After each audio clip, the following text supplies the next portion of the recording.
Hello. George Smiley Face. Thank you very much for the sub. 7 months. Thank you. How's the Docker stuff going? Well out.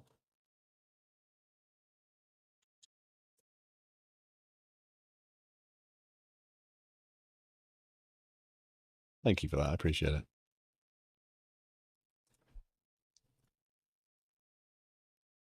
I really touched it. Yeah. Been busy with work, huh?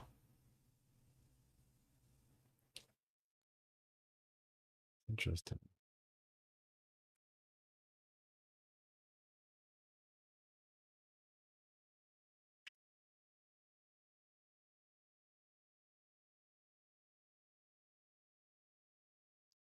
Hmm. Work's been demanding. Thank God we didn't have CrowdStrike. Yes. Yeah, I think a lot of us can be thankful for that. I don't think I need that. I'm about to do something I don't want to do. So let's leave it out. Let's see if it works. I don't know how. Dogs have decided I just start streaming because the dogs have settled down on me, and I'm like, okay, well, I can sit here and fall asleep, or I can stream and get some productivity out. And the moment I start streaming, the dogs are like, nah, we're going now, bye. Had the weirdest issue with our CI/CD pipeline that took my entire Friday to fix. Ooh, those those things that you don't think are gonna suck up the day. Uh, okay, so something has to tell this that mediator's involved, though. That's the confusing part. You look at planning. Starting to doubt myself now. Program. I've moved some things around, and I'm wondering if I've included the wrong namespaces when I did it. Microsoft Mediators. Have I validated this application runs? Best check this. Please be in a buildable state. Okay, let's run full stack. I'm starting to doubt myself.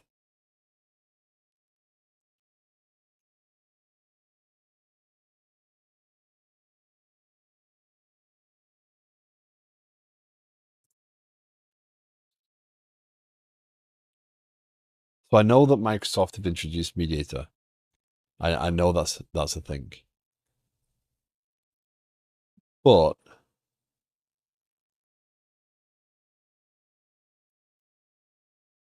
I didn't think this had broken yet. Okay, that's fixable. Stop link. It's probably because I have some configuration. Well, the issue was in my build. The pipeline was weird about it. It's basically trying to reach a website for its dependencies, but couldn't. Nothing was started in the pipeline. It just ran for 24 hours and 30 seconds before the pipeline cancelled the job. Ugh.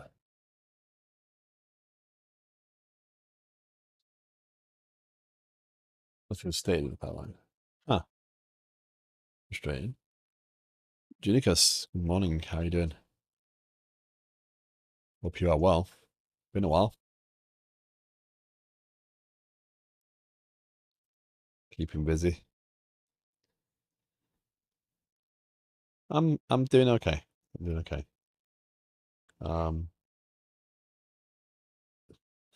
this morning's stream is brought to you by exhaustion and not wanting to fall asleep or start the computer. And I will stay way more focused if I'm talking and writing code.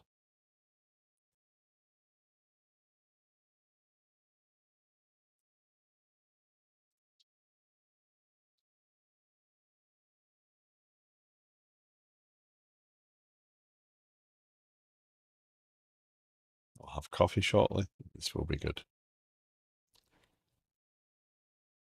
Magnetonics, how you doing? Good morning. Okay, I need to fix a few things here. So let's okay,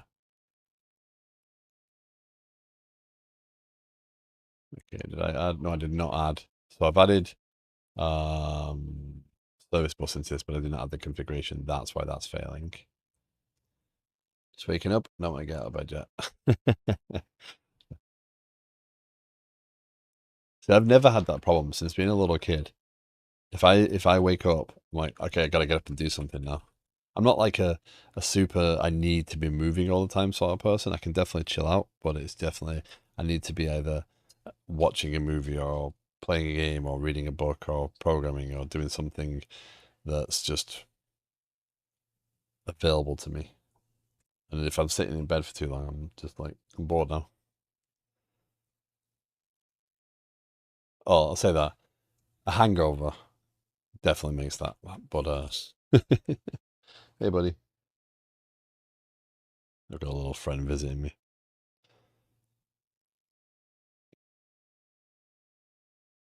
Apparently sat here quietly with them sat on my feet was acceptable, but the moment I start talking, they're moving around.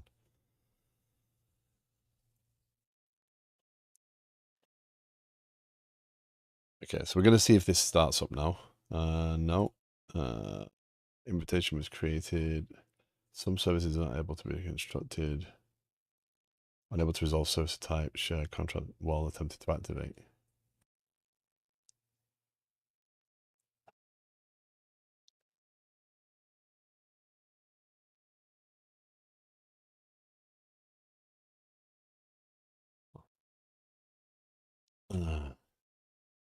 So what's everyone's plans for the weekend? Anything interesting? Working on any projects?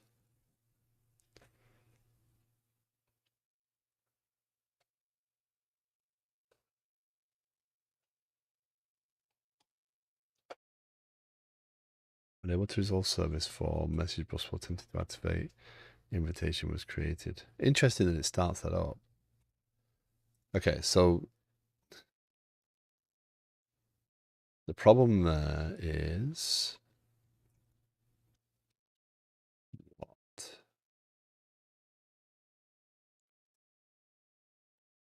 Because that's tenant management. Okay, that's tenant management. And I don't have service bus in there. Okay, so that'll be why there. I'm gonna do a couple of streams, probably one game dev and one spiral. That's about it though. Nice. Went golfing yesterday. Huh. The last time I went golfing was I was a kid, and they wouldn't give me a better club than a putter. So I used the putter as a driver. The head of the putter went further than the ball did, and I've not been golfing since.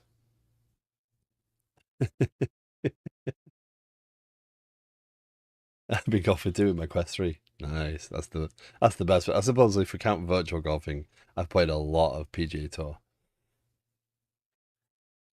I'm not doing anything fun. I'm going to try and get this done. I made pancakes this morning for breakfast, and that was fun. I did them on the griddle outside, which was the first time I've tried that, which was fun. No.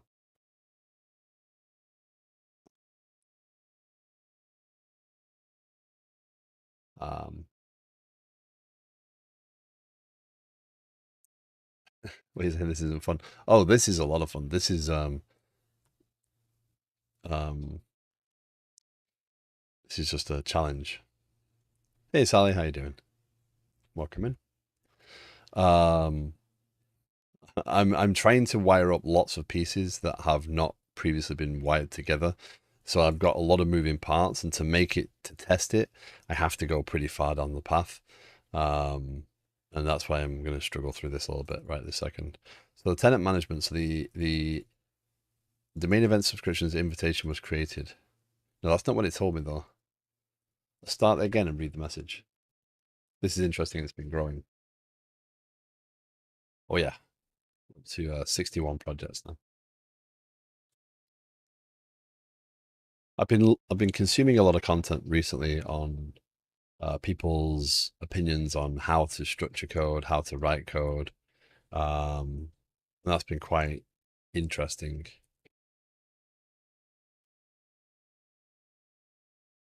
Like, I'm not sure a lot of developers would do what I'm doing here, breaking this down into so many projects. I think a lot of them would develop one project and have the folders represent the actual components that I've got. So that where I've got 5 per or 6 per component, they might have one project with 6 folders representing those things. So, yeah, it's quite interesting how people do things differently. So the problem here is the tenant management application. Please tell me I don't have a life cycle problem here. Recently been looking more into DDD again, vertical slices and all that jazz. So, oh yeah, I don't have service bus. That's the problem. That's the problem. There's your problem. I don't have service bus. I put it in here, but didn't put it in the other one.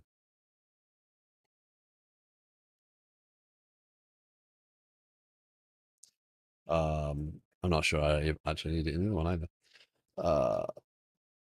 I've been watching the vertical slice architecture video on Dome Train. Hey, Emporium guy. And I'm really gonna have to follow that. I'm really gonna have to sit through that. So if anyone else is looking at that video by any chance, I'd love to discuss it. Now the dogs are crying to go out. Good. Thank you, Emporium guy. How are you today? So okay, that's an easy one to fix. So if I take the configuration here, paste that there, refactor that, adjust the namespaces, make it my own.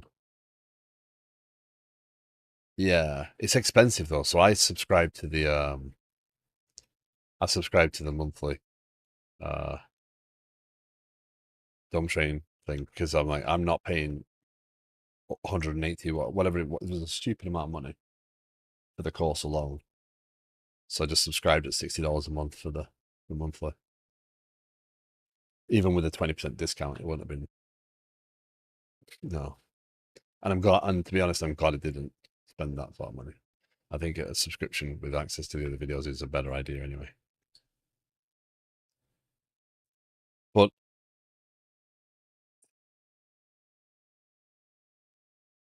there's some good content on there. I want to finish a few of the videos though, because now I've really kind of started to think about architecture a lot more in terms of what I'm doing here. Would I do it differently? How would I do it differently?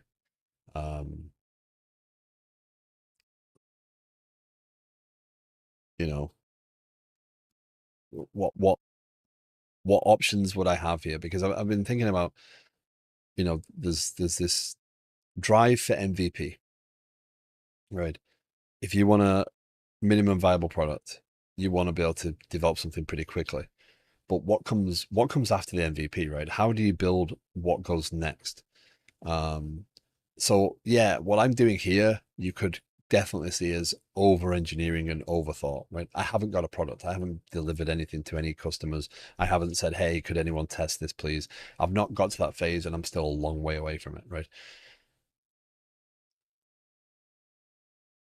But what I've got here will allow me to change it in the future. It will allow me to strengthen it. It will allow me to test it. It will allow all the things that mean I can change it quicker. So even if someone was to come out with a product this week that looked almost identical to my stuff, right? And I linked an article in the Discord, which is pretty fun to read. It's only short on Atlassian's analysis of what gives developers challenges, sort of thing. But even if someone was to come around and develop a product that was what I was considering right now, I still think that this is worth the investment of time and energy. And if I actually do manage to take it to be a product, then that'd be awesome, right? But yeah, I've been looking at the vertical slice architecture thing, and I'm still not quite sure I get where it's going. I'm on about an hour in, maybe halfway through. So yeah, my issue with the subscription is that I might not use it as much. Yeah. Same here. I do get worried about that, but having access to those videos is better than not having access right now. So yeah. Yeah. Okay. So with tenant management there, we need to go up here. I think that's, yeah, use service bus. Let's see if this all starts now. Contemplating whether I should move uni for my master's, but I start to share a one-person kitchen with 12 people and 15 square meters as opposed to the 45 I have now with solo kitchen. More tech jobs in the area. Oof.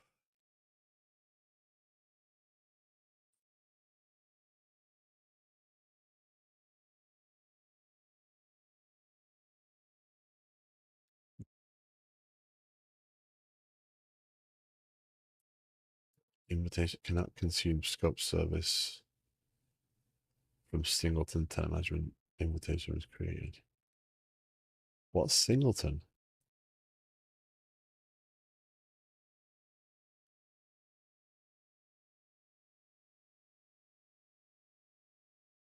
That's worrying.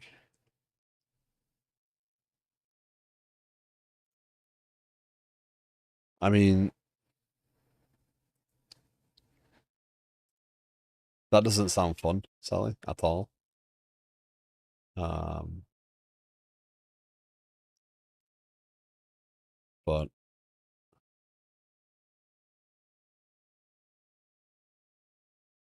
whatever I mean, nothing's permanent, right? Everything's temporary. You can move, you can change, you can do all sorts of other things, and if you get more opportunities, maybe that's worth it.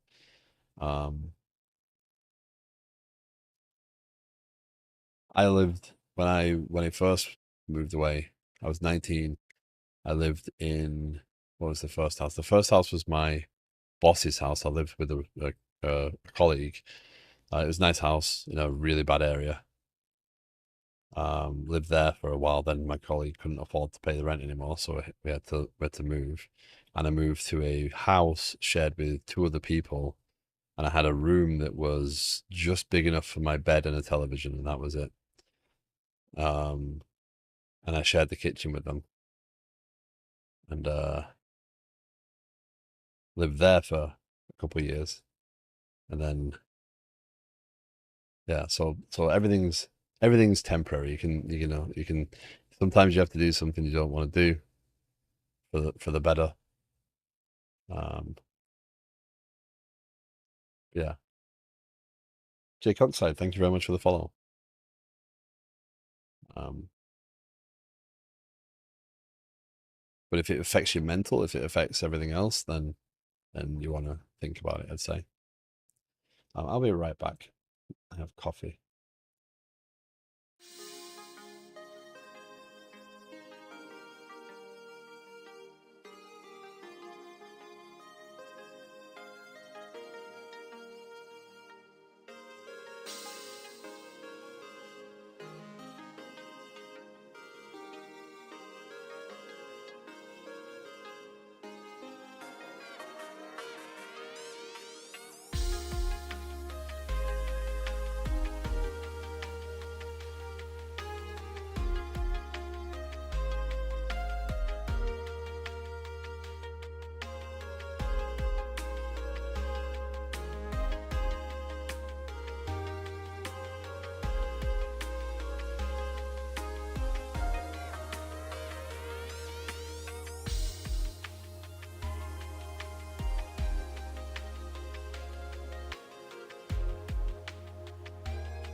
Okay, I'm back. Sorry about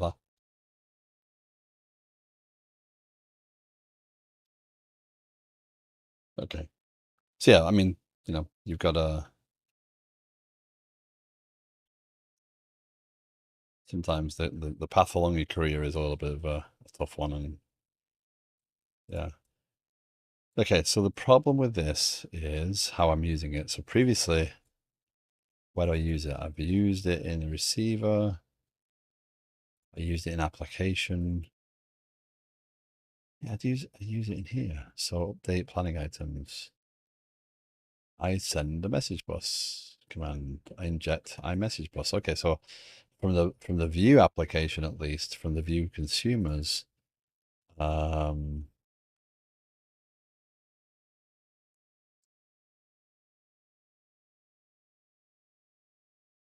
I configure message bus just the same way, and it works. So what's it complaining about singleton for?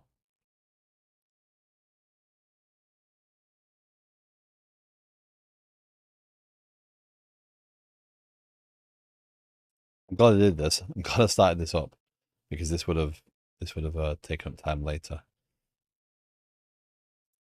So when I use service bus here, I'm setting up message bus. I'm getting RabbitMQ configuration. I'm configuring the endpoints. That should all be running. Let's go check Docker is running. That would be a good thing, right? So RabbitMQ is started. That's fine. I don't think that's the actual management portal. There it is. Okay.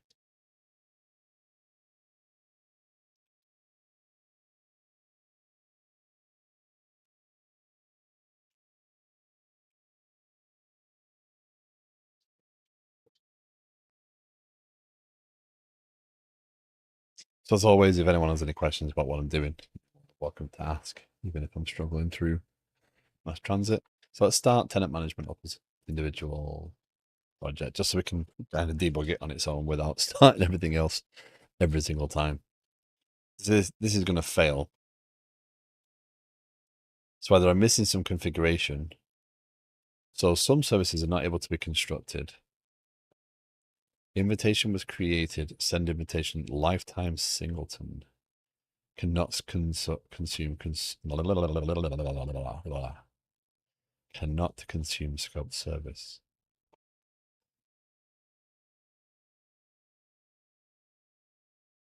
So that's interesting. That changes my entire design if that's true. So the difference is in the consumer, I'm sending a command and that injects iMessage bus.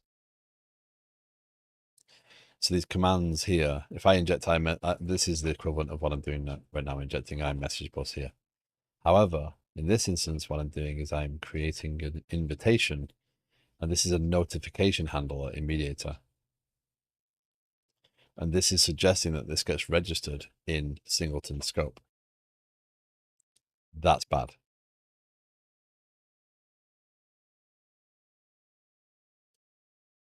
If I can't send a message like this, that changes my entire approach. So the idea here is what happens is when I create a new user in the system. So I'm an administrator. I'm going in. I want to add a new person to my tenant.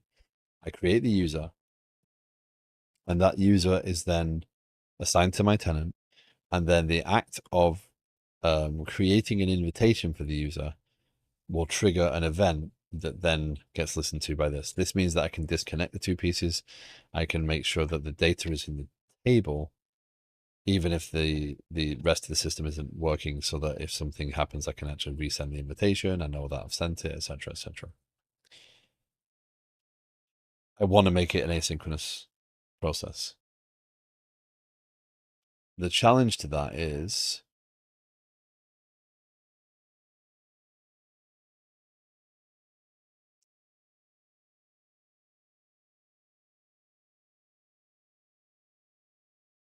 why is that? So that means that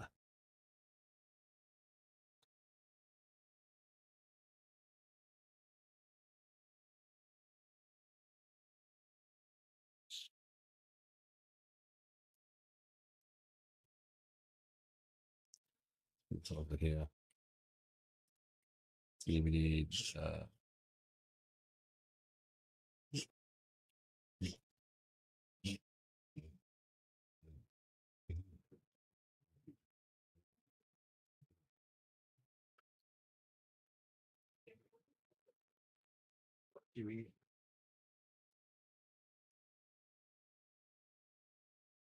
dogs. Pancake sounds like a viable option. Might just take some time and go to Denny's. They shut our Denny's. Actually, the griddle pancakes were really good.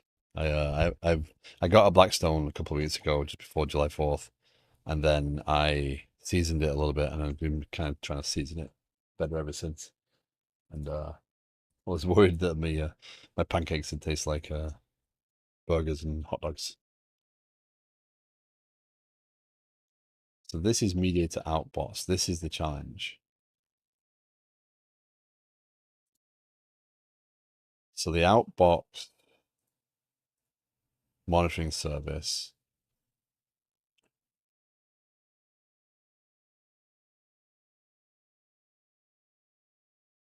Well, if it tastes like hot dogs, it might not be as bad. Yeah, it's okay if it tastes like hot dogs, but if it tastes like burgers, oh no.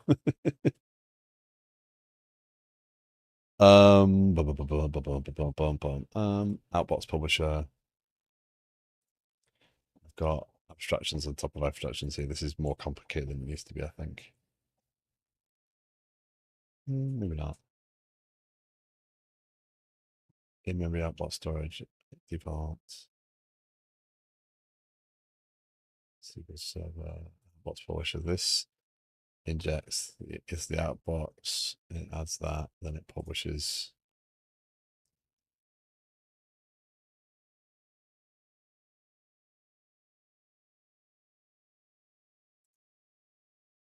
That's the outbox publisher, that's not the actual.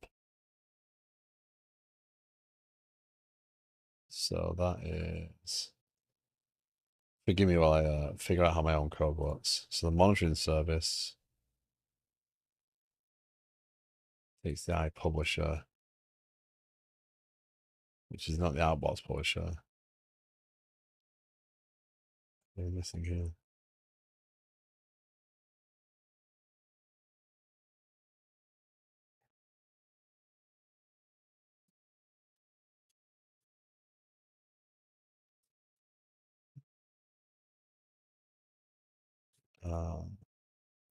Unless we're talking about the nice pancakes with blueberries or chocolate chip, then yeah, no hot dog or bacon.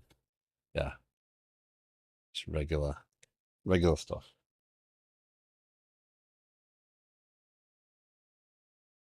Sorry, just taking another dog. She just sat down at my feet.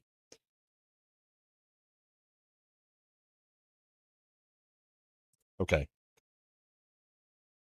So I think this is a life cycle issue. What I got to figure out is what that life cycle looks like. So I can put a Kafka publisher in here. I don't want to put a Kafka publisher in here. That's why I thought this would be good, right? So event publisher.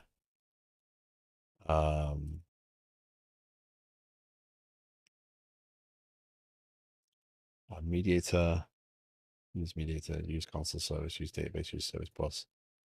I'm not using Kafka.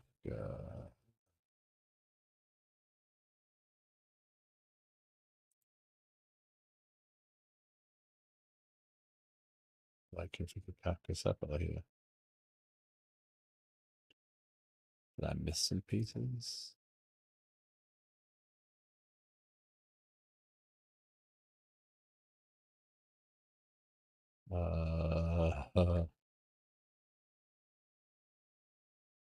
That'll help as well.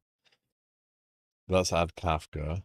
Let's do all that. This uses a similar design, right? Let's just see if tenant management styles and punch rolls are fit about anything else right now.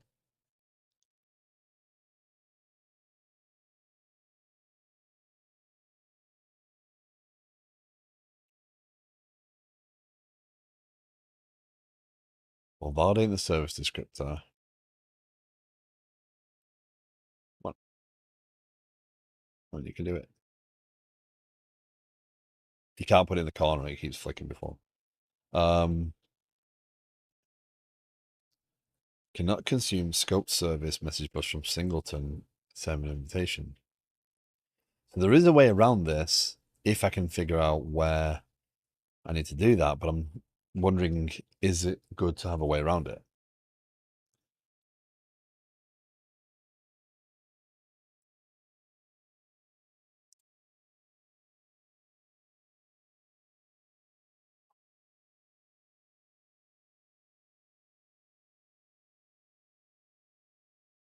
Why is send invitation? So send invitation is being dealt with by mediator. Why is that being registered as singleton?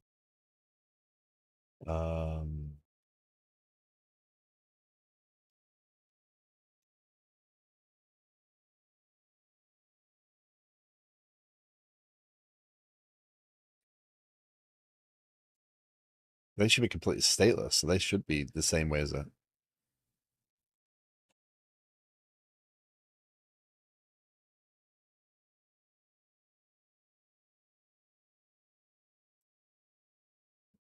So people actually want to do this. So we go back to the code. Let's actually look at the actual code for this. So mediator out. Oh, this is probably what I want to do. New window.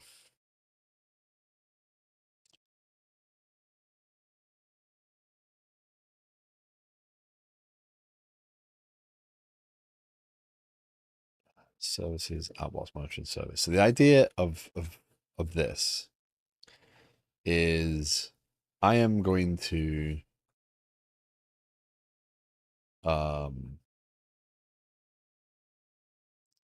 configure mediator so that when I send the notification, it doesn't actually go to their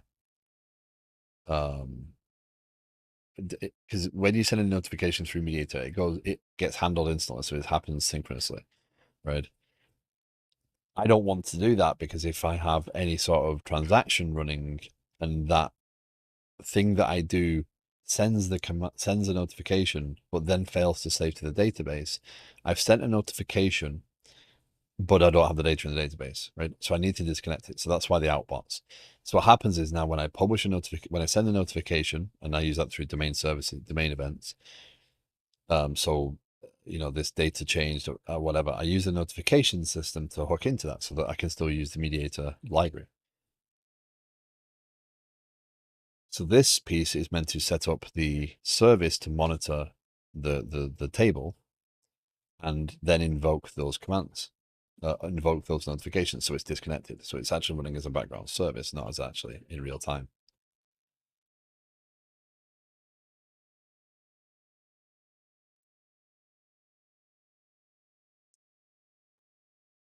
So is this because, so like these are registered as transient?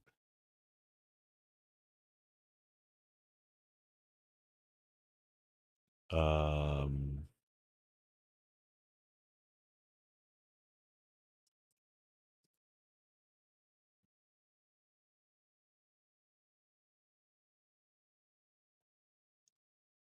necessary comments don't add anything to the value of the software.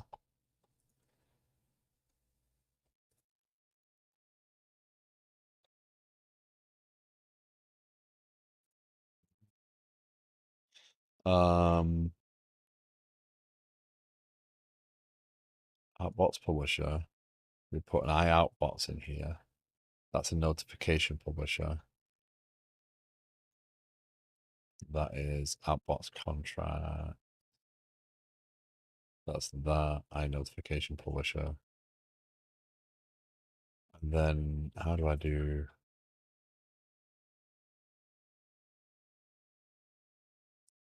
a mediator validation? That's fine. A mediator, that's fine. That's a Microsoft method. That's the weird thing. That's what's confusing me right a second. How did I end up on a Microsoft library?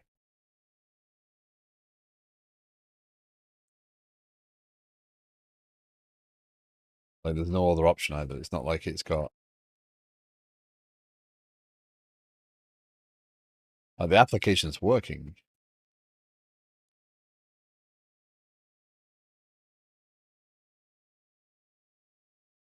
Why is that the Microsoft extensions library? Send invitation is a domain event. It's a subscription to a domain event. The invitation was created domain event, right? So once I've created the domain event in the database, that actually fires.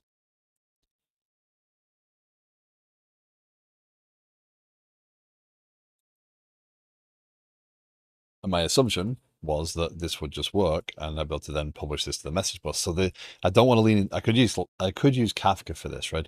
But I'm not trying to use Kafka as a message bus. I'm kind of using Kafka as a broadcaster, and I want to use message bus for things where there's specific behavior. So send invitation, there is only one place this should go, right? It's not like it's if you care about it, you're fine. Like, I don't want to treat it like that.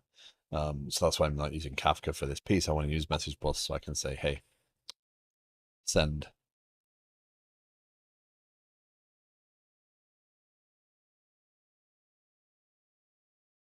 That's my add message bus, add singleton. That's MassTransit configuration, but scoped. That's it. That's the problem. I'm going to bet that's the problem. Because there's no scope.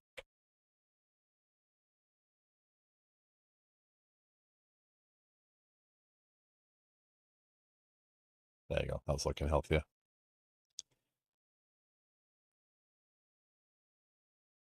Took 1.1 seconds to register 4 endpoints.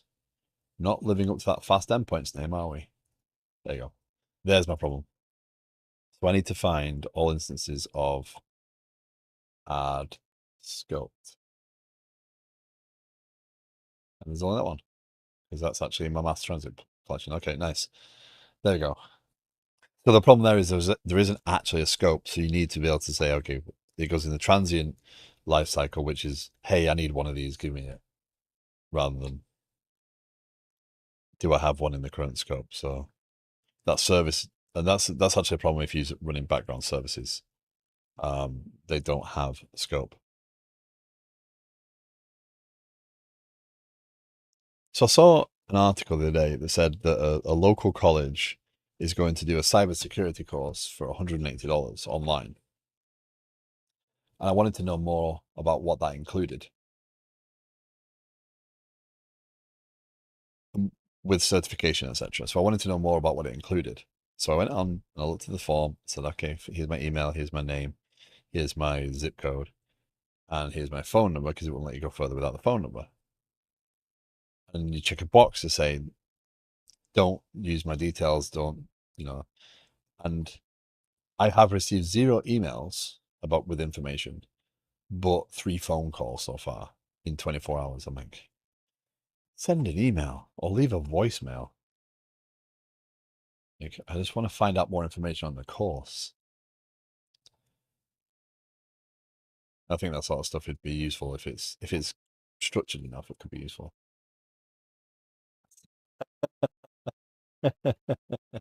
Ooh, sensitive. Okay, so we can get this started up. That's all good. That means that's going to work. The application is going to run. So let's run the actual application and validate that my commands are still running the way that I want them to run. So that at least I can create something or create a planning item or something.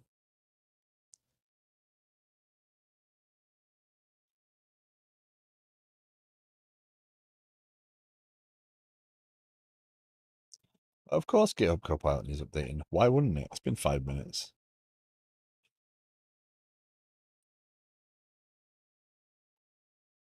I don't know why I keep pressing that. It's just going to keep popping up.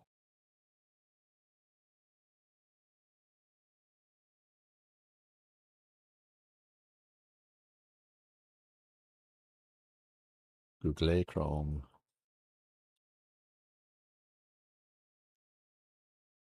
Okay. I think you're lying about them being logged in, but fine.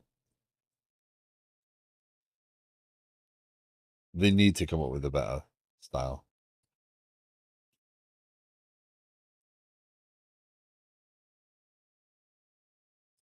For certain.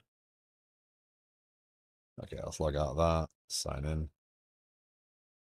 Oh yeah, I forgot I did this. Users.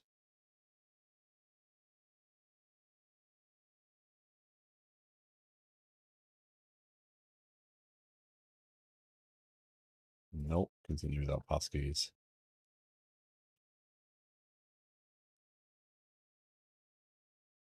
I added the ability for passkeys into Auth0. I was thinking of it and trying to do cool stuff. Okay, so we have all these items are past due. Let's go and change something now. And again, all that I'm doing right now is focused on trying to get changes, which means that I've got to go and get other users into the system, which means I've got to get all this email registration stuff working.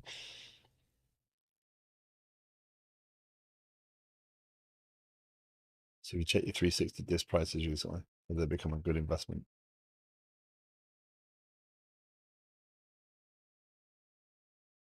360 games? Microsoft games are never an investment.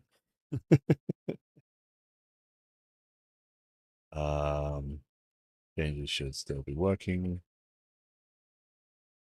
Commands should still be sending. There you go. Okay. So that tells me that that went to the server at least. And over here now, we should have the tick in the tenant planning items.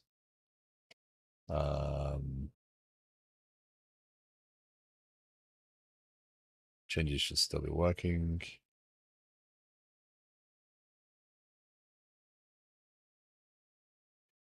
Yeah, there we go. That's that one. That got updated. We should actually see in MongoDB. We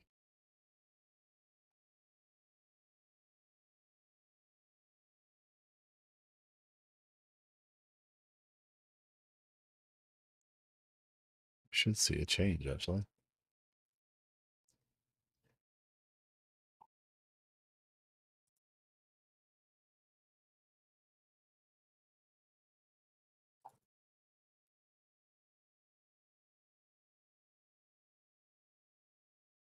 No, we didn't get changes yet. Be nice if it did, but I'm not worried about that right a second. The fact is the command went, that's all I need to validate. I need to validate that things are still working after some refactorings there. So game prices, right? If you look at game prices in general, so you go to like 32X, their prices have come down quite a lot recently. 3DO, still pretty high. Famicom, I don't have any great games for Famicom. Dreamcast, Marvel vs. Capcom 2. This has got ridiculous highs. Skies of Arcadia dropped a little bit. 3DS, Famicom Disk System, still some value there. Some consoles are ridiculous, right? It's like GameCube games, Zelda, Game Gear, not worth much. But most of them do have to hold and increase value, etc. But you look at the Xbox games, and I've got some good Xbox games, but they're just not, they don't increase. I mean, Xbox One, Xbox Series, you can kind of understand that's kind of the current gen, but 360 games,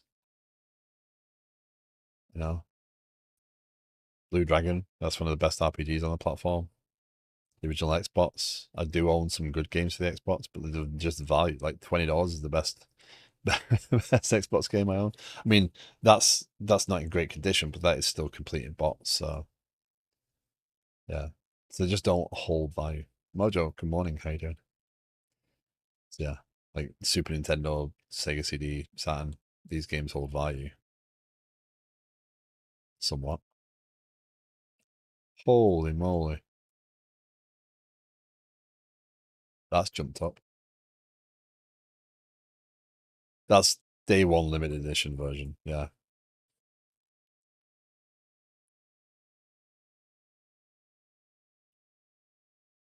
new sealed or something like that. It's a yeah. I've got multiple copies of that.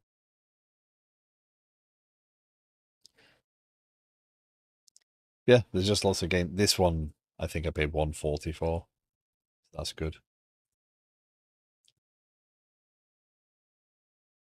Yeah. So we're up to 1,704 games.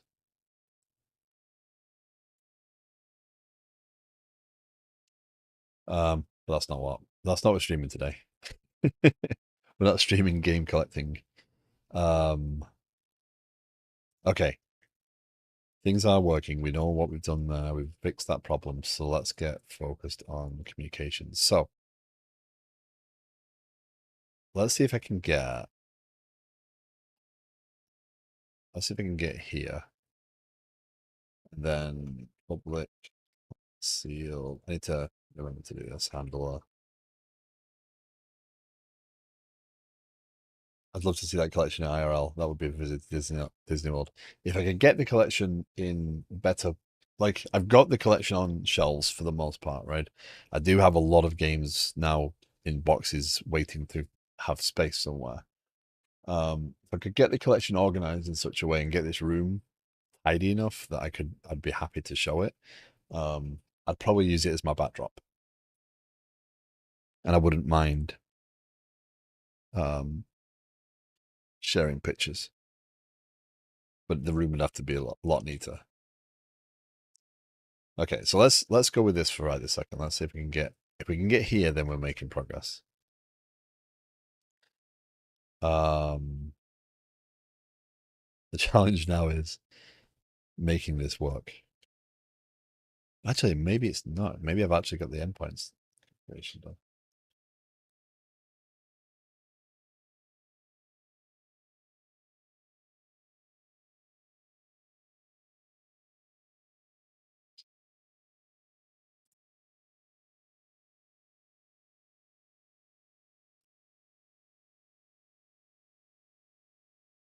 So the problem with having a collection of games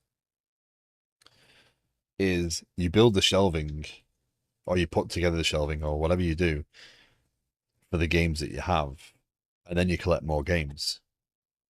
So what do you do now? And then I know I'm not alone in that challenge.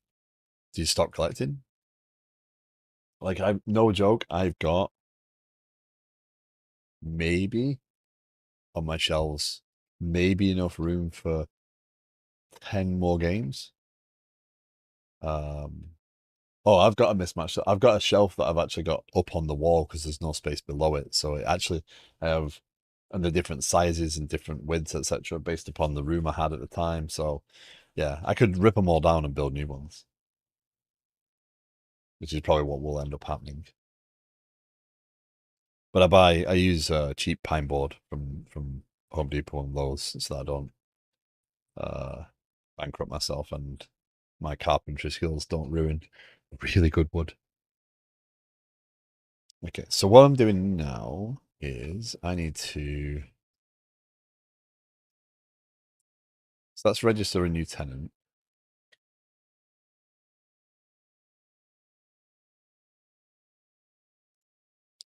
So, what I need to do is register new user. So as my tenant user, I need to be able to send. That's it. That's awesome. Yeah, that would make sense. Okay, so we just need to create a new endpoint. So let's run.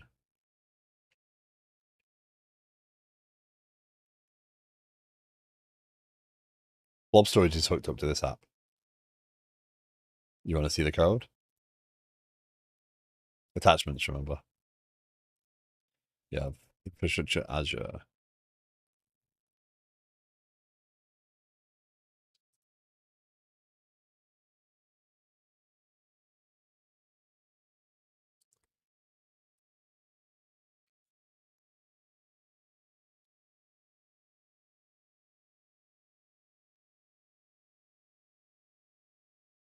Does anything get written in program CS?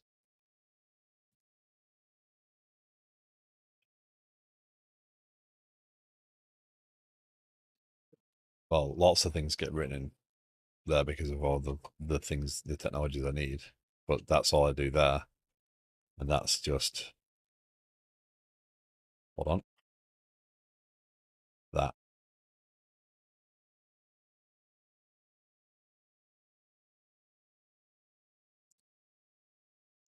you want me to send you that? It's basic right now, obviously, because it doesn't deal with key vault or anything like that. I'm just using the configuration stored locally, so I've got the credentials local. I know there's a better way, I just don't. Yeah, yeah. So this is my configuration stuff. So this is because I have the account name and the storage information in my configuration. Then I get that configuration in here, and I just do return. So my add singleton for blob service client just does that, really. And then I add a singleton for my storage provider. And the storage provider is just that.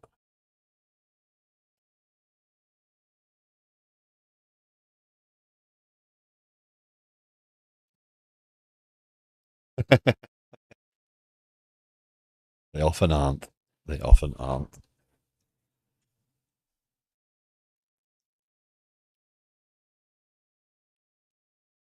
Sorry. Okay.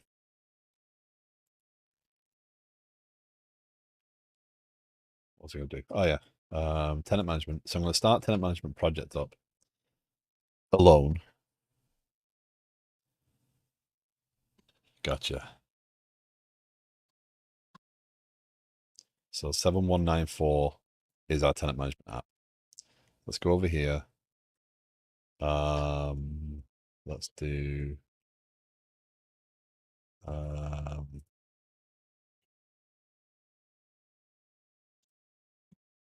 new folder, users. This is going to be register new. I'm going to go HTTPS localhost 7194. No, going through the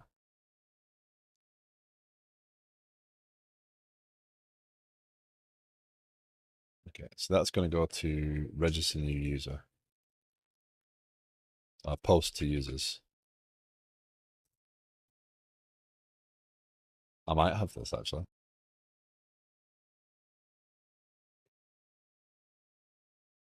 I do. No, that's like that's theirs. Okay, I do have that. Okay, let's delete that. Same thing. JSON query. So this I just need to get got status 401 fetching schema. Why were you trying to get schema? Oh, because it's a GraphQL. Uh, um, so that's going to take a name and an email. Name is Bob. Email is let's go and get a developer mail.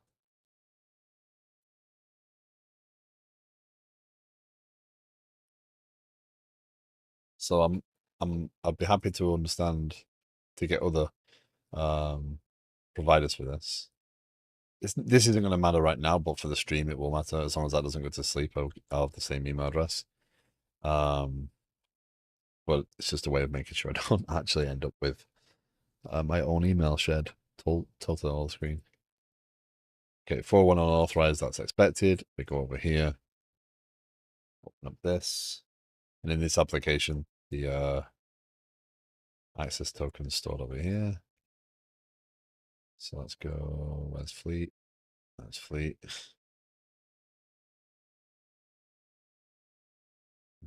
That's going to be in some reformat. There's our access token. I'm pretty sure there's easier ways of doing that as well, but token. Okay, so now we send that. Cannot create a DB set for user rotation because this type is not included in the model for the context. Good news, that rolls back, so that shouldn't have created anything bad. Let's go to the infrastructure, and yeah, it's quite right. User invitation. Actually, I kind of got into doing this. It gets a set, and then you can touch. It's the same thing, so it just reads a little nicer. User. You don't end up with nulls and things everywhere.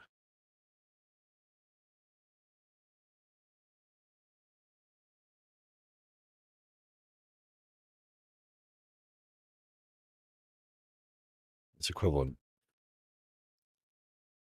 Yeah, yeah. You don't end up with the squiggles, and I don't know when it was introduced either. I don't know. I've not seen it until recently, so I don't think it's. Looking it up, I don't think it does anything quirky or uncontrollable either. So I think underneath it's just it's a DB set. Get our ad set. It does a bit of stuff, but yeah. EF will make that perform well enough.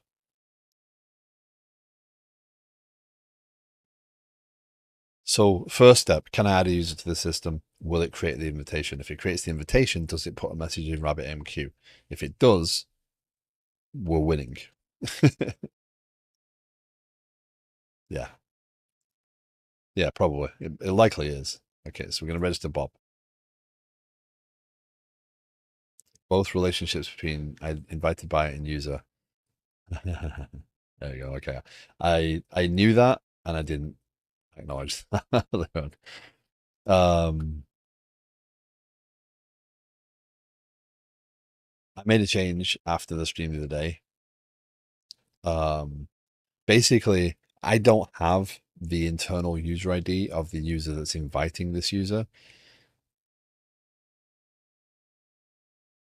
I do have their public identifier because that's what's accessible at the API level when I say, hey, add this. My public identifier is added. Rather than make my invite handler go and say, oh, well, no, let's query the invite user, get the ID and attach that. I just changed it to be the public identifier. So in my tenant management invitations here, I modified it to be invited by, oh, I didn't modify it. Uh-oh, that would have tripped me up eventually as well. This needs to be unique identifier. It doesn't really matter. It's not going to hurt me. And resolving the ID, I can still get to the user from this. It's just not a primary key. Am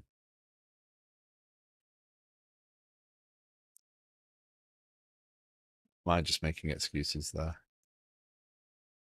Am I just doing what's easiest?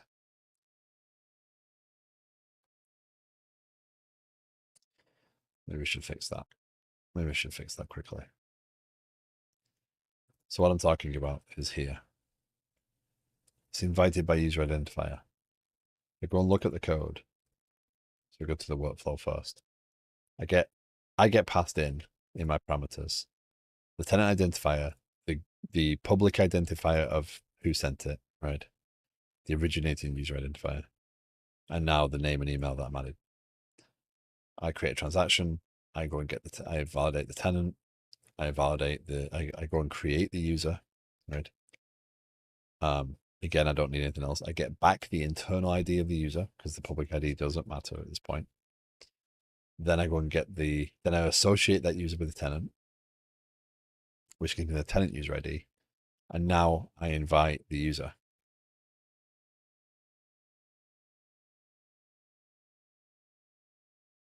Which is a tenant user. So this is actually very broken. Why would that work then? That would work because it just wouldn't care because the test is not going to catch that. But rather than resolve this down to an ID, so what I could do is go and say var invited by user ID equals await repository dot first default new entity by identifier spec, user.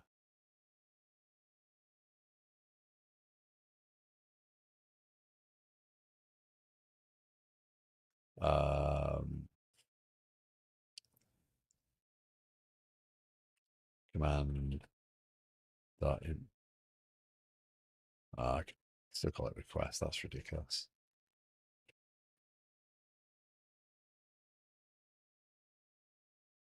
Command dot. Oh, that's the wrong repository. That's the problem. I'd have to inject the user. That's why. I'd have to inject the user repository and do it that way. So that's why I avoided doing it. But that being said,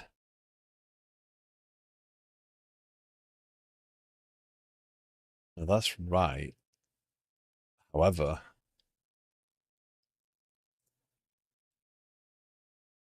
I need to be explicit about what that means. So that's a tenant user, right?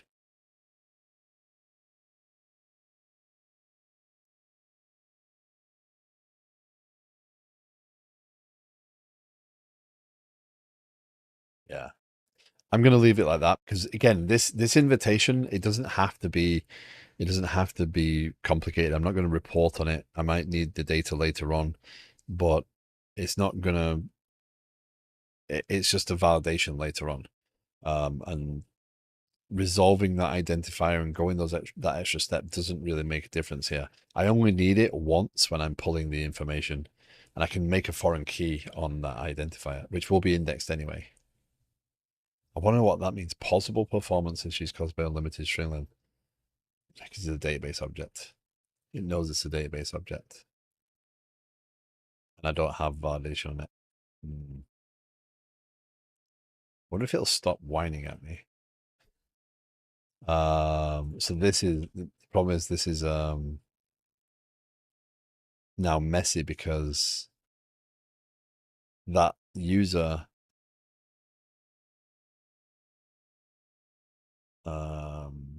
is tenant user.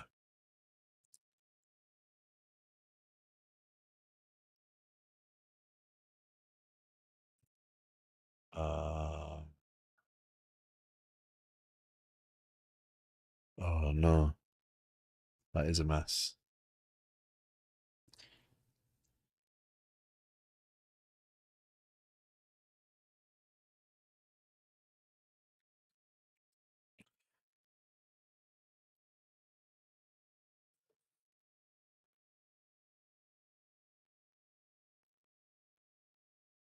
Okay.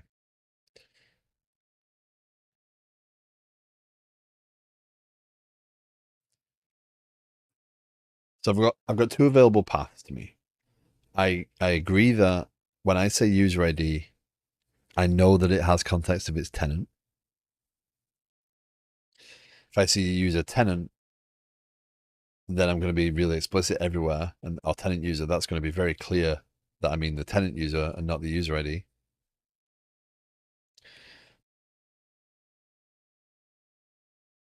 Which side you look at it from could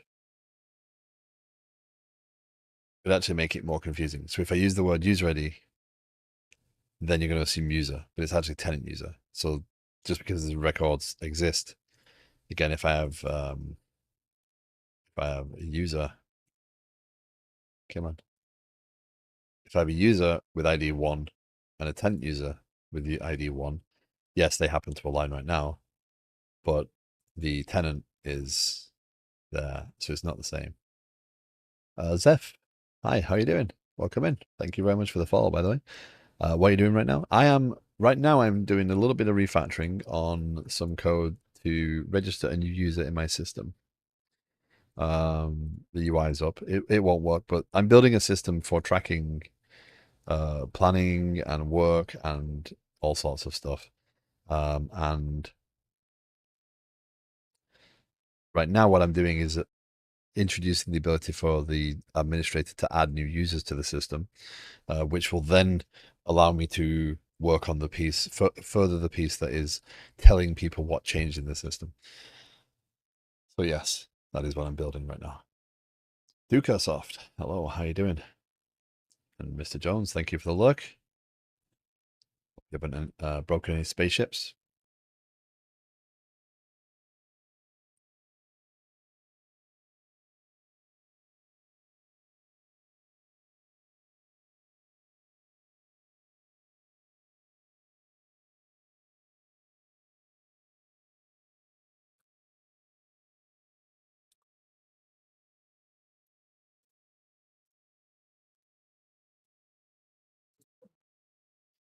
Yeah, so the way the stream works is if you have any questions about what I'm doing, you're curious about technologies, you wanna understand more, please feel free to ask questions. Yes, I'm trying to do something, but it doesn't mean that I have to do it on stream. Just talking about it or chatting about it sometimes is enough to just make me realize, and that's what I've just done, where I'm going wrong. So I'm happy to talk about things. So the problem I've got here right now is one of confusion.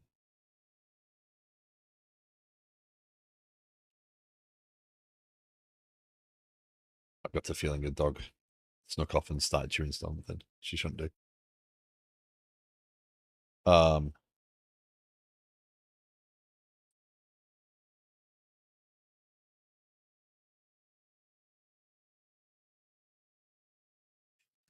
so I have a user, and a user is a person in the system. A user can be associated with one or more tenants. If you're signed up to an organization that has multiple, how do you actually learn coding? What I've been doing till now is just move around and find out. So I do it.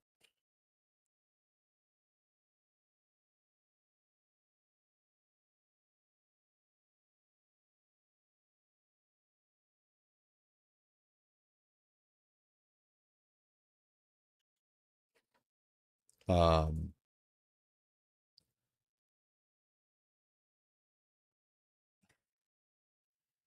it's not. There's a balance though, right? There is a balance of, are you like copying and pasting code? Don't do, right? Don't just copy a sample in and make it work and then kind of keep changing things until it does what you want it to do and then move on, right? Understanding what you've done is an important part of that, right? So I don't often copy and paste unless I know what I'm copying and pasting can be quickly modified and reviewed. And I don't often take samples. I try and build something and apply it to what I'm doing, what I know, um, rather than following a sample directly. Like if a sample's talking about cakes, I might make it about video games and adapt it there so that I've got context of what I'm doing and what I'm trying to do. And yes, my sample might not quite align, and then I end up with a confusion. But it allows me to understand why mine differs from the sample, and it allows me to ask the right questions. So I mean, it's a perfect. I've done it for a long time. That's how I've learned as much as I have. It's not through reading and studying too much. I mean, I do a lot of that, but in the same, normally that's after the fact. So what I do is I listen to, like I'm listening to a podcast now on architecture. I'm watching a course on vertical slice architecture. I'm watching them having done something different so that I can apply what I know to what they're talking about rather than trying to use what they're doing to learn off of. So I kind of use video resources and books after the fact rather than before. I have a question. So I feel called out on my Razor Pages front end HTML. You get there. I have a question I don't know how to properly ask, but I'm going to try. Add HTTP client and add blob service client. Both use add singleton. Is the word client an indicator of needing to create a singleton? If so, why? No, it's not. Um, they both use singleton because there is no life cycle necessary for them. All the life cycle of starting them up is expensive. and they're kind of stateless, right? So they are literally just a bunch of code that needs to execute a request, and add blob service client is probably an underlying HTTP client anyway. So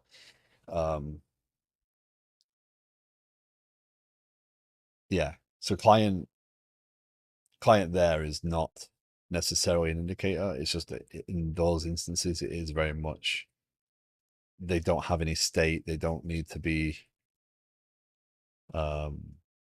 It's probably more costly to generate them on the fly than it is to generate them once and hand you back that instance. Hello, buddy. You been good?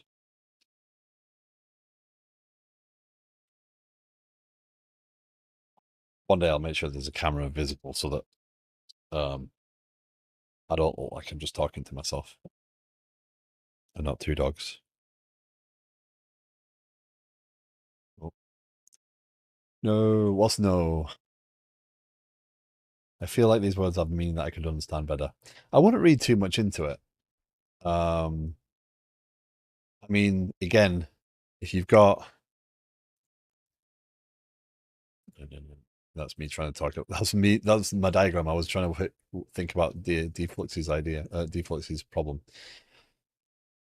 In a system like this, there's clients and handlers and all sorts all over the place, right? So there's clients of clients of clients, and so the word client is just confusing. And don't forget that we, as developers, we often overload context and misuse terms.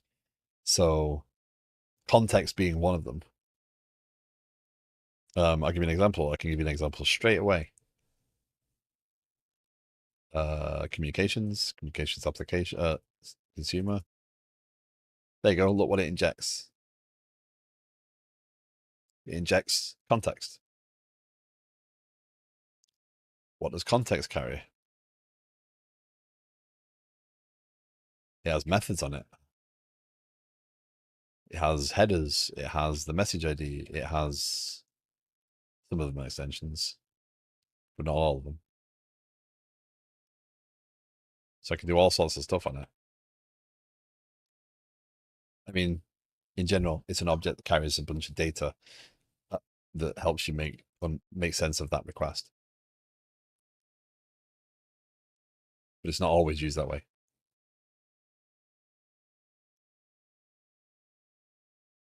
I think it's intended that way. It's not always used that way.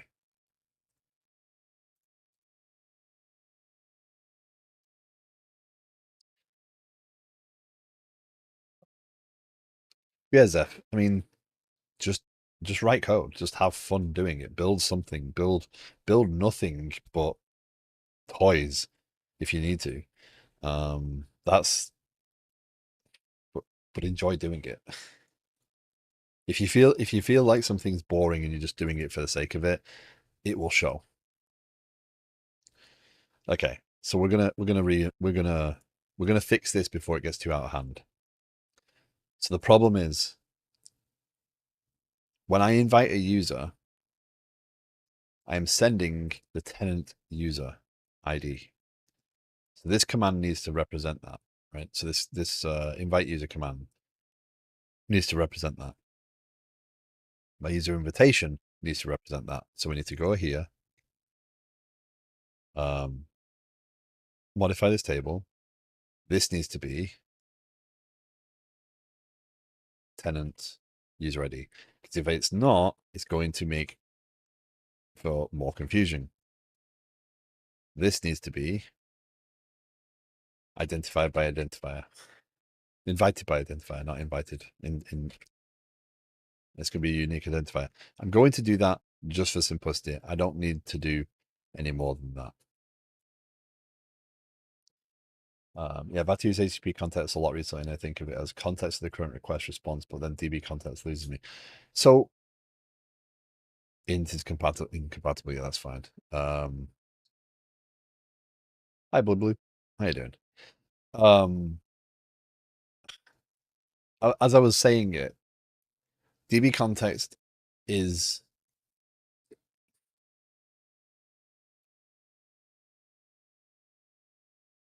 suppose, if you try and pull that context of something, like it's the stuff you need to understand the current thing, then you're talking about the current thing, the current state of your data.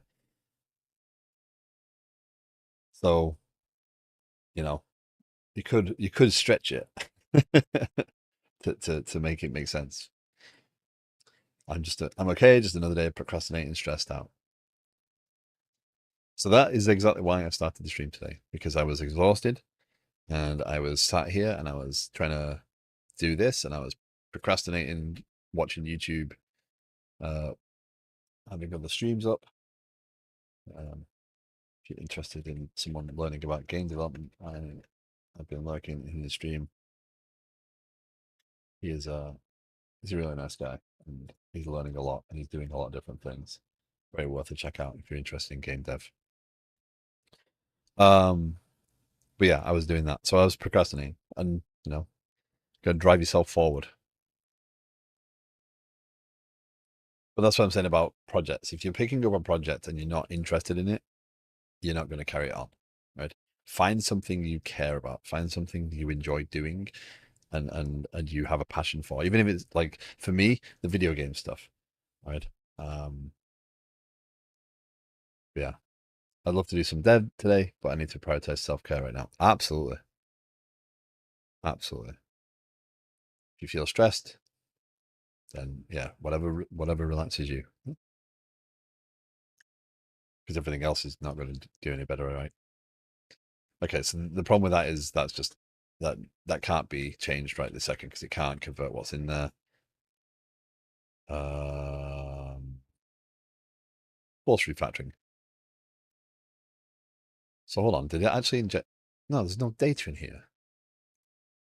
Whatever. Let's get a script. Let's drop the database. The table. Drop the database. No. There might be an answer. Let's have a look.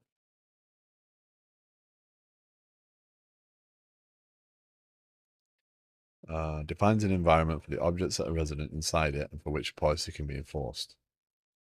This API supports the product infrastructure. It's not intended to be used directly from your code. A context is an ordered sequence of properties that define an environment for the objects used resident inside it. Contexts get created during the activation process for objects that are configured to require certain automatic services. Okay, yeah, I suppose, yeah. I mean, that's what we expected it to be overall. I'm not sure about ordered. Although com visible, that would definitely need to be ordered.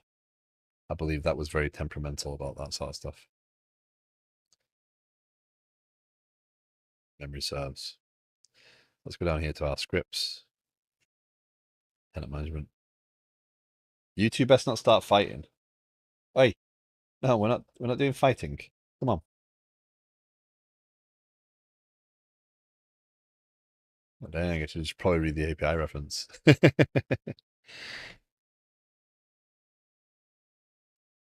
But yeah.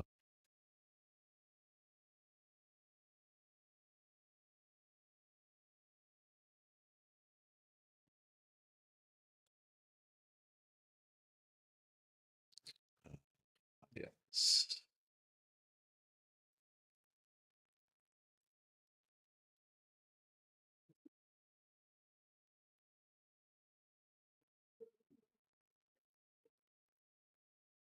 So do that, pulls that down. So all I've done there is create an index on the identifiers that I've got there. So I can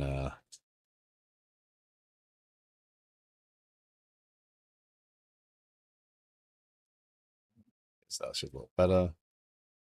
Tenant user ID invited by identifier. Yeah. Okay, so that cleans that up. Tenant user ID. Now we create an invitation with a tenant user ID. It's documenting that fact. It's making sure we're not talking about user ID and being obscure. Open invitation by tenant user ID spec. Again, I differentiate between identifier and ID. ID is something that's internal to the tables. Identifier is something that I'm happy to be shared beyond this context, beyond beyond the context of the component I'm in. So tenant management has a user. That user has an ID. That's fine. That ID never gets shared beyond it. If I'm talking about a user, I share an identifier. So I know that the ID is shortened for identifier, but it's just the way I've set it up. So if you disagree, we can talk about it. So this is now tenant user, and this is tenant user ID, right? And now the code is very clear about what it's doing, right? Oi, no biting you. Oh, someone's in a playful mood. Okay.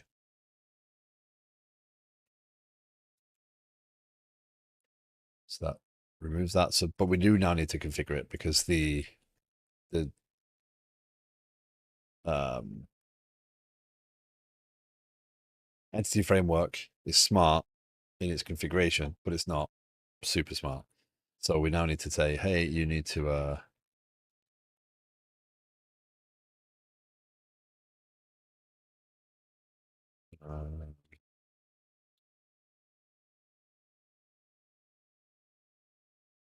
user. Will that do actual? Will that do?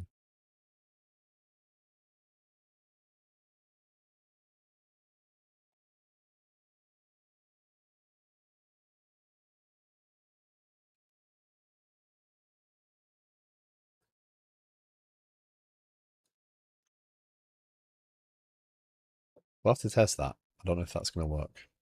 Actually, I'm going to remove that because I haven't got lazy loading on. No lazy loading proxies, so that's why I'm using the includes because I'm explicitly doing the include there. So let's get the configuration done and see how that goes. So builder dot as one I goes to I dot tenant user with one I dot ID.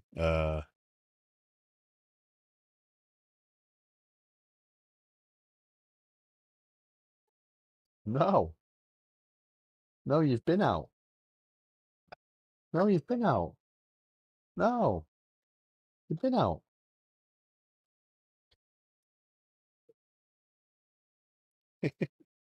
So Taylor is just tall enough to stand on her hind legs and put her paws on my shoulder, and she stands there and claws at my shoulder and tries to tell me things. So joy. I got to think about how I'm defining this relationship because it's not bidirectional. I don't want to have a user have many invitations. I don't want user to have invitations, but I should be able to join back. So how do I do that with the reference stuff? Has one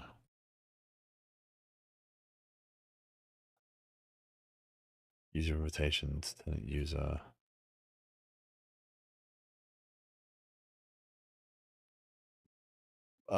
That's a simple. Actually, that'll be implied. I bet that'll work automatically because it's got the same naming. So it's got tenant user and tenant user ID as properties. So it will match them. It'll know that that's valid.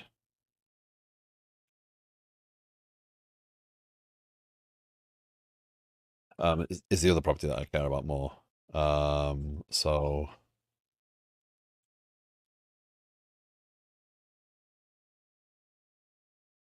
yeah, they'll get expiration. So I do have some tests around this part as well. She could be a little menace. So when inviting user, if the invitation exists, if the invitation is expired, etc. So I've expressed expiration in there. So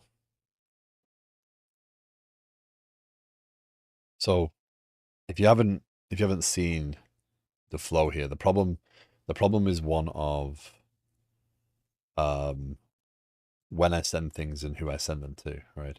So I don't want to add auth0 registration too early because you have to set a password to create an auth0 user. So I don't want to be able to have my tenant user have to worry about that part. So what I rejigged after much thinking and much discussion, and Mojo has sat listening. Mojo and Memsworth, Emporium guy, have sat listening to me talk about this already a lot. We create the user in the system, we assign it to a tenant, we then create the invitation. Now we send the invite, which will send an email to that person. That person can then click it. We're presented in a screen in my application where they'll set the password. When they hit save there, it will actually register their user in auth0 and then redirect them back to login. And then that will work. And this will also create the user in auth0 and mark them as verified because they've actually gone through that process based upon the invite. It should probably then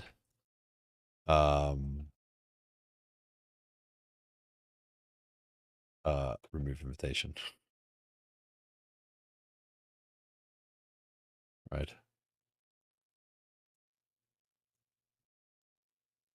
Oh, don't default to that. So yeah. But that's kind of the workflow I've been going with so far.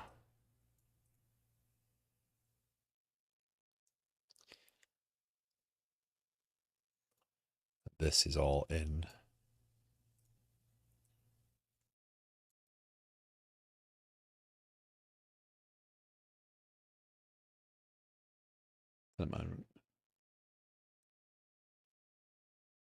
Actually, that is not true. How do I represent internal?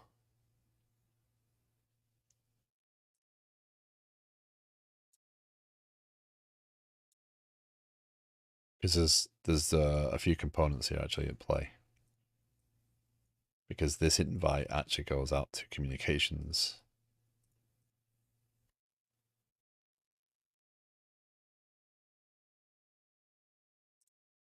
So I create the user in my system, that user has no use whatsoever other than being the record for that user, and the invitation existing for that user without them being validated, without them being verified.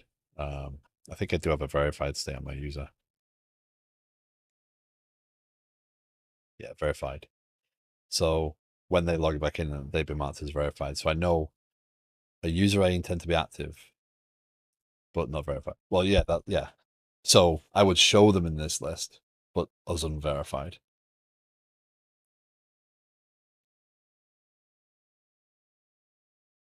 When they click the link and confirm, set their email, it's worth documenting as well.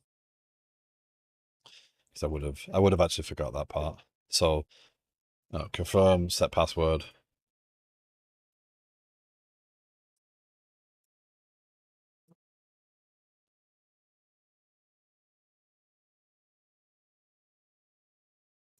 Yeah, because this part here goes out to a separate component, right? This is actually not send invite.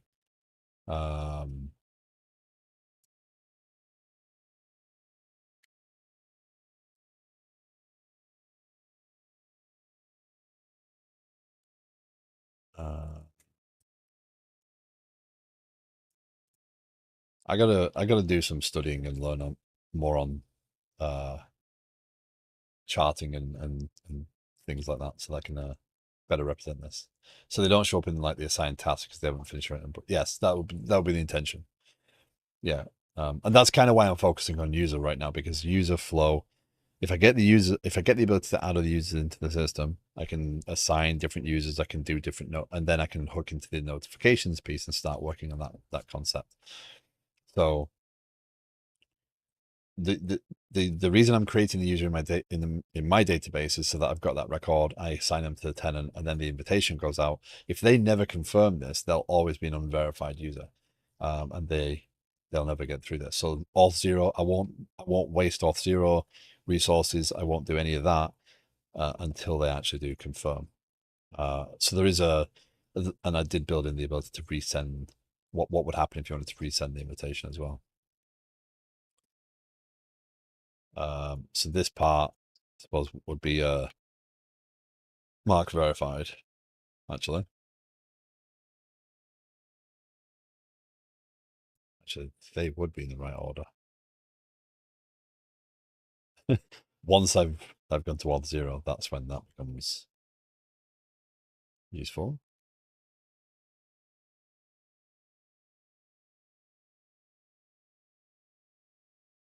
Right.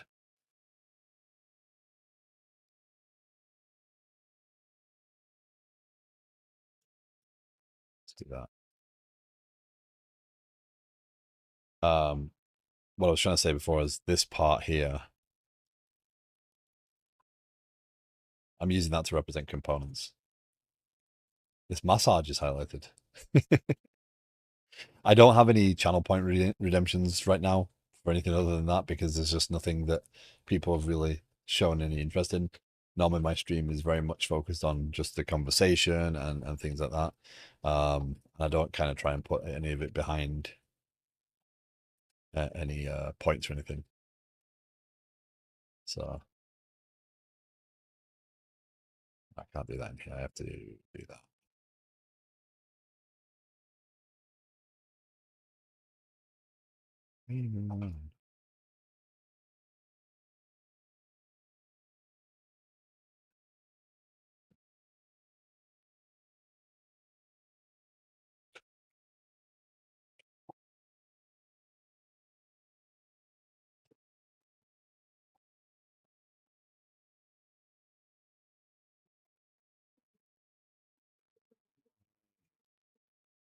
Why is this not playing nice for me?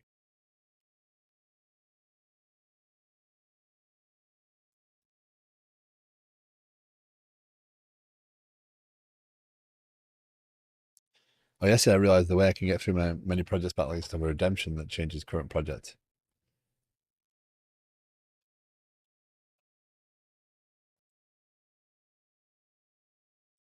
Uh, okay.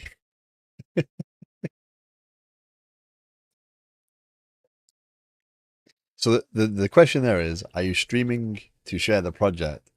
Or are you streaming to get the viewership of you doing project stuff? If you're streaming to stay focused on your projects, that is not really what that's going to achieve, is it? Actually, I probably should do this.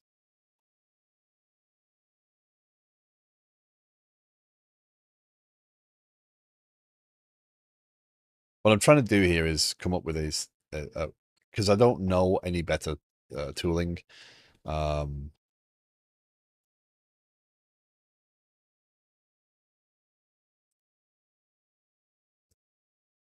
trying to come up with something that works for me to best describe my project stuff so that I can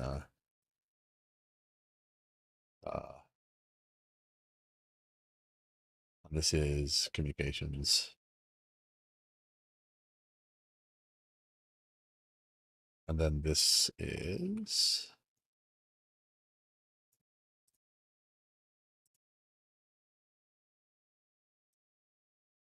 so forgive me how I'm just kind of procrastinating. Well, do you like animals or pets? Yeah, I have 2 dogs. They're currently sat behind me, chomping. Not sure I want that to grow, but whatever.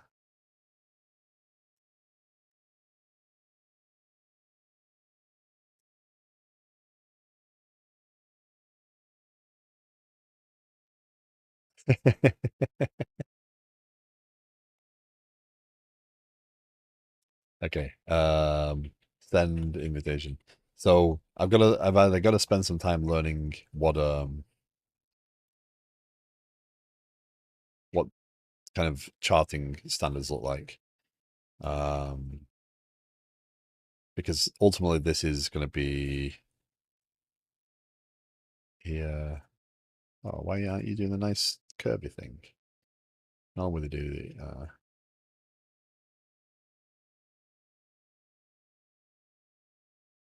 why are you now scaling?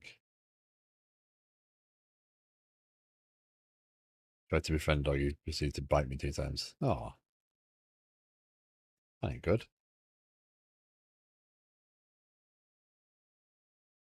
I think that's, I've probably got some scaling mods set there. Align.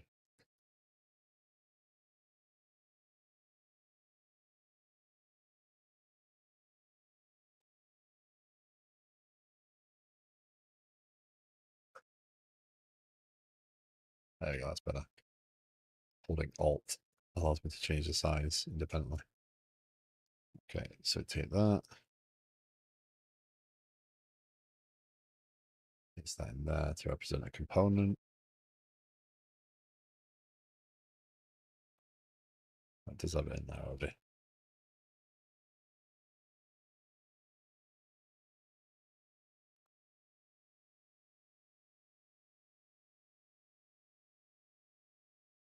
What did I do?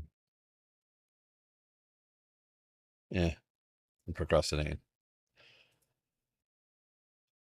Either way, the actual create invitation to the cloud version gets done in the communications layer, and then we're back to tenant management for this piece. I'll tidy that up off stream. There's no point messing with it. I apologize.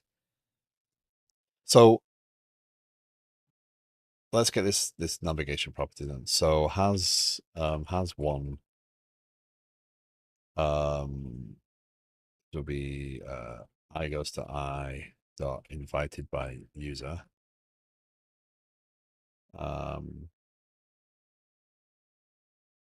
With one u goes to u dot identifier u dot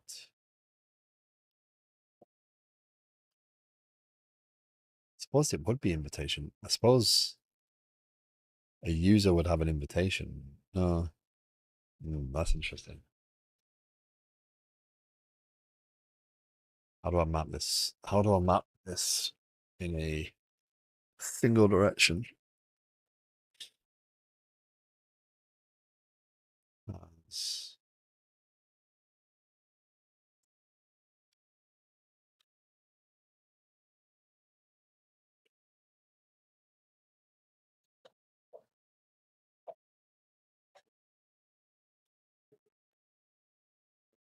one configures a relationship with this entity type as a reference points for single instance to the other type, right? So that's correct. I dot invited by, right?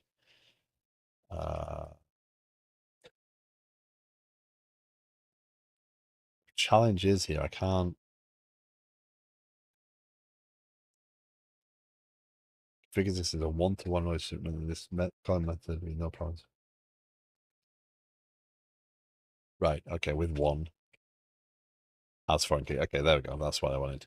That's what I was missing. So I don't want a bidirectional navigation property. I just need to say that it's one-to-one. Has foreign key. K goes to K dot. Why don't you like that?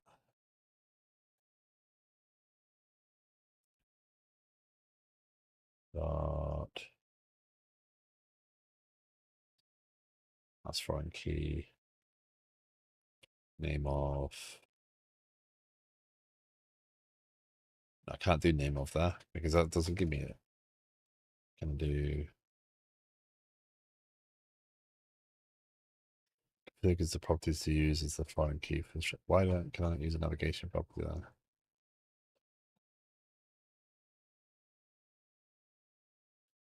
I can do, yeah. I can do it. Right. K goes to K dot. What do you like? The type arguments for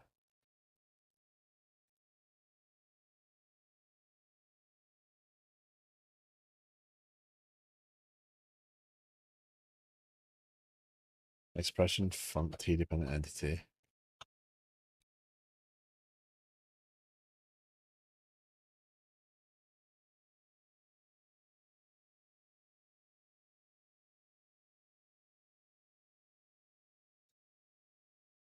Try key, but that's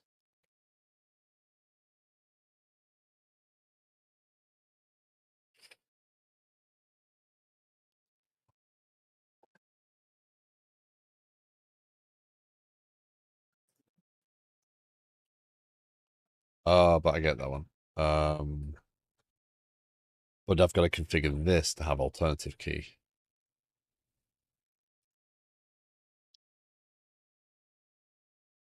As alternate key, K goes to K dot identifier. Because otherwise that's not going to know that that GUID is the key. It's going to try and match it. So let's try and go through that again. So hopefully by the end of this stream today, what I will have working is I will have it so that I can say, hey, register a new user, and it will send a command to the service bus, which will then trigger an email. I was unaware of this as alternate key. I haven't used it very much, so this may not go well. Hi MKB, how you doing?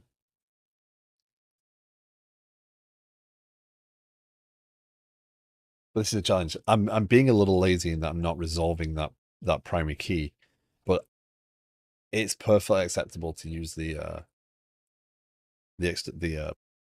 unique identifier. The entity type user invitation requires a primary key to be defined. Did I not define one?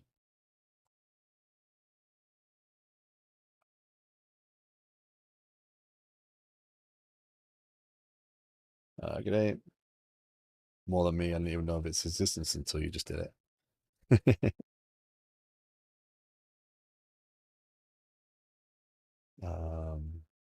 So the user invitation has entity base, which has ID.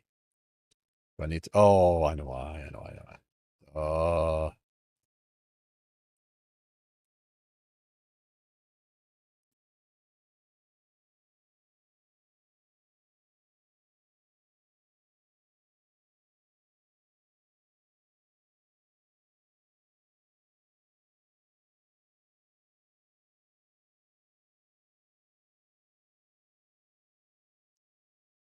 So let me introduce you to the challenges of creating base classes that your entities are based off of, and hiding some of the fields so you can't change them. So user, you'll notice, has these private fields. This is a way of creating, of kind of isolating the data so that you can't just come in and pull a user and change it in any random handler. This is a protection mechanism that I want to use to make sure that I stay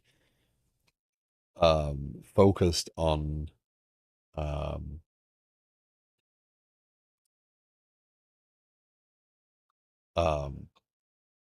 to jump behind me. Stay focused as I lose focus. So I stay focused on the actual behavior of the system and don't end up changing data randomly because it just works, right? So I'm trying to be rigid about this. So the entity base class does have an ID, but it's also protected and exposed as only a getter there. Internally, it has the protected value. But the problem is that when you're configuring these objects to use with Entity Framework is like, well, no, that's protected. I can't touch that. So what I've got is this entity type configuration here, which actually maps those properties. And it says, okay, by the way, when you're talking about ID, the actual backing field is _ID. So you can go and change that. And it gives Entity Framework the ability to use that private field that you don't expose and then have your object come out of the database in kind of a read-only form. And then only the methods on the entity itself allow it to change it. And that allows me to protect and put methods around changes so I can trigger domain events. And you can't just go and change they added or last updated in the system. Right. And last updated actually is done as part of an interceptor anyway. So you don't actually have to worry about that. If you modify an object that is implementing base entity, it will automatically apply the last updated when you change that value. So there's some things that just get done.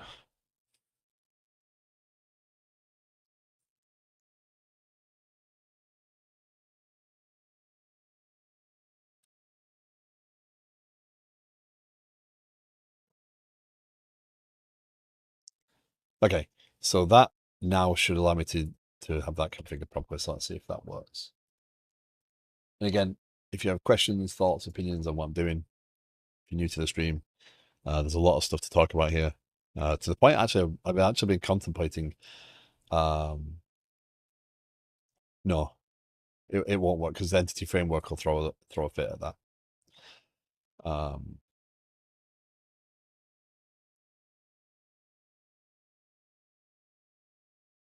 And actually, that method came from Julie Lerman, who makes courses on Pluralsight, etc., on entity framework. So I'm trusting a little bit of her expertise.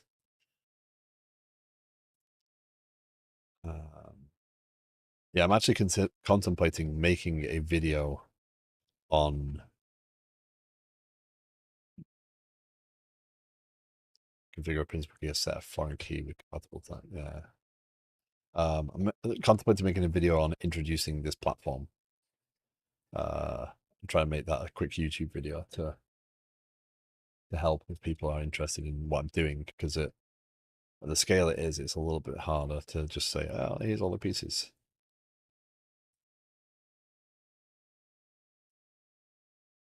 Has principal key. So that's going to take.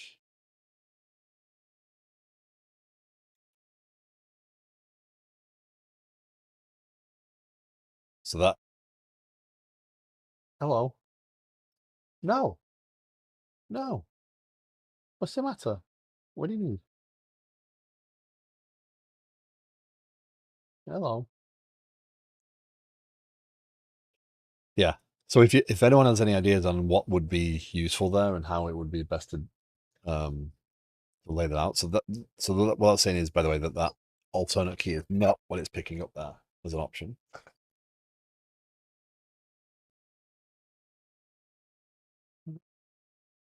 No. But yeah, if there's anything that you would like to know more about or is worth recording in a video like that, then yeah, I'd be open to ideas on that one.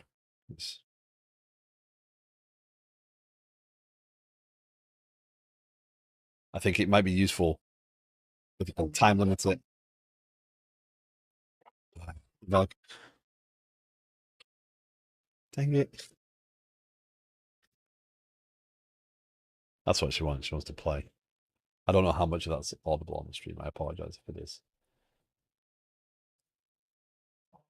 If you can't hear growling and barking and whatnot, then the noise gate is doing a fantastic job.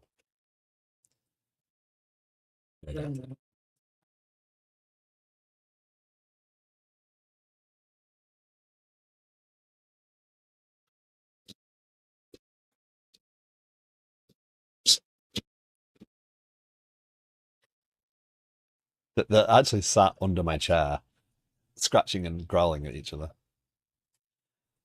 They're just playing, brother and sister.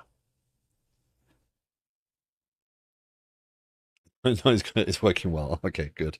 I apologize. So that is invitations invited by identifier. Entity with backing fields caught my attention because of the DDU stuff I'm watching. Yeah. I think I actually pulled it not from her entity framework specific goals,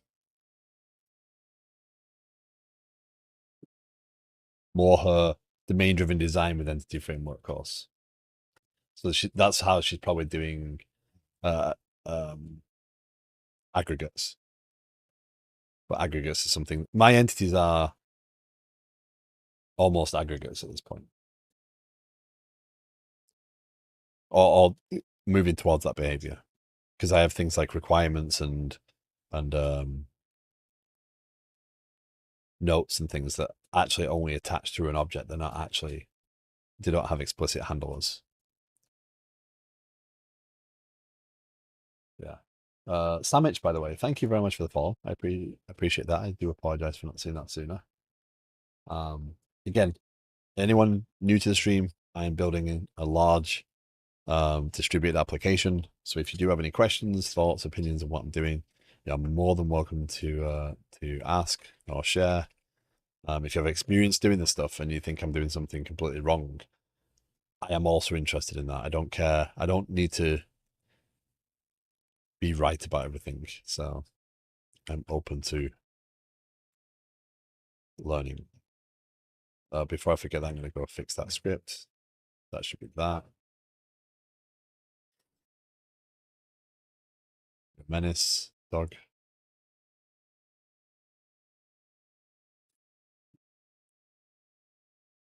She's not hiding behind my feet.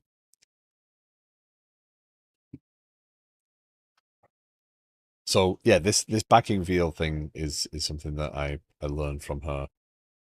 So basically, you could configure it to say, okay, well, this property, by the way, has this field. So when you're going back and forth, Entity Framework knows how to map that actual field to the property. So it will use this. So when it's looking for the column from the database, it will use this, but then it will know that it's backed by this.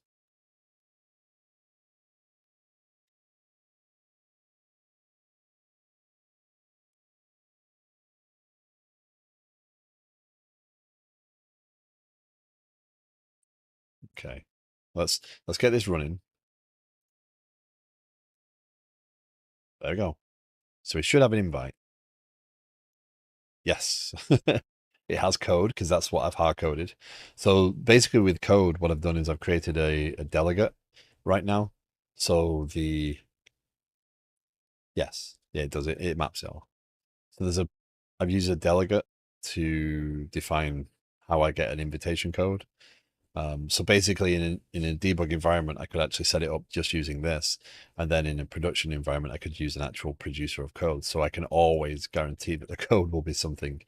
So this allows me to control it in this environment, and then I don't have to guess or go and fetch it. So we're going to go all that. Last updated will get populated if the invite is sent again, right? So if the expiration changes, so the expiration is. How is the expiration 7 days ago? Hi, Rubik's. How you doing?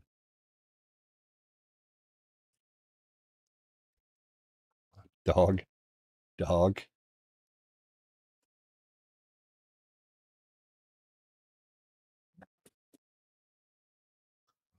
Any reason you are using Python? You know, env from host environment now.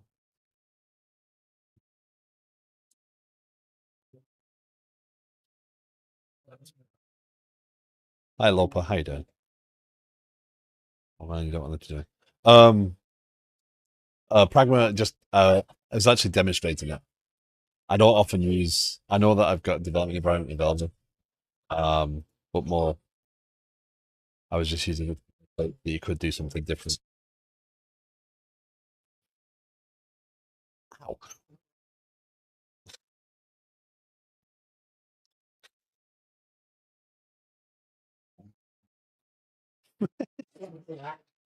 I'm gonna be right back. I'm gonna go and take a dog and let her play outside for 5 seconds.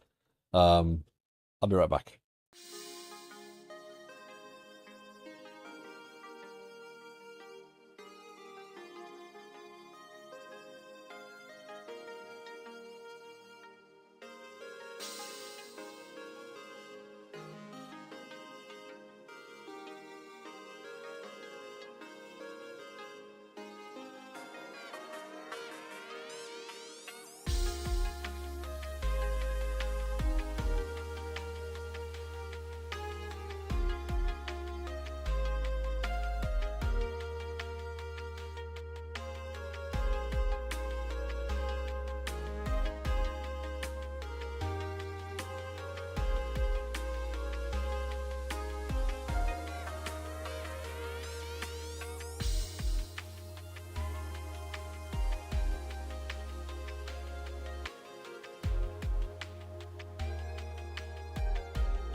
Okay, sorry about that. I'm back. Um, Yeah, the pragma is just that. I don't know how I want to use this right now, so it doesn't really make a difference. Either way, why did that code get 7 days? Because I get the default is UTC plus 7. Let's start that running. Let's go to our code. So again, it does sound like it did UT7 minus 7, doesn't it? Invite user. Oh yeah, look. So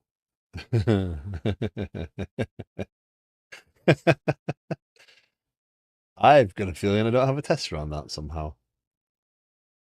When creating invitation is created.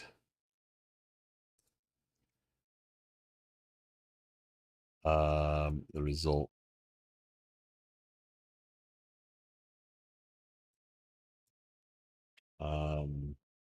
Result what is not null. Fact. Invitation expires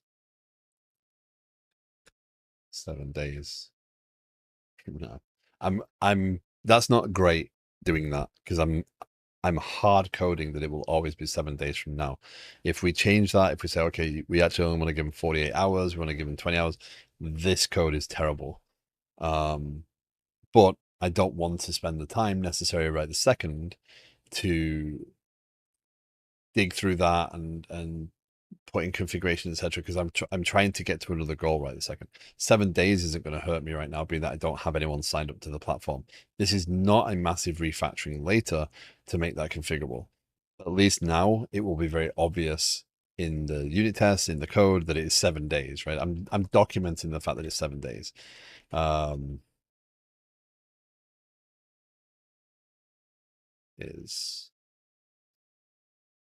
not using the showed library because I want to try and be explicit about what I'm trying. So let's do, yeah. In all these cases, I've now got results, so I know I've captured this basically.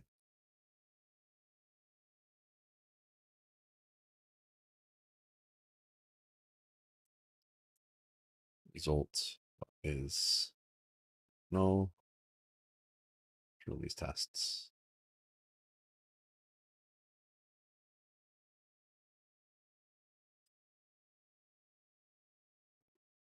Yeah, I'm like, I'm trying to pick my battles really closely right now.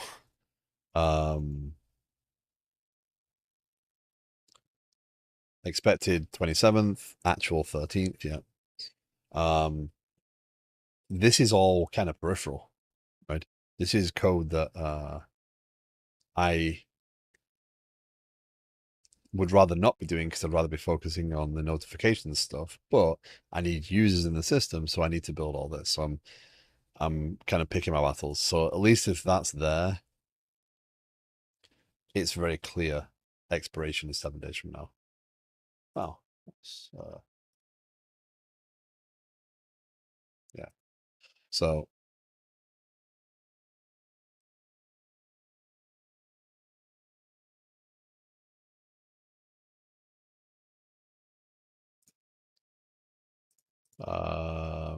let's go fix that code.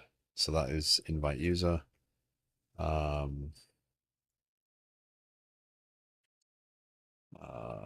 7.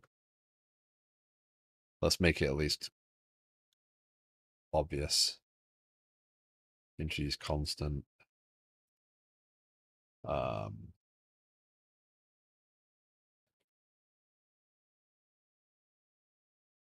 Days to expire. Once you now have tests that validates the current behavior. Yes. Yeah. Because again, what I'm trying to do here is I'm trying to get the user registration working. Once I get user registration working, I can add new users to the system myself. I don't have to kind of mock all that behavior up. It's a necessary feature. But then I can go back to the changes stuff, validate that changes is being produced properly. And now I can hook in notifications, which is the bigger part that I'm aiming for, which is the whole, as a user, I want to log in and say, I care about seeing this notification. So it's more about that long-term journey. And yes, testing will get me someplace there, but there's a lot of behavior in there that I need to actually do. So parameter count mismatch on what? Creating invitation non-expired.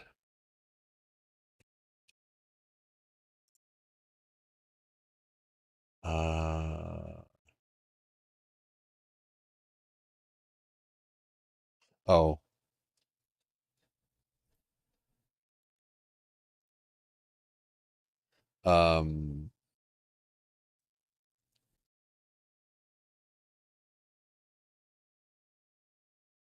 Yeah. Gonna be clear again.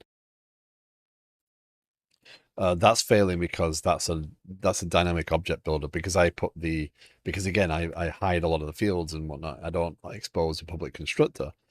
If you don't expose a public constructor, how do you test it? So I have the object builder that actually will go and take those parameters and map them to the values on the object. So it'll create an instance and pass them into the constructor if they're necessary. And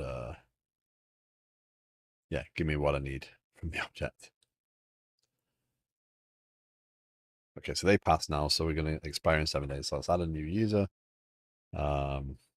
So, by the way, this should have created a user record as well. So Bob should be a user, right? And there should be a record for Bob as a tenant user, right? So the user, that's why I've done this the way I've done it, because I need that data to be intact before I worry about publishing any events. So what happens is when they get done, the outbots, the notification outbots, will get a user invitation created, right? You see that hasn't been processed yet. That actually might fail, because that's not checking expiration either. So that's a good point.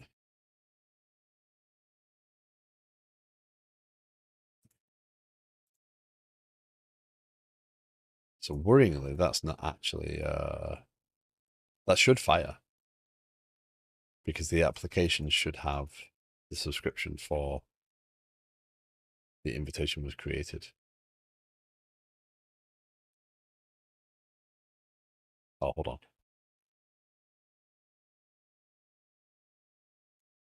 User invitation created.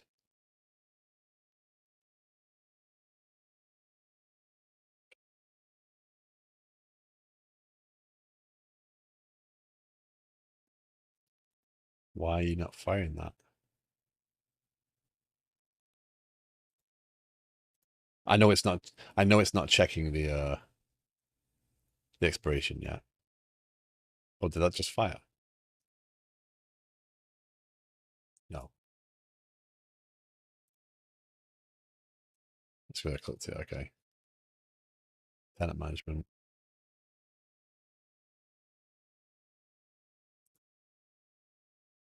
Okay, it is firing.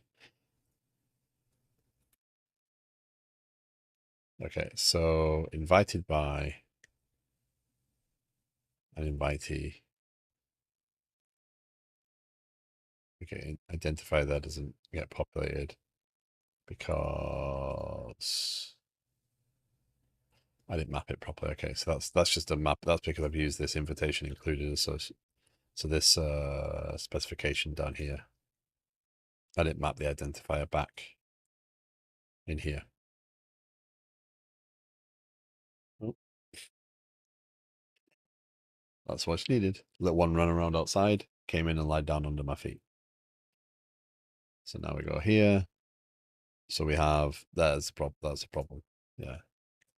We need this to do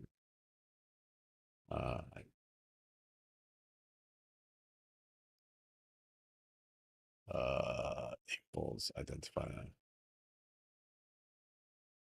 Do it that way. You don't have to leave it private. I've made that all the same model just for now. Yeah, they can all be in it because of the way it's being used. It's just a pair of contacts essentially that are all on the model, and on the other side, it's going to end up mapping it again. This is starting to get into the areas where the system is a little bit more complicated, a little bit more in-depth data-wise, and I'm just going to have to figure out some better patterns. Okay, so this should still run because I didn't complete it. So again, the outbots, right? The outbots is going to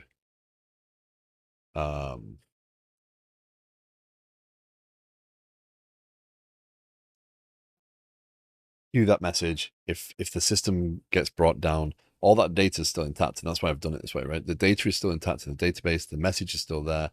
I could essentially requeue it if I wanted to, but it would just keep publishing those messages. At some point, I'm going to have to figure out the purge of that, but that's for another day. Okay, so we should have an identifier. We should have an invitee. So our invitation should have pretty much the same fields. I'm just remapping them again because this is the actual event. I'm not going to reuse the model or use the repository to map directly to the model that I'm going to send. That's not good. So we have objects, we have Bob, and there's our user, our Jeffrey user. Okay. So now we send that. Nothing should fail. Right. Send user registration invitation. And now we get into the learning. A convention for the message type was not found.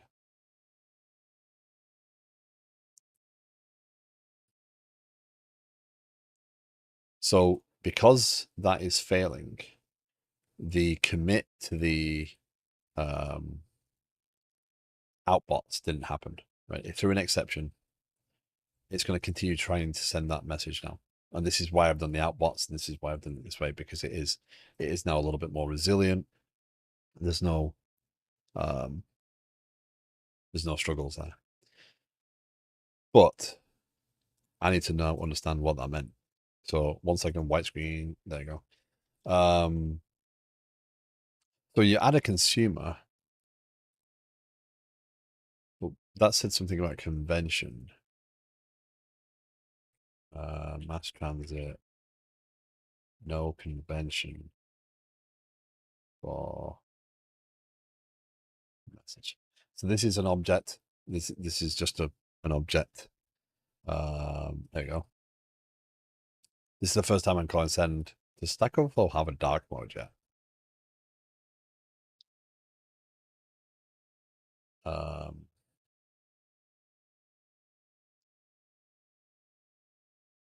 You're calling send, which is a convenience method. If you haven't configured an endpoint convention for that message type, it won't find one. I suggest reading this answer. The endpoint convention is a convenience method that allows the use of send without specifying the endpoint address. There is nothing in MassTransit that will automatically configure this because, frankly, I don't use it, and I don't think anyone else should either.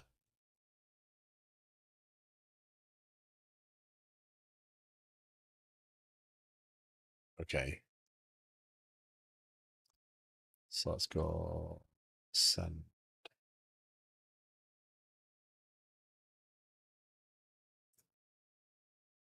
Loading transports. Consumer is widely used noun. Messages. So in this instance, I know that there's going to be something that's going to receive this. I only expect it to be one. It's not a general broadcast, so I'm sending it. I'm not publishing it, right? So that's what I'm trying to do here. I'm trying to say, hey, send this. Now, I don't care about what consumes it specifically, just that there is a consumer and that there's a transport for that message. So what it looks like I need to learn here is you have to configure for a send, but how? So if anyone's used MassTransit, Service Bus, etc., I'd be interested to know. I don't want to watch videos. Figure endpoints. Yeah, that's message routing, documentation, messages, consumers, users, to send a message to destination addresses that usually deliver the message. One of the send method overloads. Send the message transport. To obtain a send endpoint from a send endpoint provider called the get send endpoint in the string below.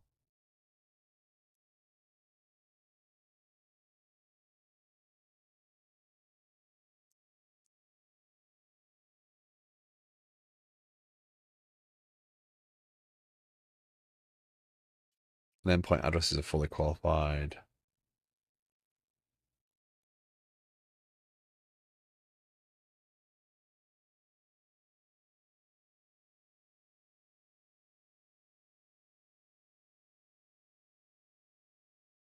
And yes, I know I can use Kafka as a transport for MassTransit. I'm not going near Kafka. Okay, so publish is nice and simple because publish is a broadcast. I've used that. But the send might need a little bit more. There you go, endpoint convention.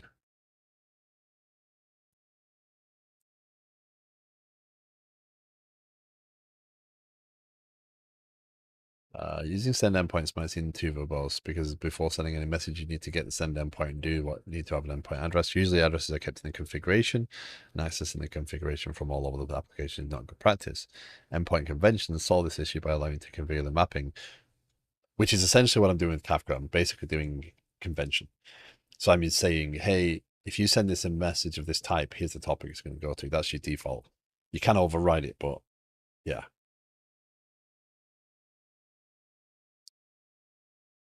The potential downside here will that you will not be able to send messages at the same time to different endpoints by using conventions. If you need to do this, keep using the gets. Okay, I'm good with that because I've got to grow into my usage of MassTransit, right? I'm not an expert in MassTransit yet. So the endpoint convention makes sense, right? So if we go to our tenant management configuration, we go to service bus. How do we do this? Endpoint convention dot map. There you go.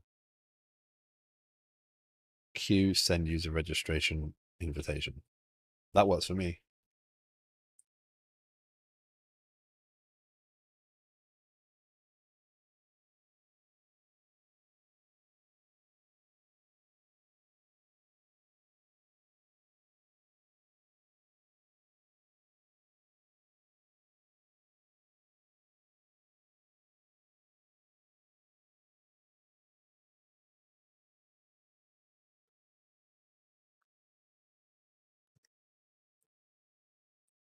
Let down Copilot, or is it Assistant AI? No, this is Copilot. And I'll take that one. Okay, so the question, let's see that if this starts and runs now, right? That's challenge number one, right? Do we get to, there? There, breakpoint, breakpoint, breakpoint, there you go. Yeah, okay.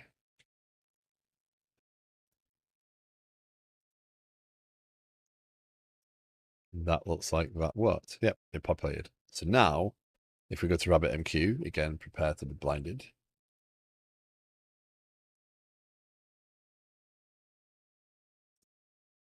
It usually gives me a mess because it reads mine. Oh, dear.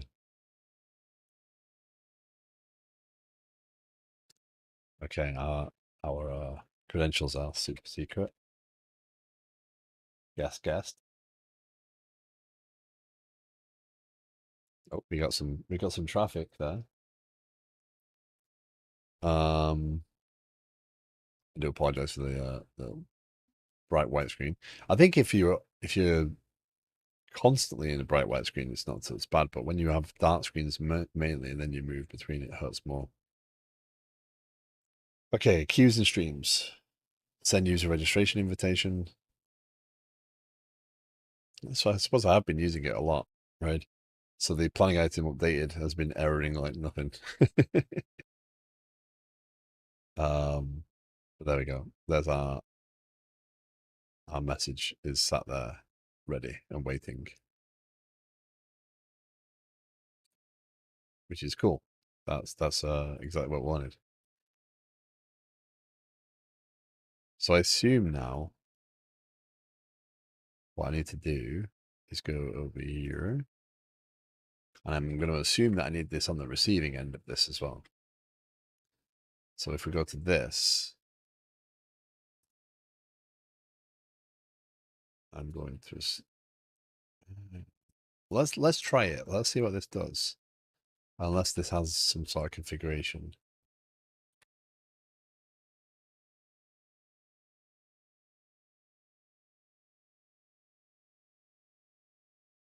CFG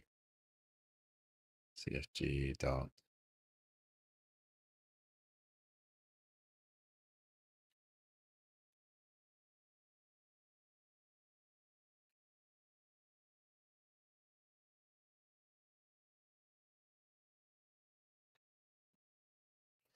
So much more to learn.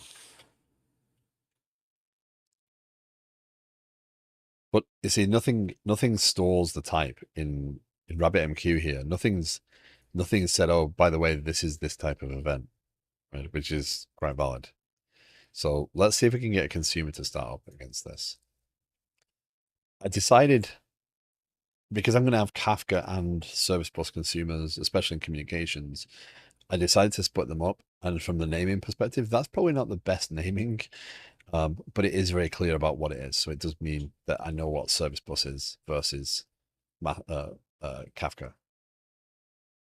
So the Kafka consumers, ultimately the communications is going to have to listen to certain Kafka events to consume data. So ultimately, this command here doesn't need to have all this information. It can send the command saying, oh, by the way, you need to invite this identifier. And this is the person who identified that invited them. And then because those events will have fired, the integration events from Kafka will have fired. When this system receives this notification, it can query and say, okay, do I have this information yet? No. Okay, I'll hold on. That is a possibility. The problem is then the more disconnected you are, the more distributed the system is, the more risk there is of those things not lining up perfectly and this having to sit there waiting and saying, I can't process this yet. Do you have any information yet? At least now I can send the email immediately. So let's go here. Communication will be one that sends the email. Will that republish other events? So the way I'm thinking about it right this second is chaos architecture. So changes calculates changes. Communications. I'm torn between communications and notifications being two separate components. I'm thinking that communications will have the API in it for me to go, and so communications will live at this level and kind of this level. So communications will have an API in it to say,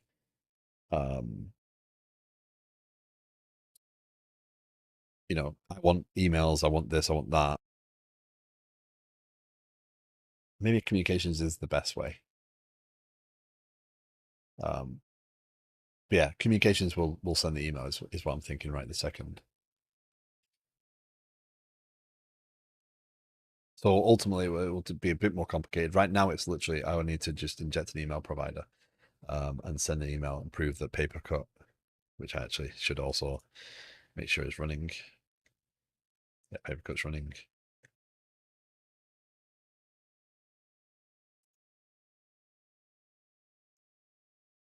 Yeah, Papercut to be running so it can receive its emails.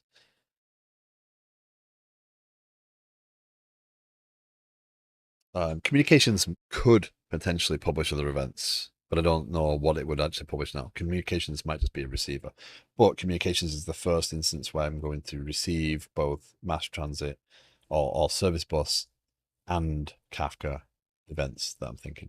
Because I'm thinking the API for configuring, yeah, maybe communications is the better wrapper.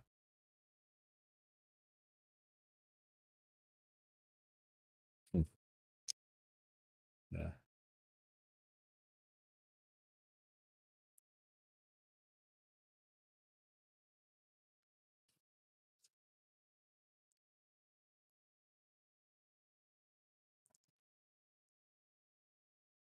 I've recently, as I've been doing this, I've been very mindful of the overcomplication. Like I've obviously been accused of it before, um, that I'm overcomplicating things because I don't necessarily see the simple path. The simplest path here would be to make one big monolith, right? The simplest path here could have been closer months ago, but the code would have been a lot harder to maintain. But now when I get to something like this, I'm really mindful of the disconnected nature of the system.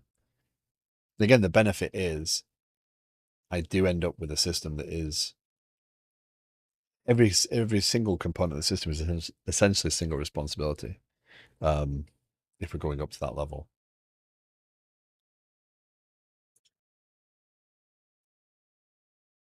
And yeah, if you're new to the stream and haven't seen this before, um, hey, finally got stream videos again. Hi, Andres, how you doing? How's things going? Uh, Not aware. Andreas is a fellow streamer, developer, does Blazor, does game dev, does all sorts of crazy projects. Works on lots of cool stuff. Fine. The sinuses are a bit of a mess right now. Oh man, still not fully recovered. Sorry to hear that.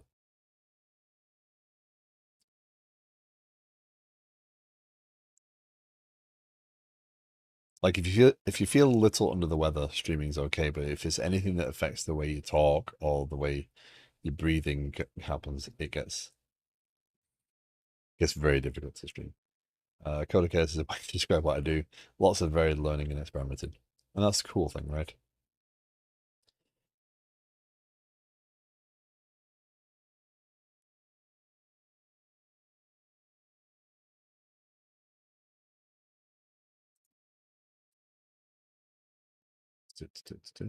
Yeah, because this is what I was really thinking. So I've still got another part of the changes ecosystem to go in that monitoring. So monitoring is the aspect of, hey, I care about um actually maybe that lives a little bit more over here than over there. But monitoring is more, oh, by the way, this hasn't been touched in a week. Oh, this thing hasn't been looked at in 2 months, etc.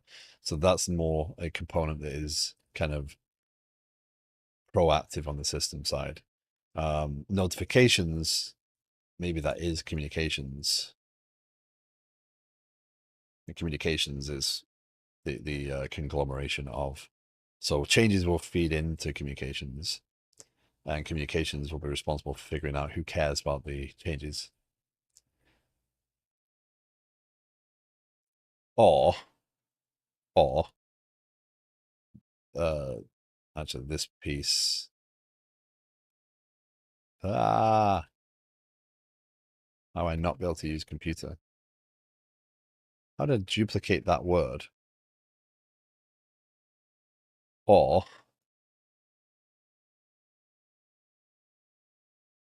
ah,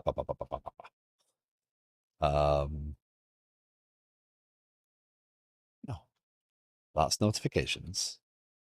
Use your brain. Communications.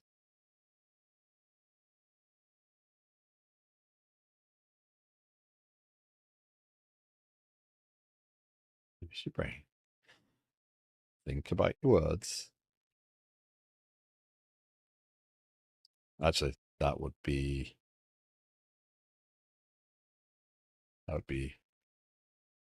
service bus. So I could do it this way, but all communication through communication. So notifications is the act of um is the component responsible for configuring what do I care about being told, what do I care about these things happening, and then notifications generate communications, and then it's sent there, and the communication preferences are handled there. These two blur a little bit for me. I am,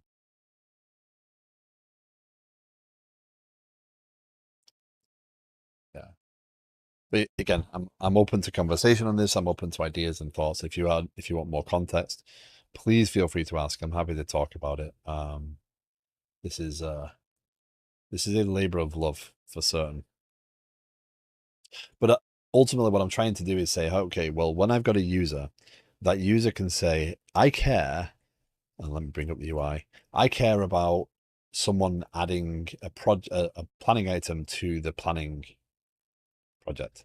I care about someone having a planning item in the planning project where the review date is more than a week old, or I care about the a planning item being assigned to me, or I care about whatever. And when I care about it, what do I care about? Well, I care about being notified immediately if it's assigned to me, so a push notification down to my screen. I care about a daily review, so on a daily basis, I get an email or a notification in the system again about here's the things that have happened based upon my parameters. So I really want to flex that a lot. So that's why I'm notifications and communications. Maybe notifications isn't the right word, right? Maybe there's a better word for that, but ultimately somewhere in there's going to be an API that I'm allowed to say, here's the granular level of notifications. And what I'm trying to do there is reduce the noise. You get to control the noise the system produces. If you say open the hose pipe, then that's on you. But if you say I only care about planning items that have expired, I would like a daily email of planning items that have expired. And expired means past due, right? It doesn't automatically just go away.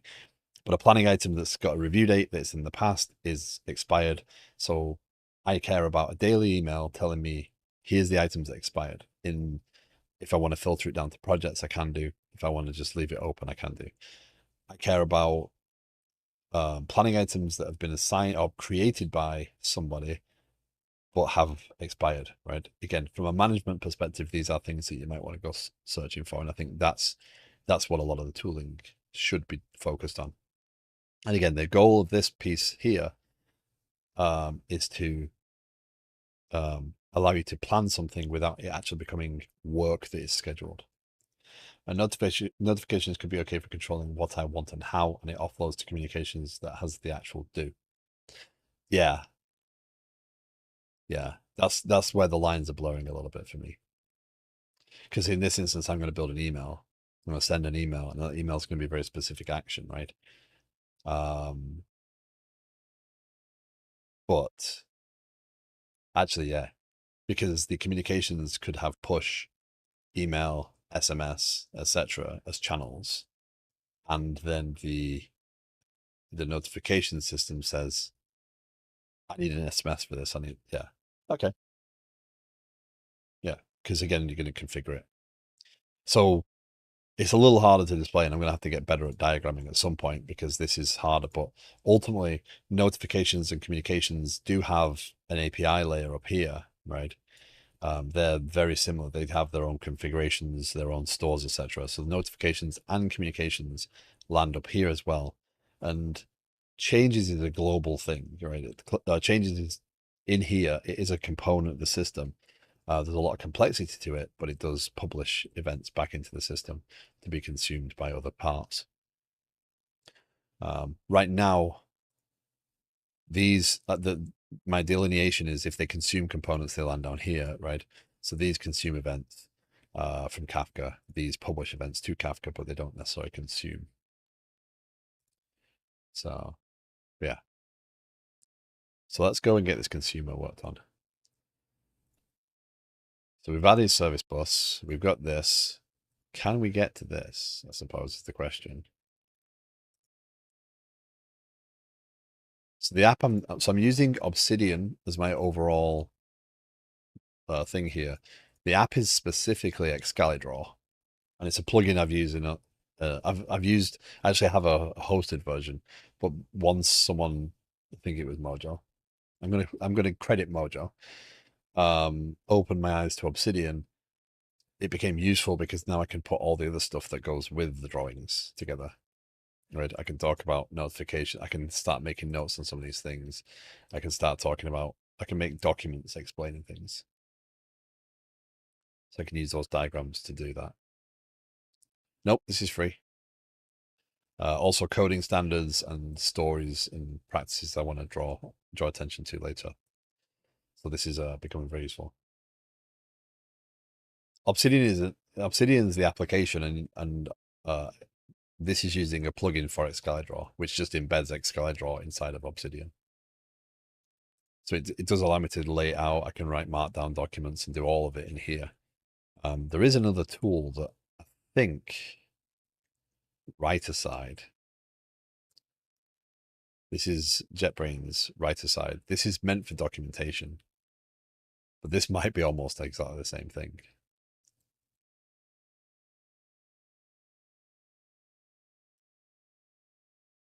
New project. Liquid Sky.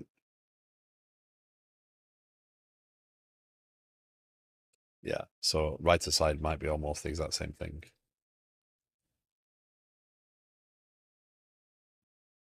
But allow you to focus it on topics, etc.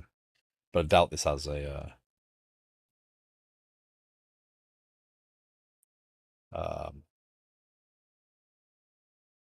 yeah, but I think it's meant to be something similar. But this is what they're saying is useful for making documentation for a system, etc. So at some point I'll have to figure that out. But yeah, the Excalidraw plugin is very useful in here. The only challenge is if I create a new drawing, it goes straight into light mode, and I don't know how to make it not do that because it's driving me crazy every time I create a new one.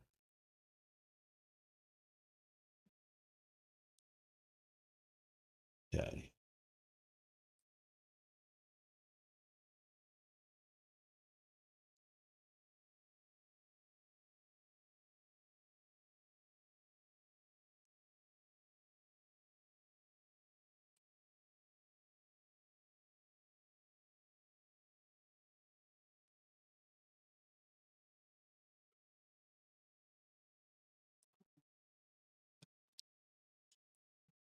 Just use mermaid.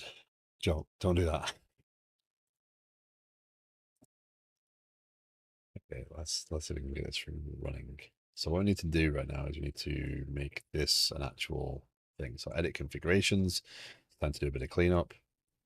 Let's do that. Let's do that. So we're going to collapse that. Let's remove, let's take that. Do I want a launch settings or do I want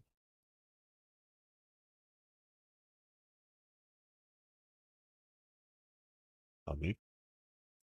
Let's remove that one for certain.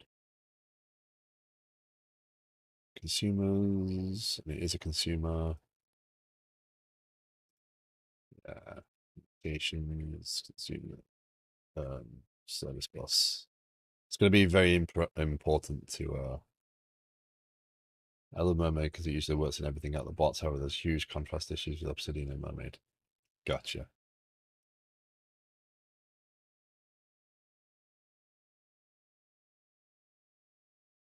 I'm using Windows 11.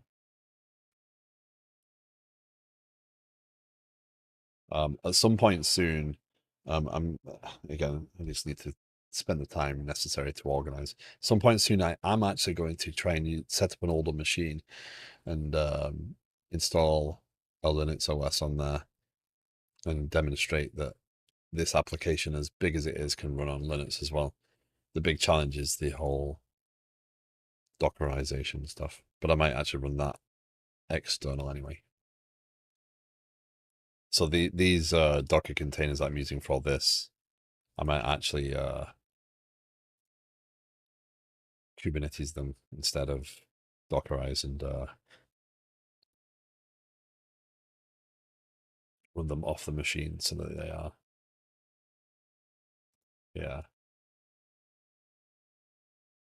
If I can figure out how to do it, so basically if I can figure out how to move the things that I need to support the data and stuff off of the machine, have that running as a separate machine, I can sit and tinker on my Mac when I'm watching TV. I can sit and tinker with a communications piece or an email piece, because again, every single component in this system, right? These components are completely independent. The only thing that ties me to this machine is this sheer amount of development stuff I've got involved. I could actually have a solution for attachments, a solution for changes, a solution for communications, and every single one of these components. And I am 100% certain at this point that that will work. They have no dependency with each other. So I can run, one of these will run happily on the Mac, right? A 7-year-old Mac with 16 gig of memory in it is going to run just fine. Running one of these, especially if I have all the Docker dependencies that I have offloaded to a different machine. So, okay, so we're going to start this one. We're going to see how it goes. Let's see what happens. So I'm thinking is I build a Linux box. That Linux box, there we go, will. Oh, I didn't have communications, apps of things. Yeah, I'm kind of missing the part. I'm your guy. Before Aspire, I was using my Linux machine for all my dev work, so I could swap between computers without having to reinstall or reconfigure. I've not used Linux in a few years, but I've been using Linux since the late 90s, tinkering with it. I remember installing it. I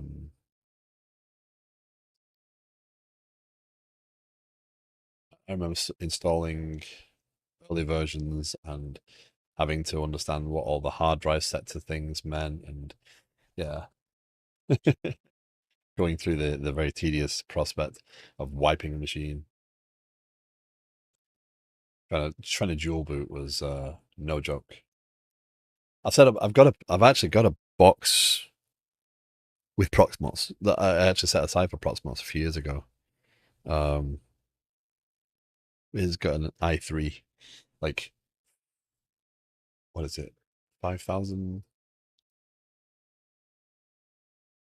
Yeah, it's got an i3 in it, and oh, I might have turned that into a Plex server. But yeah. Okay. The reason that didn't work is because I didn't set up. So every service I have is using service discovery, right? So I can send things, I can get the address, but even if I'm not doing it, I can.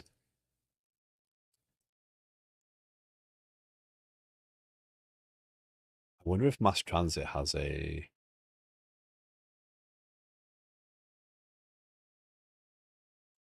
console. Yeah.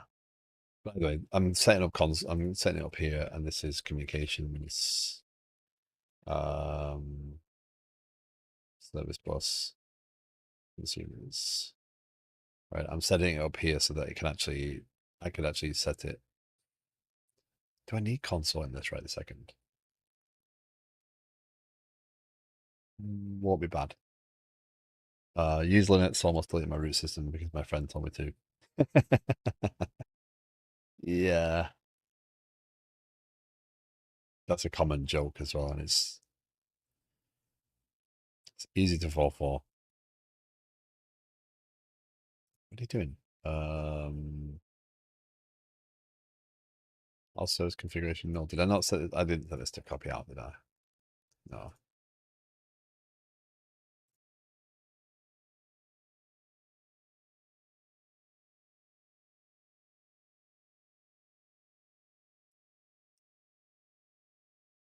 There we go. MassTransit. Okay, so I bet that has created another queue, and I think it's probably not what we want. I apologize for all the bright white screens everywhere. Did I close that one before? I closed it, didn't I? When I saw Joe Smiley's face just copy and pasting whatever they gave him, I got worried for him. A lot of trust for internet strangers. Yeah, yeah. My there you go. See, send user invitation. Yeah. See, it started up like this. Um, let's go in and see if I can set that endpoint convention again. like we did over here. Configuration, mediator, no, service bus. This this is the part that's going to be interesting, right? In the long term, like what do I do for this configuration? Because this seems, let's go with janky.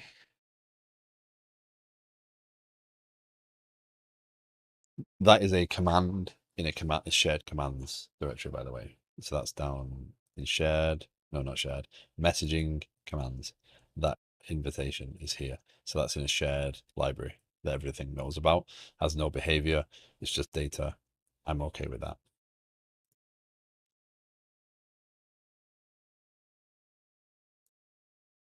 Add consume. I wonder if I can configure this so here, because it'd be nice to say in here rather than config dot.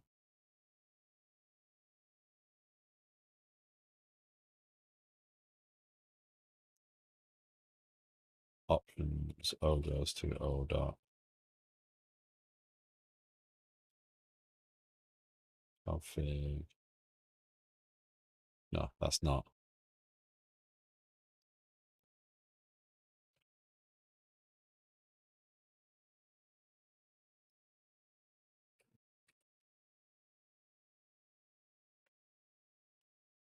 What don't you like about that? Oh, okay. It needs a specific options. Use. In-memory outbox. Awesome. We'll get into the outbot stuff on Service Bus later. This is going to be challenging enough without going this path. I didn't know where I left my phone, so I was all over the house screaming, "Hey Siri, where are you?" And Siri answered back, "I'm over here."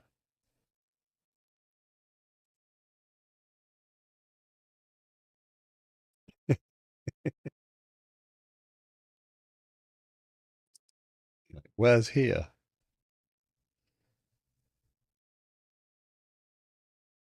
Come on, you know you want to do something. Come on. Yeah, you don't allow that. You're just making it up for me. That's what I want to say.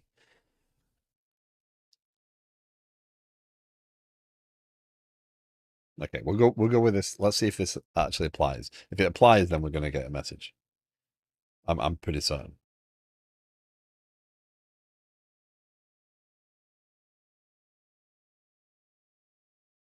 Ooh. That Copilot should make it better for you. It should just go and write the code to make its implementation reasonable. So that didn't work. Let's go here. I think there's a way of it. Delete. Delete queue. I want to remove this to make sure it's not creating it again, right? So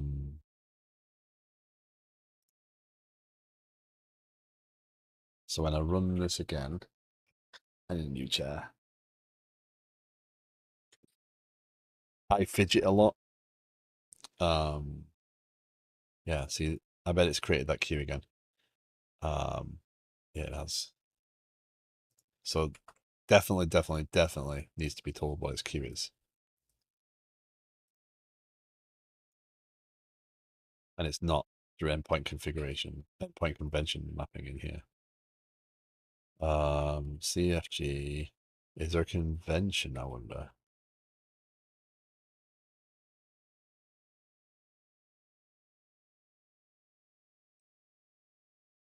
Okay.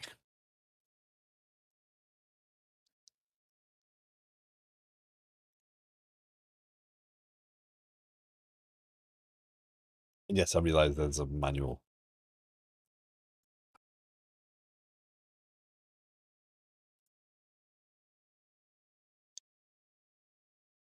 So you create a consumer definition for the consumer. I'm not sure. That's why I'm again, I've been focused so much on Kafka for the last couple of years that I've not really paid attention to Service Bus. I'm just trying to make sure. Don't you create a consumer definition for the consumer and set the endpoint there? Well, I'm not sure what you mean there, but add consumer. So that's the recommendation for add consumer. That's it. That's the documentation on consumer. That's the documentation.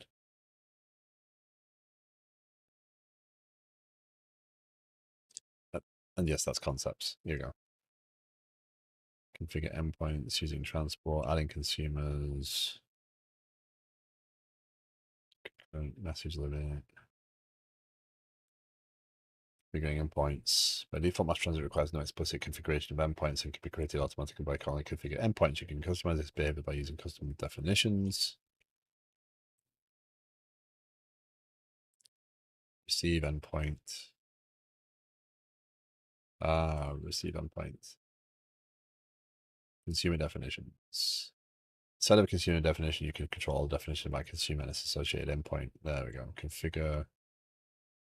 So we created an explicit definition for the consumer. Why would you see that upsets me because the naming is horrible there. Why would you create an in-memory outbox for a consumer?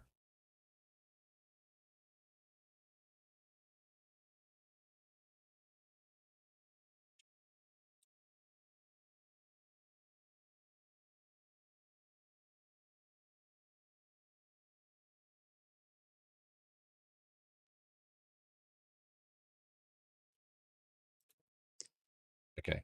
Let's go and do that definition now. So we need a definition. Configuration, consumers, definitions. Send. Actually, no. This is not solid what I'm about to do.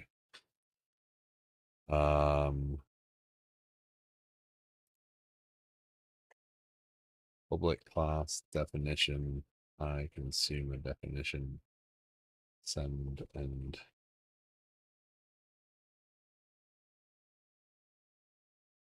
No.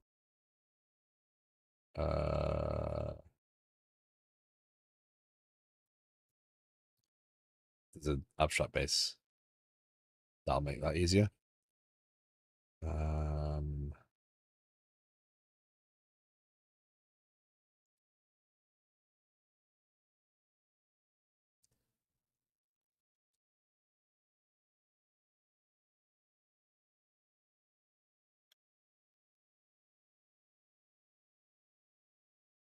I was just distracted. What are you doing now? Right now, I'm configuring the consumer part of this to receive this message. If I can receive the message, then I can worry about sending the email. And it should be a short hop, skip, and a jump to getting an email, a registration email built. What I'm doing is defining this. So protected, override, figure, consumer, endpoint configurator dot use. Oh, okay. That's what it does. Okay, so it's using the constructor because it's setting those things in there. They don't actually need the configurator. Right. So this is just for configuring extra pieces. Okay. So I don't need to override that because I can do this.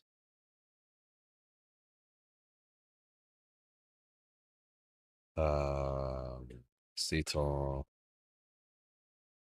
string endpoint name.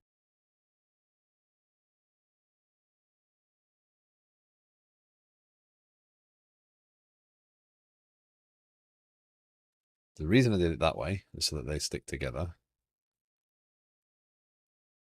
Now let's go back here and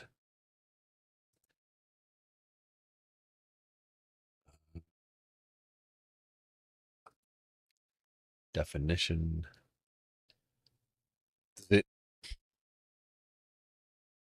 Does it implicitly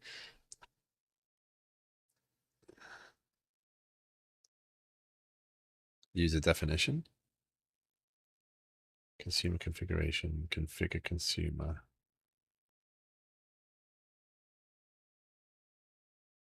Inside of a consumer definition, you can control the definitions about a consumer and its associated endpoint. Right? Does it do anything with it? So the question there is, does it...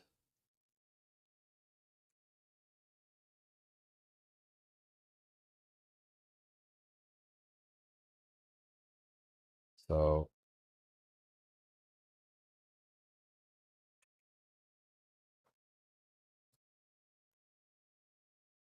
that's on receive endpoint though. Is it configure consumer? Yeah, that's not a method there. It's not here either.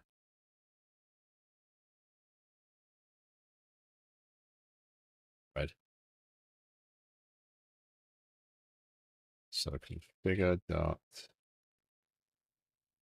add consumer.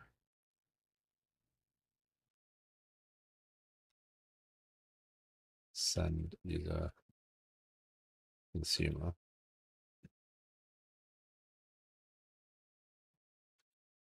Context consumer.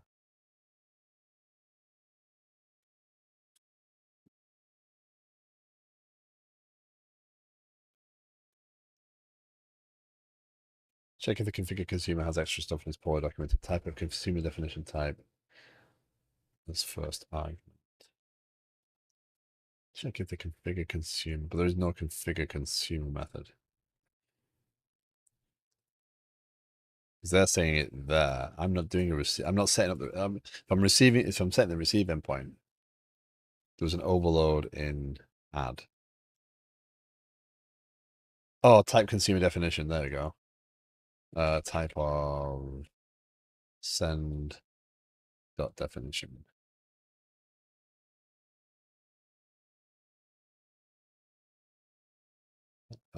Problem there is I'm not constructing it, so dang it.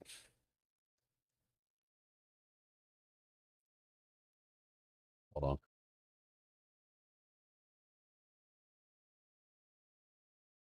Okay, so there is only that. So if there's no dependency injection there,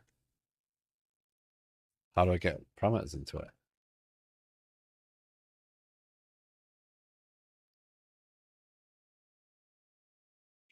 Hold on. Let's go back again.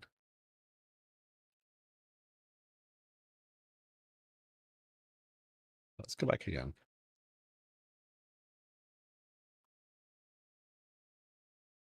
Registration context configuration, consumer definition type.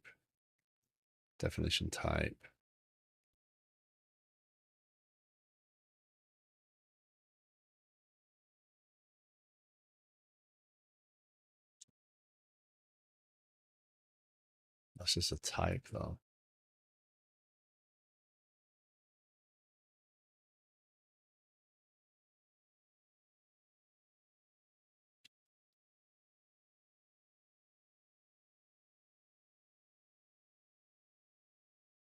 Oh, I'll be right back. Dog's been unwell.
Okay, sorry about that. Let's try and get this. Maybe there's also the conventions is an overload, and do you want that queue name to change, or it can be constant? So you use kebab case lower names for the convention. I mean, right now I don't. I just need to get that message out. I just need to validate that. So learning more about MassTransit is obviously on the list of things to do. And again, I'm using MassTransit or Service Bus in general because it splits the way that I'm using the system. When I'm using Kafka, I'm using it for promoting information around the system. I don't care about who's consuming it. I'm just kind of saying, here's some information. Different systems can react in different ways. You know, if there's 5 systems consuming a user or a tenant, etc., then that's okay. But in this instance, I just care about being told to do something. So it's better to use MassTransit for this. So here, if I do context and configure, yeah, uh, CFG, right? Context has configure consumer.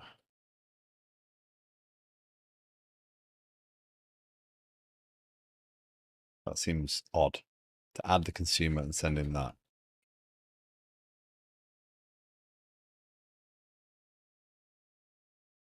That is that endpoint. That is that method, isn't it? Configure consumer. But then this definition doesn't get any of that. Then for now, fast and dirty may be a constant that you can change and let the stuff we found use it. But I do recall something about kebab case. Yeah. Let's give this one more try. So CFG dot. So this doesn't talk about definition. So how does a definition get injection then? Because they're showing in the demo. No, they're not. No, they're not, are they? Override the default endpoint name for whatever reason.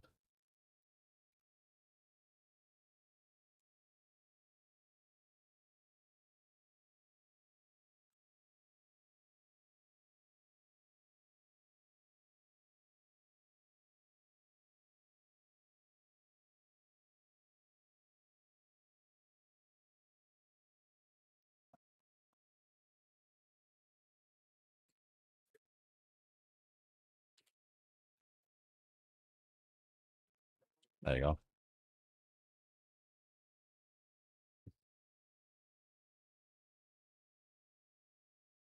I got to meet the 2 people that built MassTransit back in 20. Oh, there you go.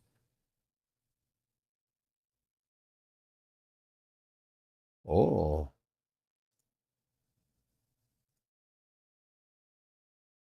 it worked. It worked. Yeah, back in like 2012, 2013. Um, I can see why it's sarcastic.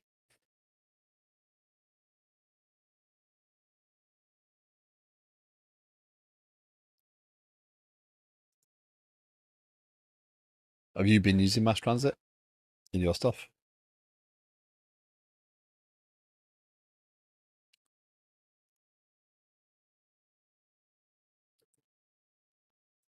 So this actually did get in here. Again, right now this is essentially just forwarding it to my local mediator stuff, right? So I'm ending up. I want to get here eventually. Um, let's see if that tries again, because that will demonstrate.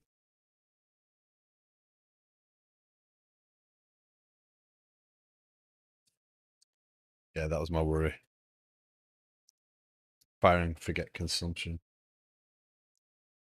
I recall I had to do a share project for the message, so it would be shared on both sides so the namespaces match. Not for a while. Yeah, that's what I've done essentially. Commands is here, and the app that was using it is no longer in service. Ah, gotcha. But that did pull that queue. Make that window smaller again, so it's not quite a flash of white. It processed that message, but it was it failed, and then it went away. That's worrying.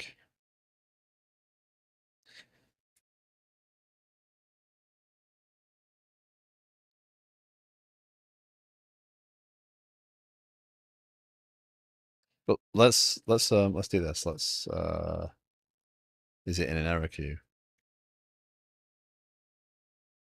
Yeah. There it is. Good point.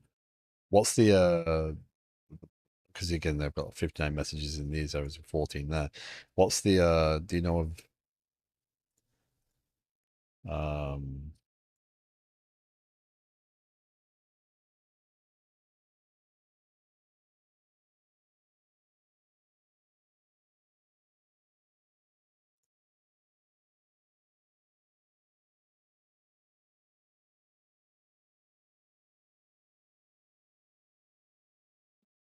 shovel plugin?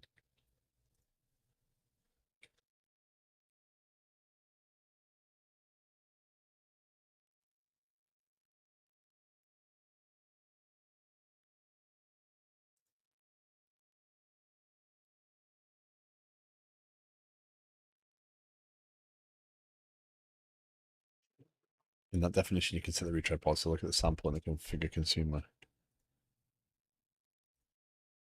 Keep pointing me towards the docs. Don't want to read the docs. I just want to write the code. Oh dear. Configure consumer. Oh, and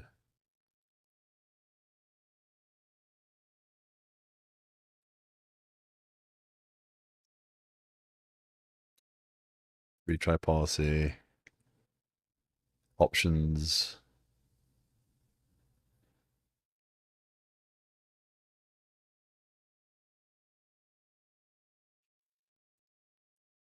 Use message retry or configure the retry policy.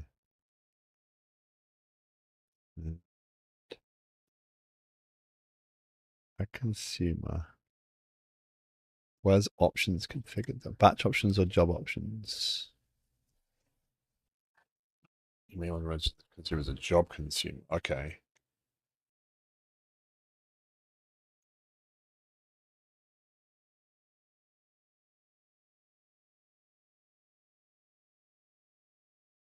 I mean, ultimately, I'm gonna do batch, but because the emails will be completely independent, right?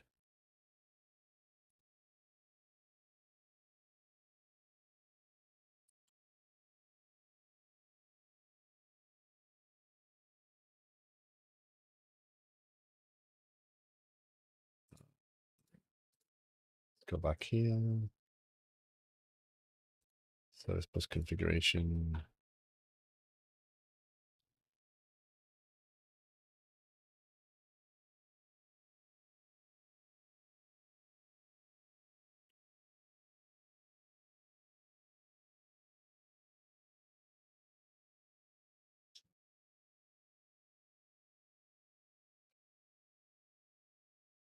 And bus rider. Yeah. I assume riders are, in that case, are kind of like things you can put in to monitor the bus and stuff. Now I don't know what you end up doing.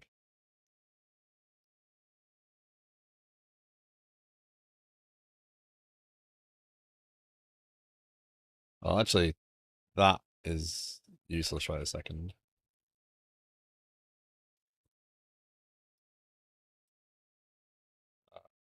Because I didn't configure this.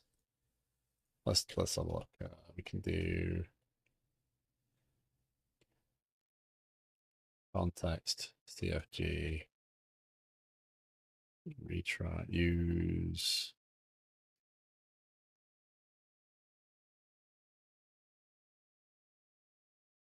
retry.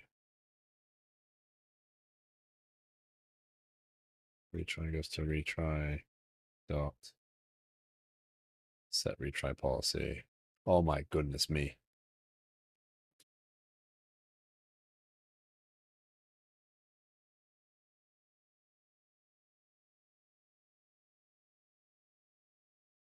What?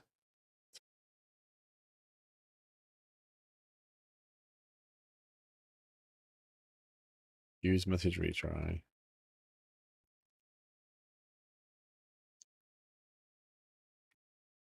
So you go to C dot. Yeah, now I'm going to need a retry policy factory.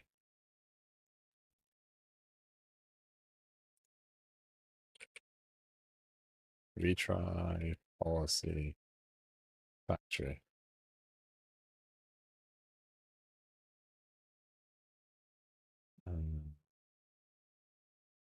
Retry policy. Immediate intervals, incremental.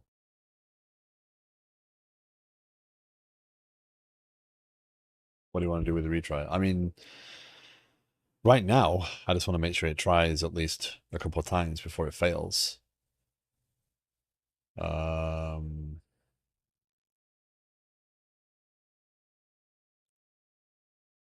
So is it like retry dot? Yeah, there you go. Interval.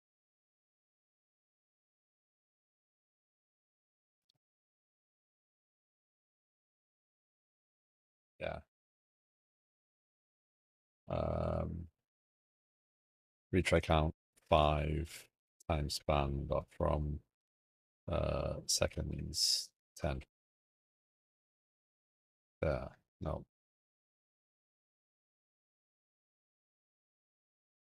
That's a time span. Time span dot from seconds 10.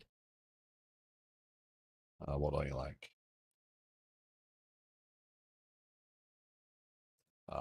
It's not a retry policy.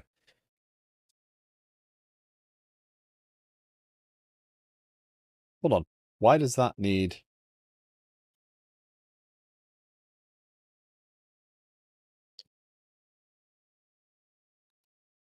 C interval? Oh, okay. Oh, because this configure. Okay, I get it. 5 times span dot from seconds 10. Remove a few curly braces, parentheses. Let's see if it actually start up and try again.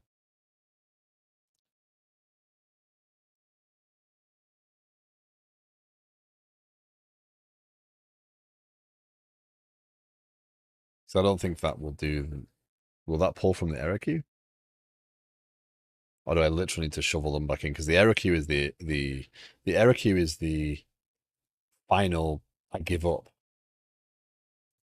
That's good enough for now for setting that up. So I need to re-queue. I need to shovel that message back in, right? So that's what I need to learn about. Dynamic shovels, static shovels. So I need to go here. Move messages. To move messages, the shovel plugin must be enabled. Try RabbitMQ plugins. Okay, so I need to make a note to look at how to do that by default on RabbitMQ. So I can do that.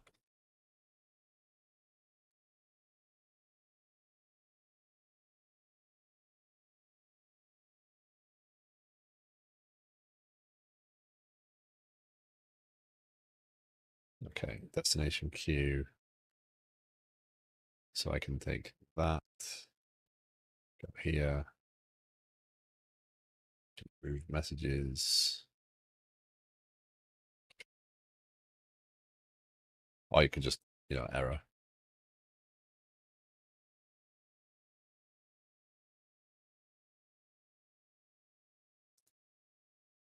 Oh, it did. It did. It just took a second to do it. Okay. Okay, so now it's back in there. Let's run this one up.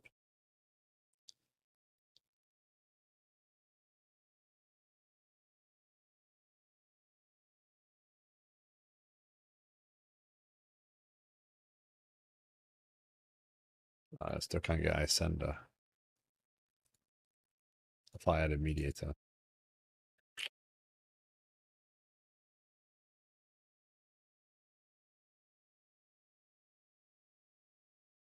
Oh, I'm making an assumption here, aren't I? I'm making a big assumption that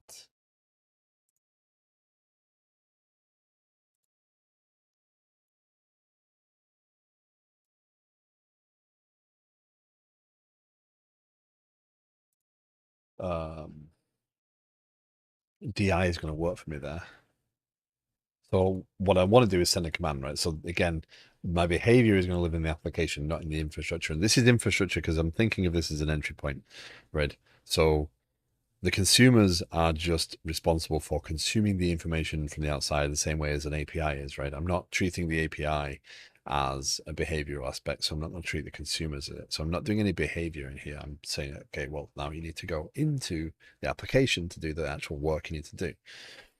So I'm trying to mediate here. So this is essentially an adapter. I'm not doing very, I mean, I could do some validation in here. I could say, okay, well, has the invitation expired? Does the user, did it come with the right headers, etc.? But I'm not going to do anything particularly difficult. I'm just going to pass it forward. The problem is it's not giving me the sender. Next question, did it actually fail that? No, it didn't fail it. So the retry kept it in there. Good.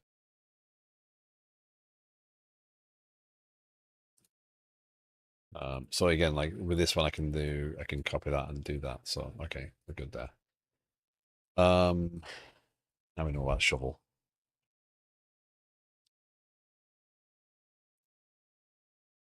So what I need to figure out is why I don't get sender there. Add mediator.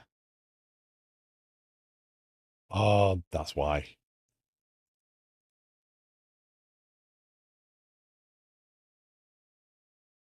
Wrong mediator. MassTransit as a mediator. This is the challenge with every library wanting to implement their own version of it. And I'm as guilty, by the way, because I've implemented what I refer to as workflows, which is essentially my own semi-mediator, right? Intention. It's not. It, it, it's not really a mediator, but it's so I'm not calling it mediator, but I'm trying to do the same sort of stuff. I'm just trying to distribute that. Sorry, little one. She lies right under my feet, so I can't fidget. And when I fidget, it upsets her. Okay, here we go. We got a sender. And there we go. Our command is in there. So everything is mediator. But it means, so MassTransit's implemented a mediator. If I was to use something like Jasper FX, that's got a mediator because it's opinionated, right? I'm using a mediator, and now Microsoft's coming along and said, oh, well, with .NET 8 or .NET 9, we're introducing mediators, right? So it's a bit of a challenge. Okay, bud? You eat too much grass?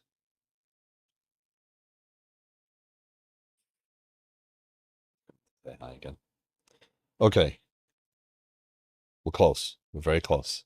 I've got a lot of code to review afterwards.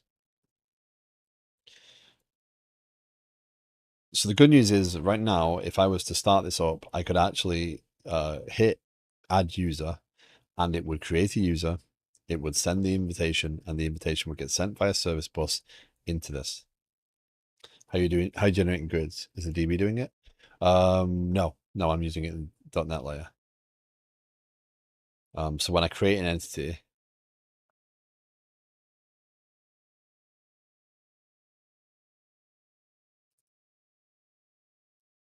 share kernel, entities, entity base, you're good. So everything gets its GUID from there. I know that's changing, or the ability to use different types of GUIDs is coming in .NET 9. More predictable ones. Did anybody spend some money on Prime Day, by the way? Make sure that Jeff Bezos can still afford to eat.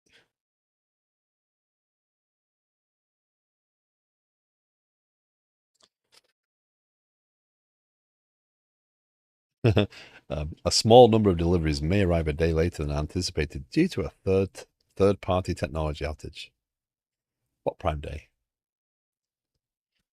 Yeah, Monday and Tuesday's Prime, or Tuesday and Wednesday Prime Days, right?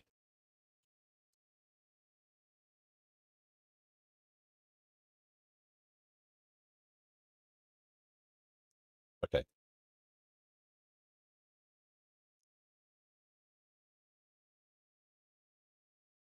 We have some stuff arriving today.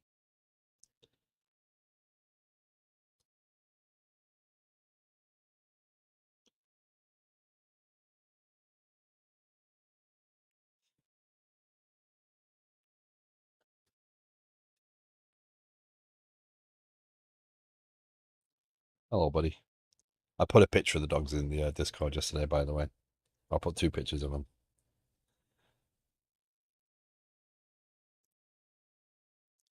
Um, okay, so we can get that. So we can get that. Now I've got to figure out email. So to do this, I need to configure whatever I'm using for email. Me and Amazon have a love-hate relationship. It loves me and I hate it. Every often they don't deliver here. Ah, gotcha.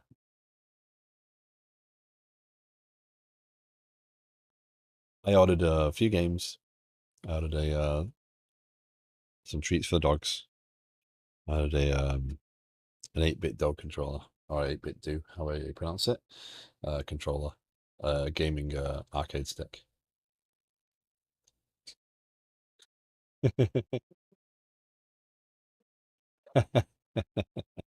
They don't ship. Nice. Playing some Tekken. That'd be fun. I wish my daughter would like to play like Street Fighter and stuff, but she doesn't like getting beaten at it, so she doesn't like to play those games. Put me in Valorant, and she'd be like, "Oh look, terrible. Play again." Street Fighter and stuff. I do like playing them, so I like having an arcade stick, and it's cool because it's more the aesthetic.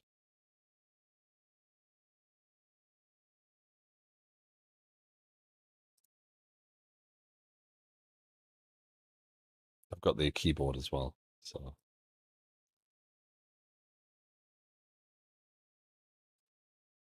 my harder control for the PS5, Street Fighter 6 maybe. Yeah.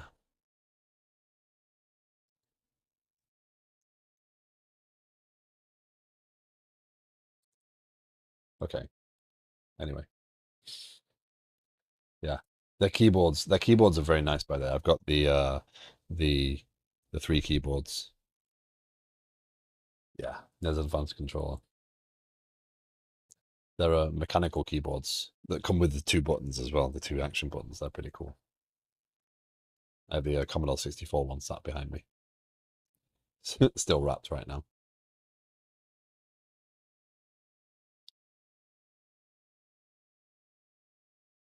Yep. I think I do own one of them. That one looks a little bit damaged. And someone should have cleaned it asking $44 for it. Product is available as renewed, see? It'd be worth cleaning up. You clean it up, just put, clean that finger dirt out of it, and you can ask for $20 more. I knew what you meant. Yeah, I knew which control you meant. Anyway, I'm procrastinating again.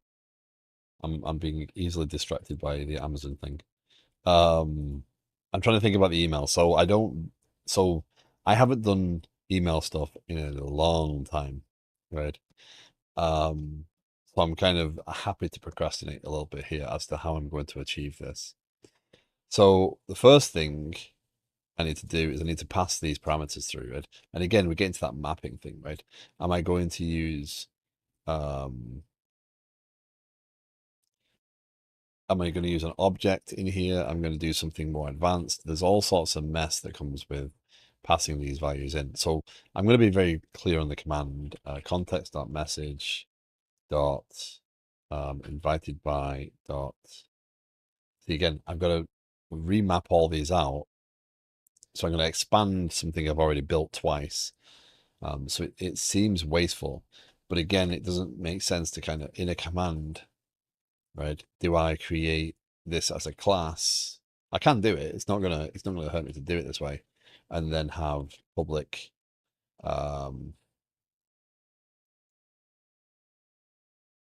Here's an interesting question: how are you going to deal with templates? That's why I'm pausing on the email thing for just a few minutes.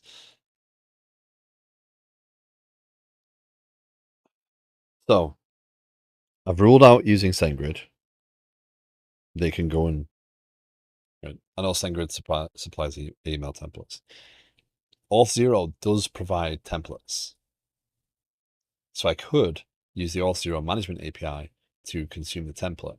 Right now, I don't need to do that. I just need to build an email and send a link, right? So I don't need a template, but it does go into how abstracted am I going to make my email system? What I was thinking about doing is having this send a command or create a workflow, and the workflow would first go and get the template and then go and build the email and then send the email, right? So the distinct actions as part of a workflow, because each one is pretty much can do with its own behavior. But then where do I put email? So here, record, public record, contact information. And then this is GUID, invitation identifier, You'd think I'd be able to spell that by now. For some reason, it's a word I struggle with. And then invite is contact information.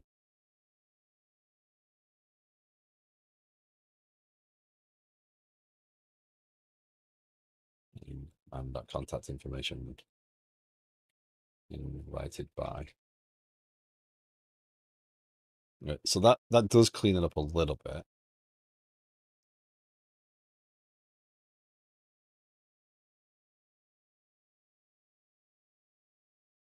Right, I'm not going to inherit these things. I'm testing that. I've got an idea on something I want to test later on that. That's why I keep putting things as sealed, just to remind me.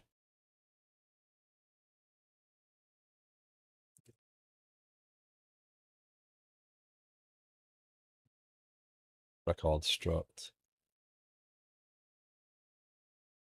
Still not clear on what changes on that one.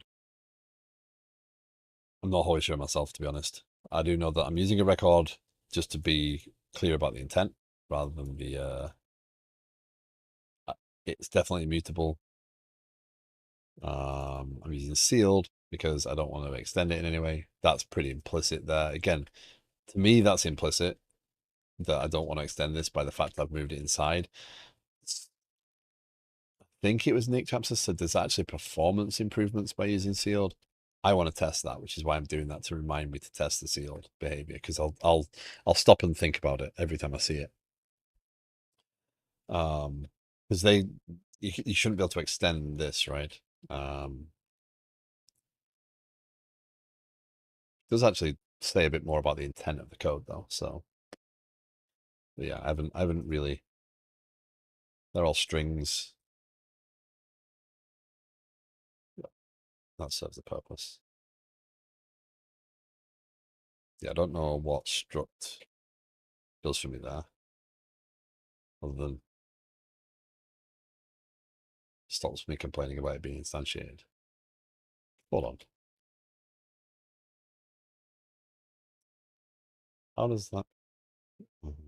What does record struct do?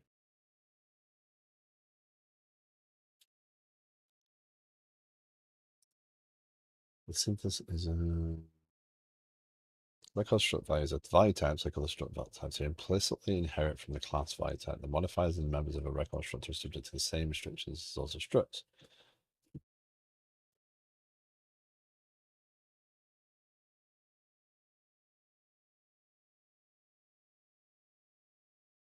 Cannot use ref, that's fine. At most one partial declaration, I don't need that. Cannot use ref out or this. In and params are allowed. Members of a record construct.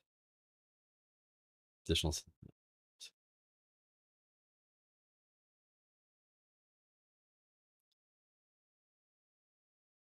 I'm not using it. I mean, again, I'm not using it. I'm using it as a DTO. And that's, I'm just being good with the word record by saying it's just an object you don't want to create. You don't want to modify in any way. Because again, if you pass in a command, you want to make sure that the command cannot be changed, right? So by making it a record, I'm actually saying you can do that. But it would be interesting to understand, and I don't understand it,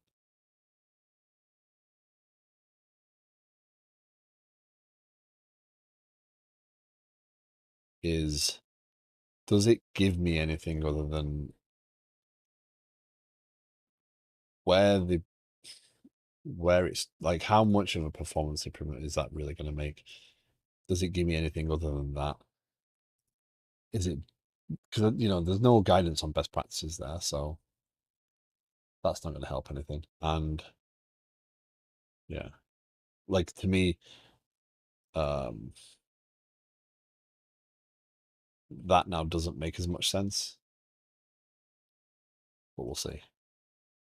So we're going to do command takes the identifier, which I'm sure is identifier. And it takes a new, come on.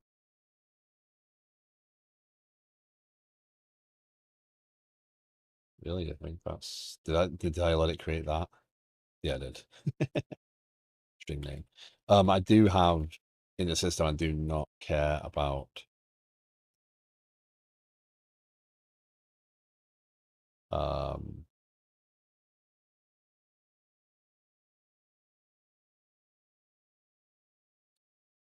first and last name.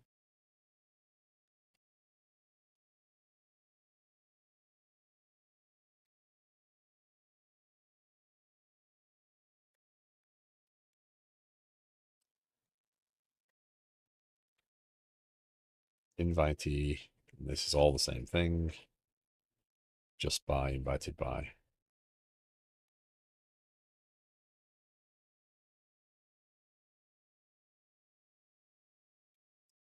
And yeah, I'm just mapping this over and over and over again. If context, well, how would context.message be null? I don't know. I don't know how that actually happens. There's nothing indicating failure or anything in here, so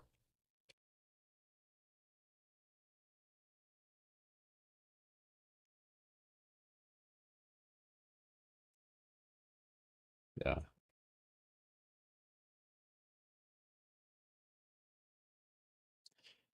So that might look messy, but it does the job it needs to do. It maps the object. I'm not using automap or any crazy complex tools or crazy libraries in here.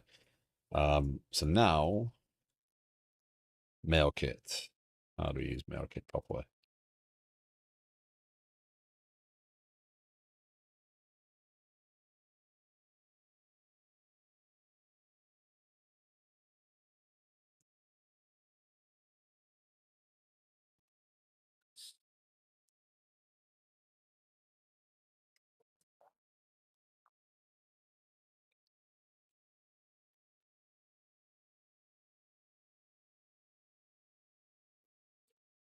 How would you use MailKit? So this general question.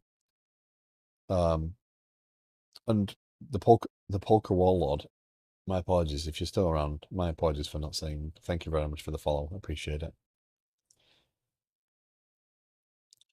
What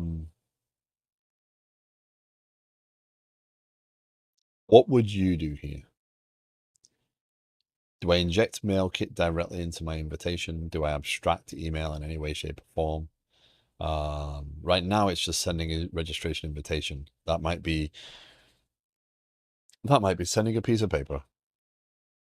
about a conversation on one line stream yesterday. Very good community day as always. Getting into sending information to you. Sorry if I'm sitting weird, because there's a 40-pound dog right where I want to put my feet.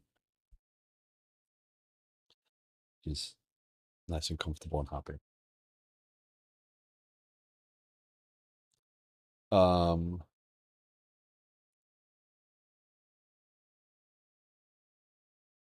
Yeah. Where do we do this? How do we declare we're using MailKit? It's obviously easy to say it in application, but it's kind of an infrastructure concern as well. So is it good enough to say? So again, we're in a communications application. Email is a part of the application, but is that more of a, where the lines are blurring, and this is where, when you get into something like this, where I've got this clean architecture thing going on,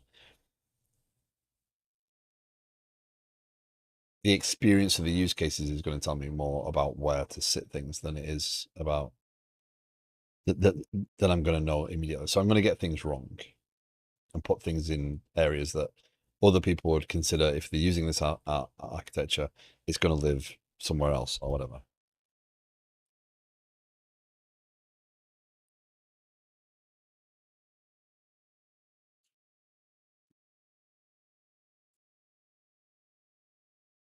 So where do I put this? Obviously, the easy thing to do right now would be to inject something. I'm just looking at MailKit, but I'd be interested if anybody does have any ideas on it. Right? How would you do it? Well, you have a common interface to send messages, and it will somehow determine what to use behind the scenes.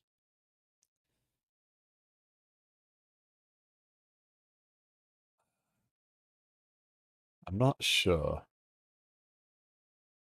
So let's say no for right this second.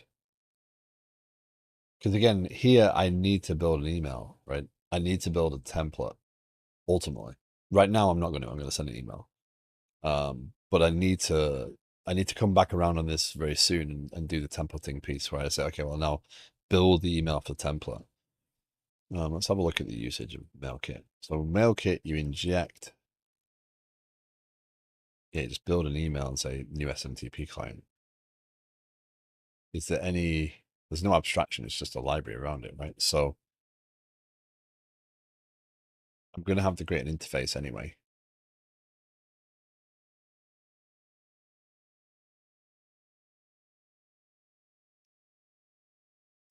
Because let's think about what I want to write here. I want to say, okay, well,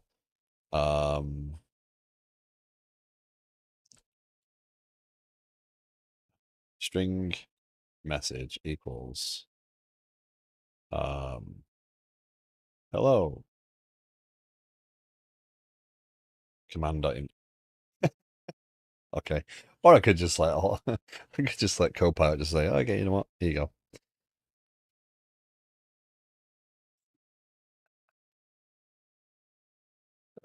Dear. Hold on, let me do this properly. I think that allows me to do that. Then that. And then that gets that. You've been invited to join the platform.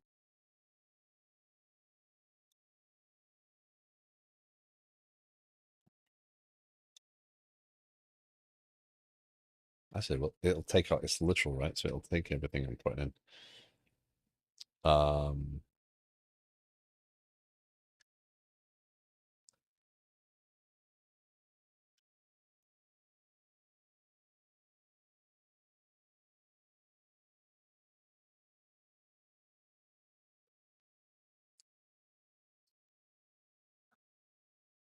Hello. You've been invited to join the platform. To complete registration, please click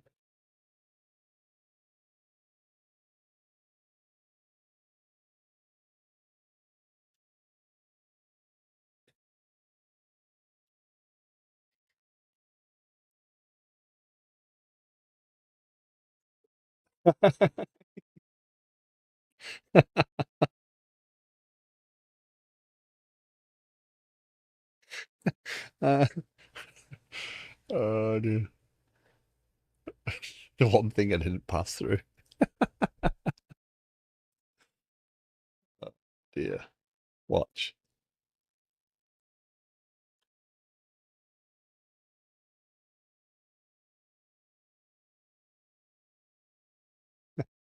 I still can't spell invitation. Yeah, that's right. I didn't pass that through. The GUI does not matter at all. The code matters. If I did an integration event for the invitation so that the communication system knew about the invitation, then yeah, this could pull that. But I don't want it to work that way. I want this to literally send the email. I don't want this to be having to rely upon information existing. Otherwise, I've got other challenges because if Kafka's not keeping up or Kafka's queue gets big for whatever reason or whatever, then my MassTransit command, which is a direct, hey, do this, could yield a bigger mess. So I need the code. I need everything I need to send the email right now. And I don't want it's when I saw invitation identifier, I'm like, oh, you complete donkey. Just completely forgot that.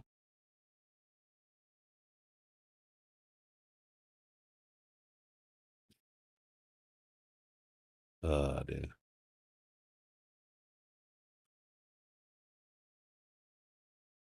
That's that's hilarious. Uh,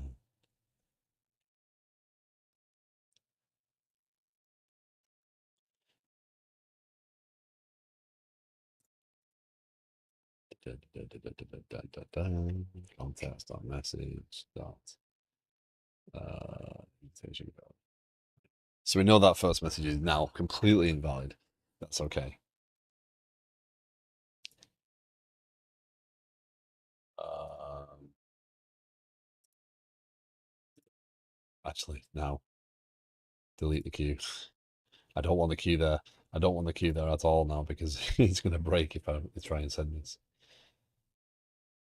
Um, so now we're getting to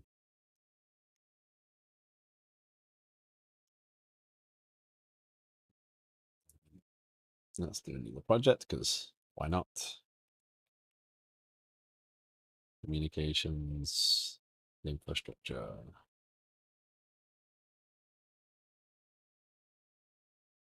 And I'm going to do it this way just for now, just to try and move this along. Again, there's a lot of stuff in here, but email provider. This is going to be a thing. It's going to be a task of result reference. Yeah, because everyone's got a result now as well. Send email async.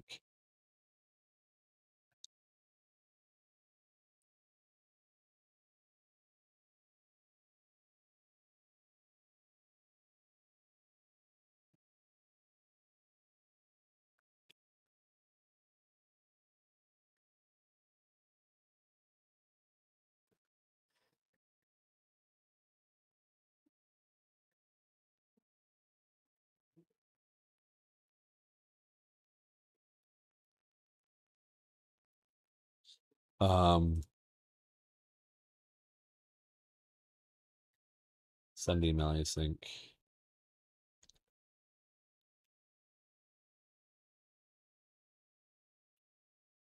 Yeah, we'll do it that way. Then we'll inject in here in our handler, our email provider.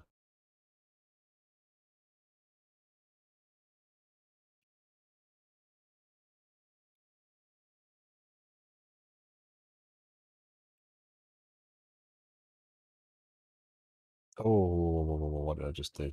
What did I just do? I didn't mean to do that, did I? Is that Oh, that's a bad direction. That's a bad direction, isn't it? That's not infrastructure. That's possible, but it's not. It's not something I want to be doing. I'm pretty sure. Yeah, that's a bad direction. Application should not know about infrastructure. Infrastructure knows about application. Yeah, that's a bad direction. How do I do that then?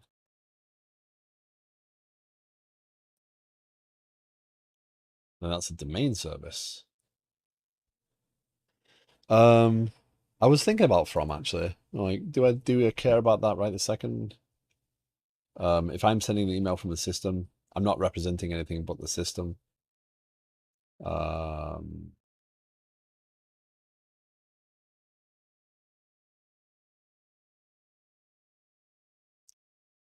you are right. String from.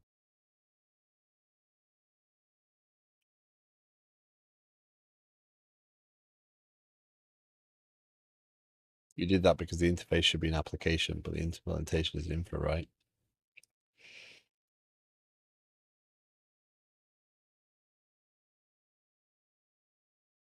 How do I do that properly? So how do I do that? Where else do I do this?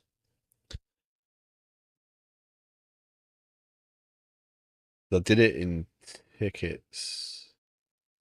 I had the same sort of challenge in tickets, I think, because I needed to send a service. See, this doesn't reference infrastructure, but there's an infrastructure HTTP, the ticket promotion client. The domain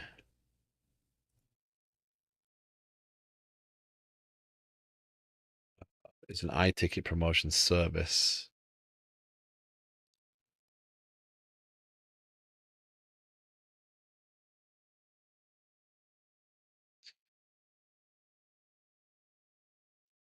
Right, infra references app, but you have the interface in infra. But infrastructure doesn't directly reference app either. Oh, it does there. Infrastructure does reference application and domain there, which is wrong, surely. Tickets is the oldest Romanian piece that has not been touched. Sure, that's wrong. Planning domain. Why are you referencing domain?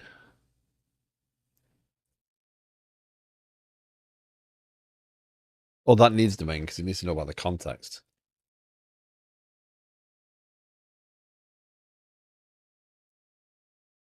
Infrastructure is just the implementation of it.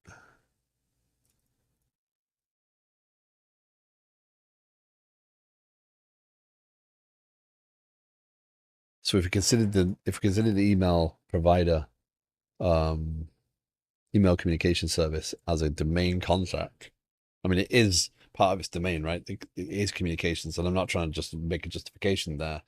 It is that. So if I make the interface that and the infrastructure can reference domain, the infrastructure creates the provider. So that's more there.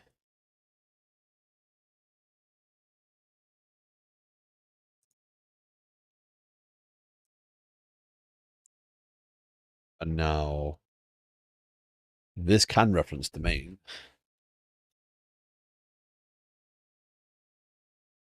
If we whack the word service on it, it makes everything better, right? Um,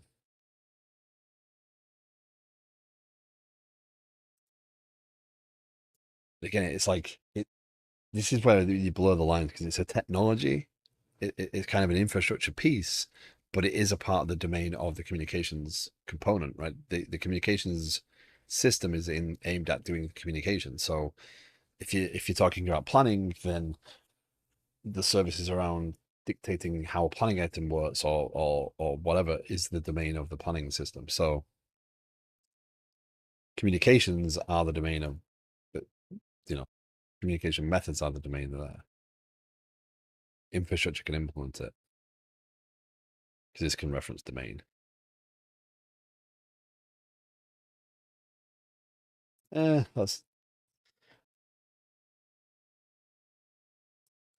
Let's do it.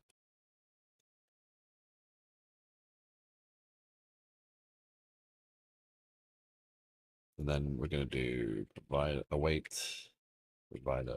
That was the interface and the concept is part of the domain, but the actual client that does the sending is infrastructure. Yeah, the implementation of it is actually done elsewhere, but it needs to know about it. Send email async, and we're going to go command dot invitee dot email dot invitee by dot email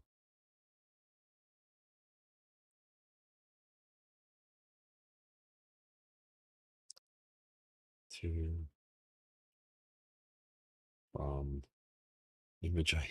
I'm deliberately doing that, by the way. Then a message. Ah, and I've said that that returns a result. Reference and import type. I love how you do reference and import, and it does the reference but doesn't. Oh, do you want to just use the email, or do you also want to give it a name?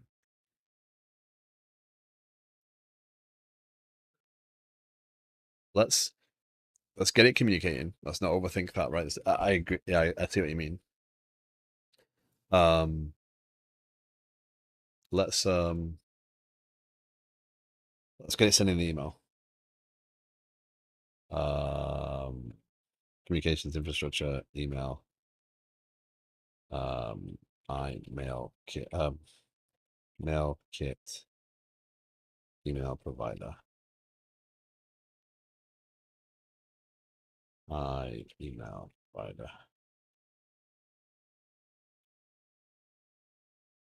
Okay. I have, yes. I've got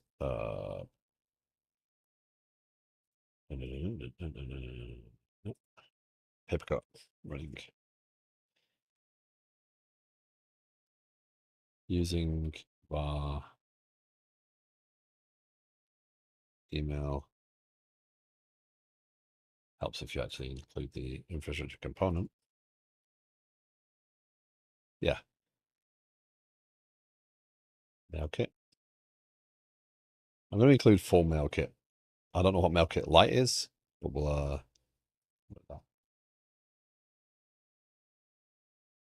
no, not that I know of. I think papercut is literally just an SMTP.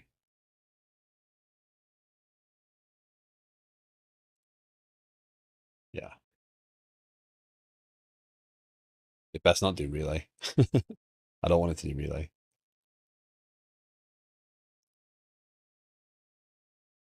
And yet, so I realized that MailKit is the actual thing that's going to build the email, and the SMTP thing, the provider is ultimately what I need to configure.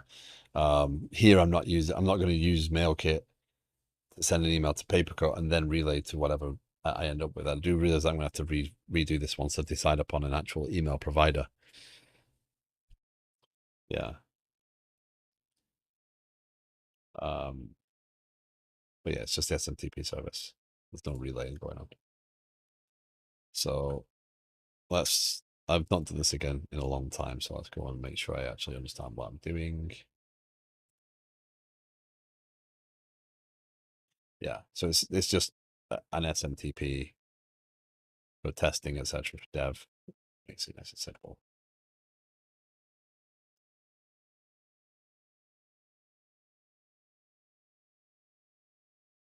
Lie down, bud.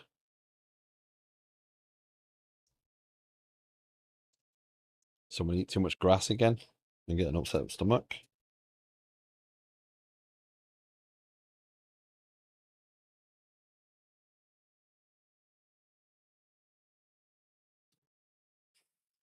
What should on your sister? Blackie001. Welcome. Thank you very much for the follow.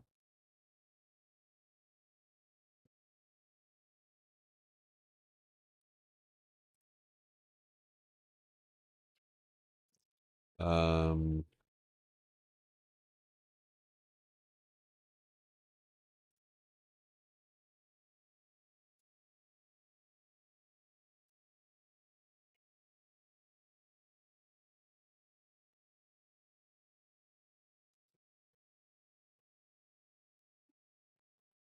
what I'm doing, mail kit.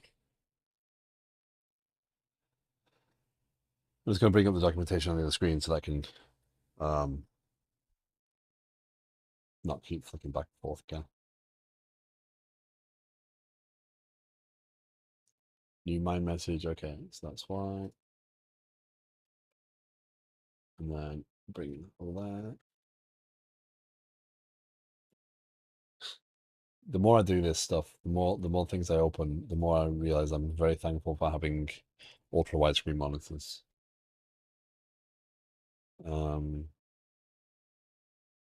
Email dot from email dot to email dot subject email dot body equals body. What don't you like there? Oh, new text part. New text part. I get it.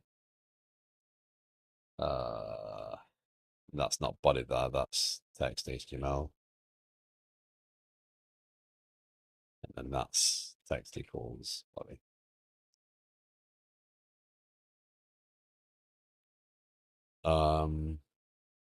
Yeah, using our client, of course, new SMTP client. So I realized that eventually MailKit email provider is not going to necessarily be MailKit. It's just going to be my email provider, and I'm going to feed this configuration. This works similar from what I know to. Does it not do it that way? Does it not default based upon what my configuration sets us? Yeah.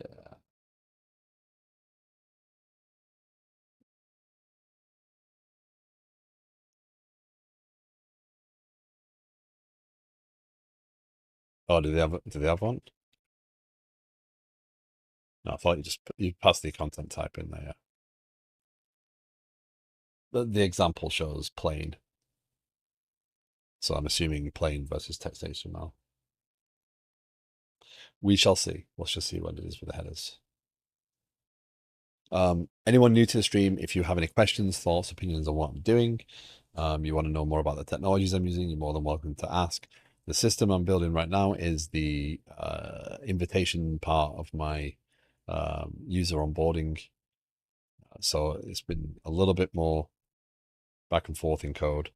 The system I'm actually building starts with here. I'm going to be adding the ability to add a user into the system from this system, and then they'll be available to be assigned and whatnot in users. But yeah, there's a lot to show, a lot to do. So, but if you are interested, I am happy to divert and talk about the technologies. Client.connect. Let's host 25. Let's client.send email and disconnect this through. Yeah, because yeah, return result.success.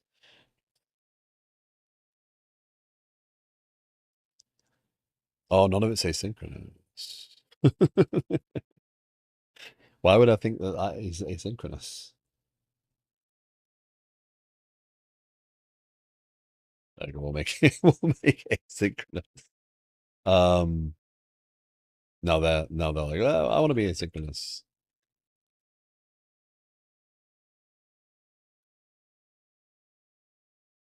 Just giving back some resources to the system. No.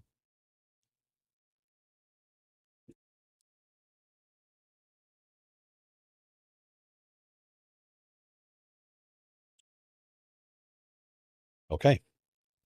So now we go over here. And this is where this gets a little bit confusing because ultimately there's going to be an API layer here as well that will also have access to application. So essentially I have multiple pieces that can go into the application, which is exactly what the architecture is built to do, right? But it does mean that you end up with configuration for the same things in two pieces. So over here now, I need to do services.add Let's do our transient. I'm going to try a transient. I email provider is going to be MailKit. Email provider. There we go. A little.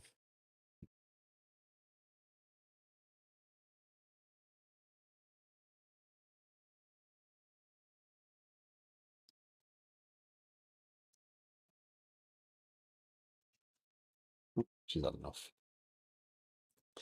Okay, so if we did this right, no guarantees.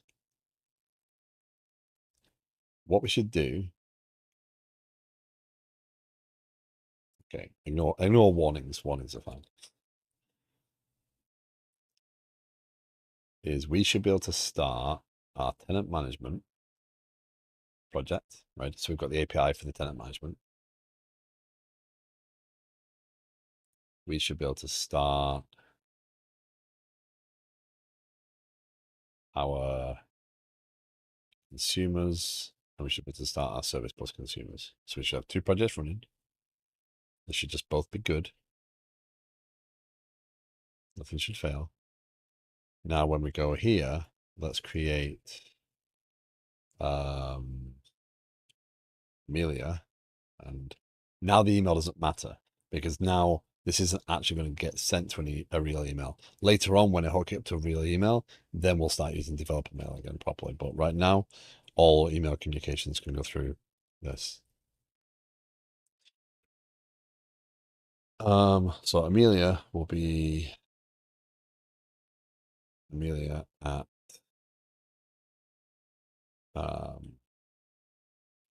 really good.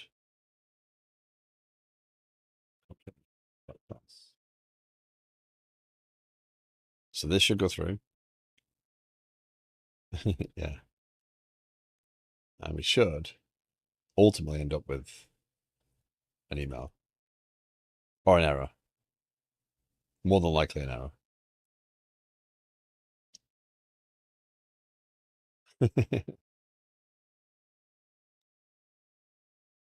Gonna do some chores for a bit. I'll catch you later. Mojo, thank you very much for coming and hanging out.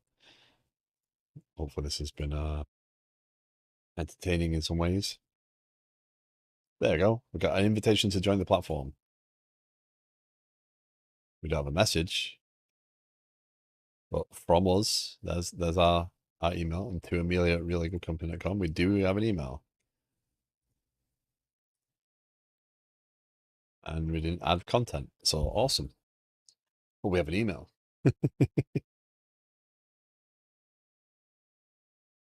Let's see if he downloads the text.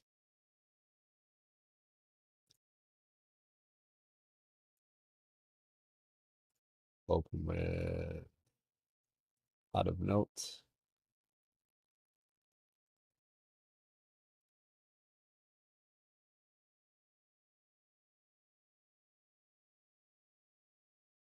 Thank you very much for the Prime sub. Appreciate it, Blackie.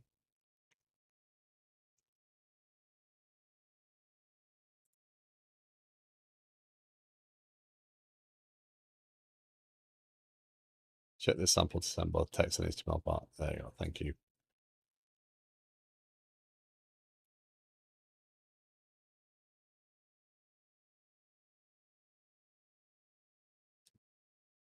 So do get the text. So the text definitely attached. Hi, hello, Amelia. You have been invited by Jeffrey Winkle to join the platform. Yeah.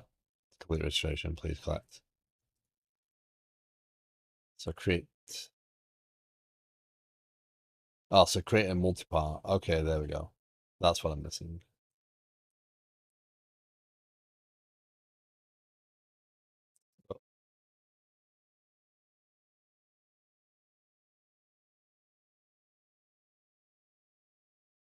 Should we be retrying anything? Everything worked fine. What are you doing? Use the bodybuilder.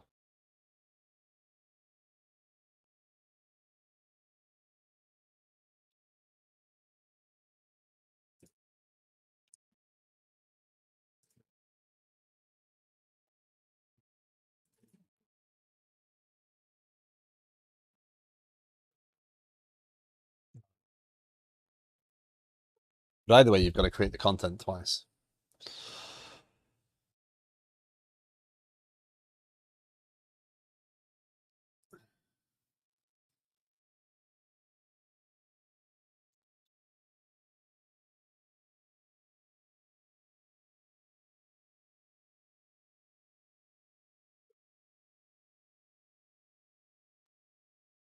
Oh, okay. So you've always got to create that text part.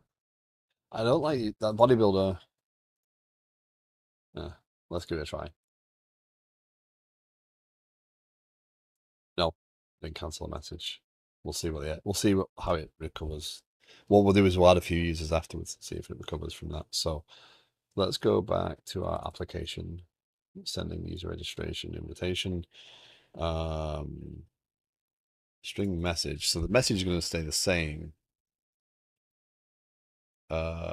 Send email async, go to implementation. So ultimately, we're just going to do the multi-part part, right? So yeah, so var multi-part equals multi-part mixed.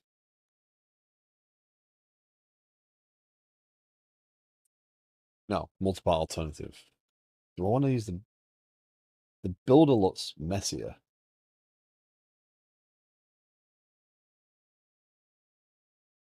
But they're creating the plane and the HTML outside, so I don't know if that actually is messy. So I'm not adding an image. I don't want the image.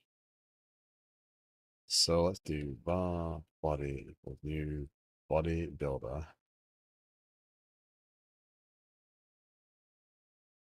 Text body equals body. Oh, message body. HTML body equals body. Because, you know, we'll worry about that later.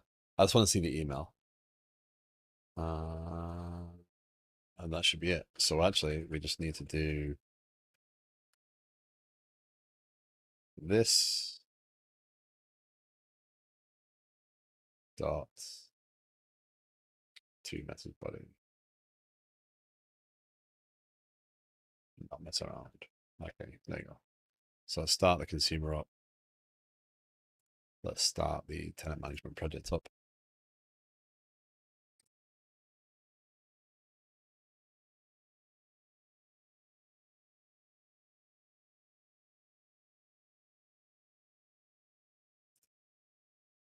Okay. Oh, it tried to send the message multiple times.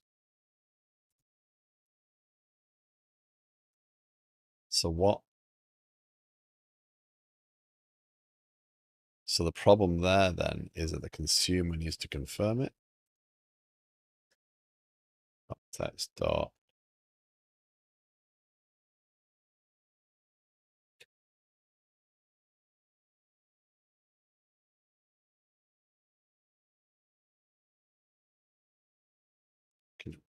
Should not be consumed context dot.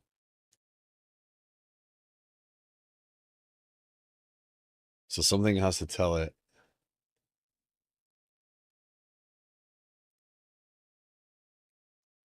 MassTransit consumer. Okay. So it tried to send them. It did send the message 3 times.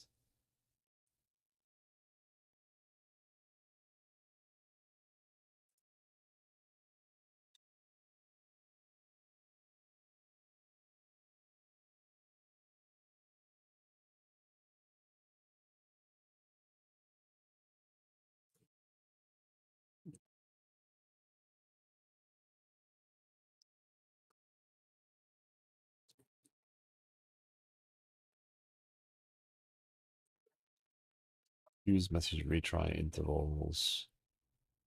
Set quorum. That's not. Again, I'm gonna have to learn more about.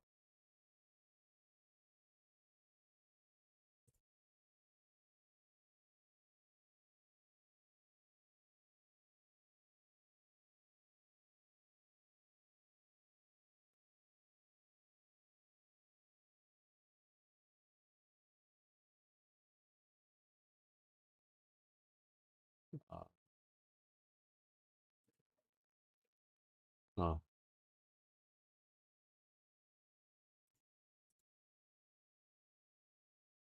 that's why that's good. Exception in log. Yeah, people are saying that, but it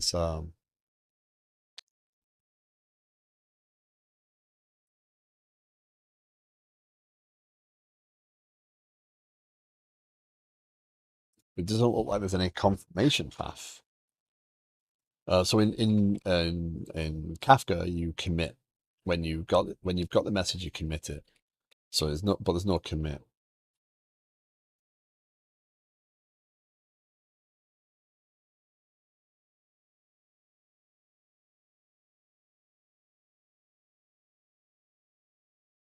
Yeah, because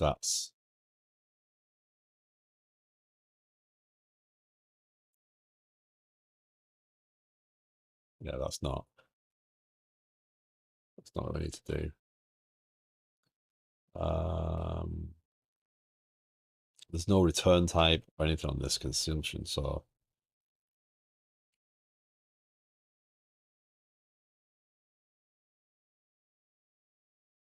respond.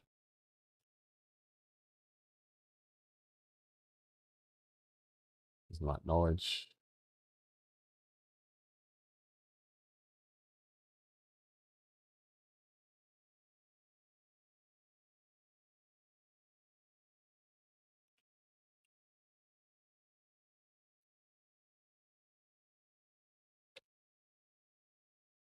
It's not on the message.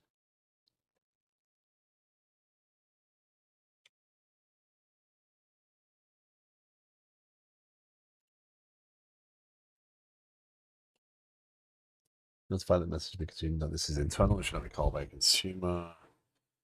Publish, respond. It's in,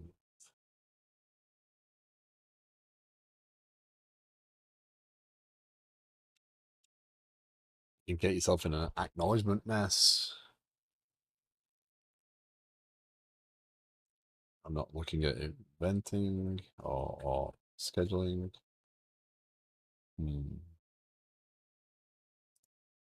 So we've got a retry policy there, but we don't have a right in here. We've got a retry policy. Use message retry. Config dot. How do we know what complete is then?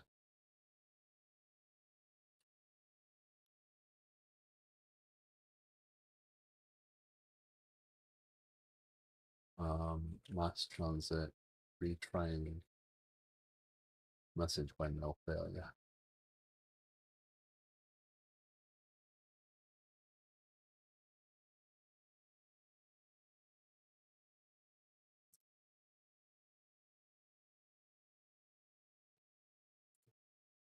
Because they didn't get pushed to. There's only one in here, right? That's the challenge. You created three there, but there's only one in here, and it still actually says ready, so this might actually fire again.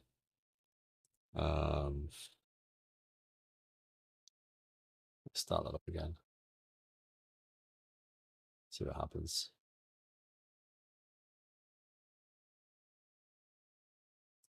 Yeah, it received a message again. So go here. Hello, Amelia, you've been invited by Jeffrey Winkle. So we get the HTML, we get the plain text version. That's awesome. Still no code because that message is done. Right.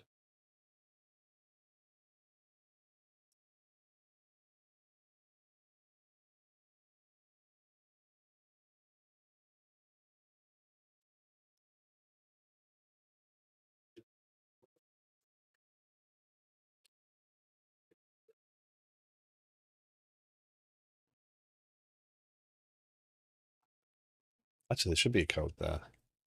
There should have been a code.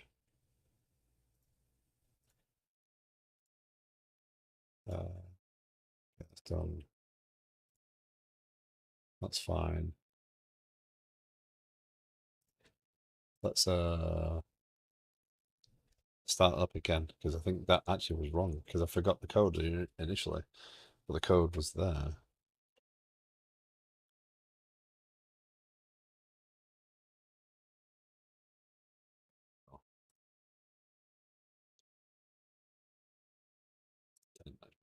Start up. So it didn't try and process it again, which is good. That's fine. Let's create bread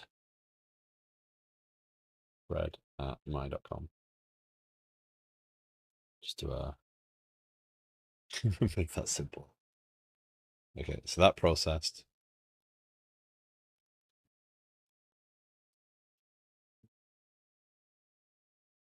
That's our email.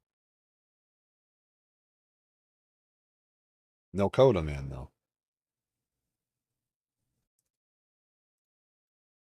Hello, buddy.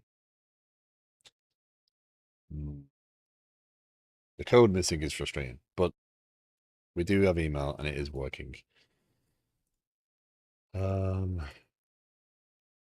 Is it failing? Is it going through again though? Is the next question. Doesn't look like it. It looks like it's working. So I must have been setting something up weird.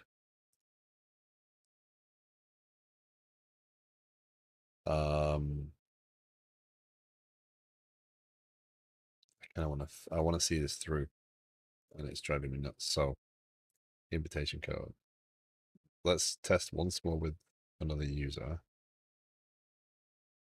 These will be creating distinct users in the system, by the way. So we actually are getting these users.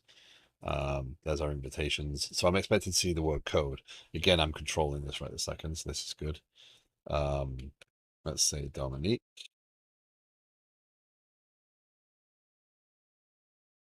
Maybe MailKit was throwing an exception and MassTransit was catching it and thinking the consumer failed. Yeah. That'd not be a good situation. I mean, let's hope that that's the case. So we've got that. We've got that. There's our thing. Get a command. Invitation code is null. Hold on. Did I pass it through? Yes, it did.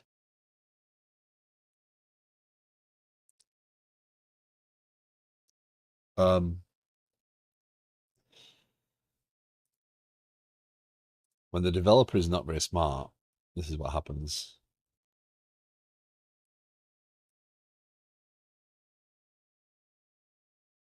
Invitation code equals invitation dot code. Yeah. That's that'll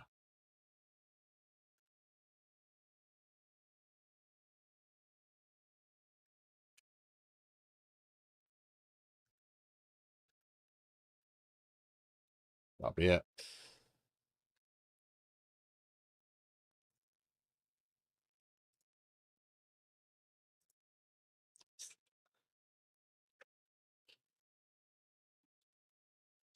Again, I'm being redundant on the wording. So it's an invitation. It's sending the user registration invitation. There is a code. There's no need to repeat the word invitation over and over again, right? I'm just typing more things like this. I mean, this is a command. Actually, that's totally useless at this point because I don't need that thing. If I'm, what I want to do ultimately is log the fact that the invitation was received and sent. So this would be a notification, but I don't have that right this second. So I'm not really saving myself. I mean, I'll leave it there, but it really doesn't serve a purpose. You see that now that doesn't read correctly, but it's fine. Tenant management.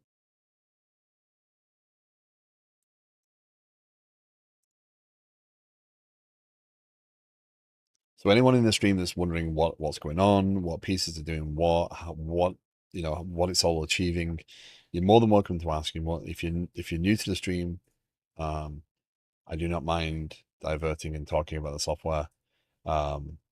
See, this is going to break still because now that's going to try that message again because I stopped it. But again, Dominique is there. Our invitation for Dominique is there. So everything's functioning every single time on this side. Maybe keep it. You're going to notify that the invitation was sent, but if not, then like say it's not needed in communication. So I think I will either, when I hook into telemetry, open telemetry, that's a point at which that would log, that's somewhere where I would log telemetry. An email was sent, right? And that way I can tie these things together because that is a telemetry aspect. That's not just logging or auditing. I don't necessarily need to store it on the communication side. Until I need it, I'm not building a communications database. Once I get to preferences and stuff like that, that's when that will work. Um, yeah,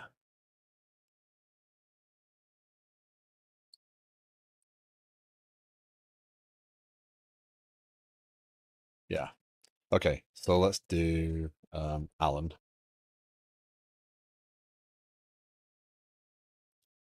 Yes. No, I'd show that there were invitations sent. Yeah, I think that would be a useful thing. Did I start both up? No, I did not. Yes, I did. Who am I? Where am I going? There we go. Now that's looking healthier. So now if we go to our queue, unact. I don't want unact. A few seconds ago. Hello, Alan. You've been invited by Jeffrey Winkle to join the platform. To complete registration, please click the form link liquidsky.software/registration/code. There you go. We have an invite. And it's always going to say code right now just because I do want to validate this workflow. I don't want to have to worry about having to. I don't need the email to test the next piece. No, it will eventually.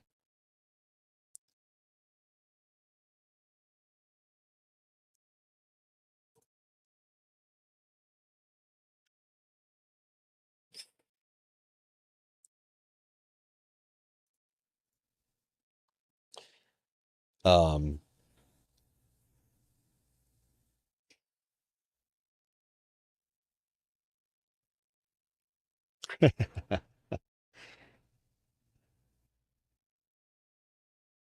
when I get to the point where this system's testable, what I want to do is host it on a Kubernetes cluster here, use DynDNS to provide that URL so that people can visit it and test it with me, and then I can just shut it off when I'm not using it, so I don't have to worry about people messing around. But when it comes that time, then I can have anybody using the stream log in, create a tenant, create some stories, create some things, etc., and then just shut it down afterwards. But then I can just put it on a public URL so people don't have to worry about being given explicit permissions and stuff.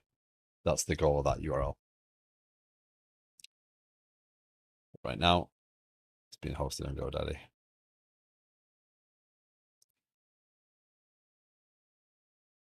V platform. So, success. So, what I need to do for the rest of the day, and I do have to finish up the stream because I do not intend to stream for 4.5 hours. This has flown by. Hopefully, this has been somewhat informative and fun. Again, if you're new to the stream, there is a Discord. You're more than welcome to join in the Discord and ask further questions. And we can continue conversation. I'm happy to talk about stuff if you want advice and questions in there. You're more than welcome to drop in the Discord. Get a couple of super mini PCs and get all those running there. I've got enough hardware here to keep myself well away from super mini PCs, even if I want to. I have at least 2.5 machines behind me. I have a mini PC over there. I have an older mini PC. I have hardware in the other room that I've yet to use. So I can set up some equipment to host. And I would hope that it's not, um, that needs to be that bad. I would hope that it's not too difficult to get that sorted out soon. But once I got this email notification stuff working, once I get to the notifications piece of this, then I get to the point where deploying it actually would be fun to use because then people could actually um, get involved in the system more. Only thing is, DNS would end up in your public IP.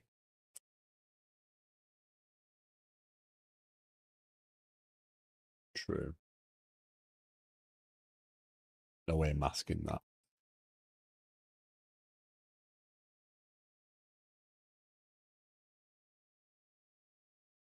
Yeah.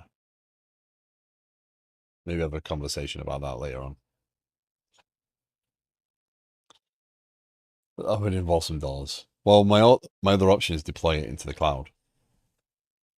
I'm not sure that's a better option, right?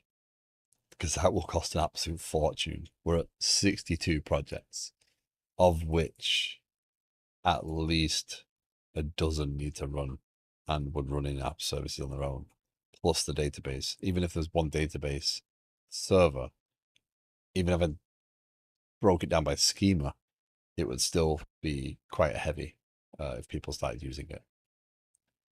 So, by the way, I need to do templating. I need to do, like, again, that's just the plain text version, right? The plain text version looks better because it actually kept all the carriage return line feeds and stuff. This doesn't, because it collapses everything, and I'm not using HTML to do it. But I should be able to pull a template, and I'm thinking I'll use the template from Auth0 ultimately. Yeah.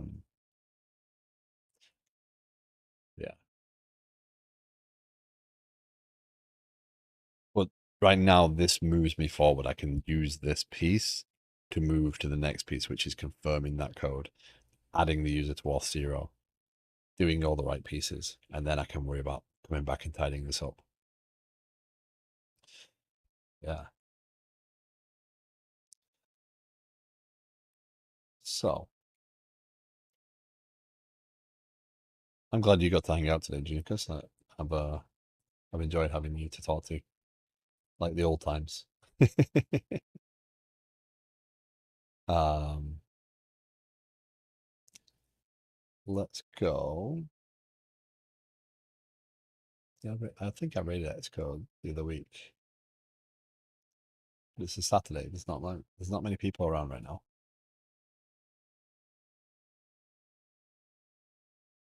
So he is okay.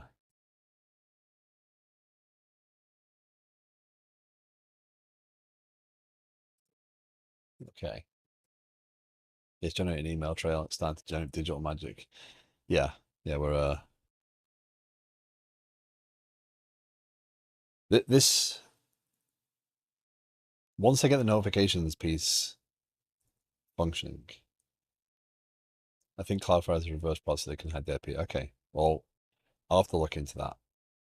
I'll have a look at the cost because the I don't mind some cost. It doesn't bother me for some cost. Like if it's a couple of dozen dollars, then that's fine. If it's a couple of $100 and it's on a monthly basis, or whatever, then that's a bit more challenging because the system. I want to bring the system up and shut the system down, and not have people access it when I'm not around all the time.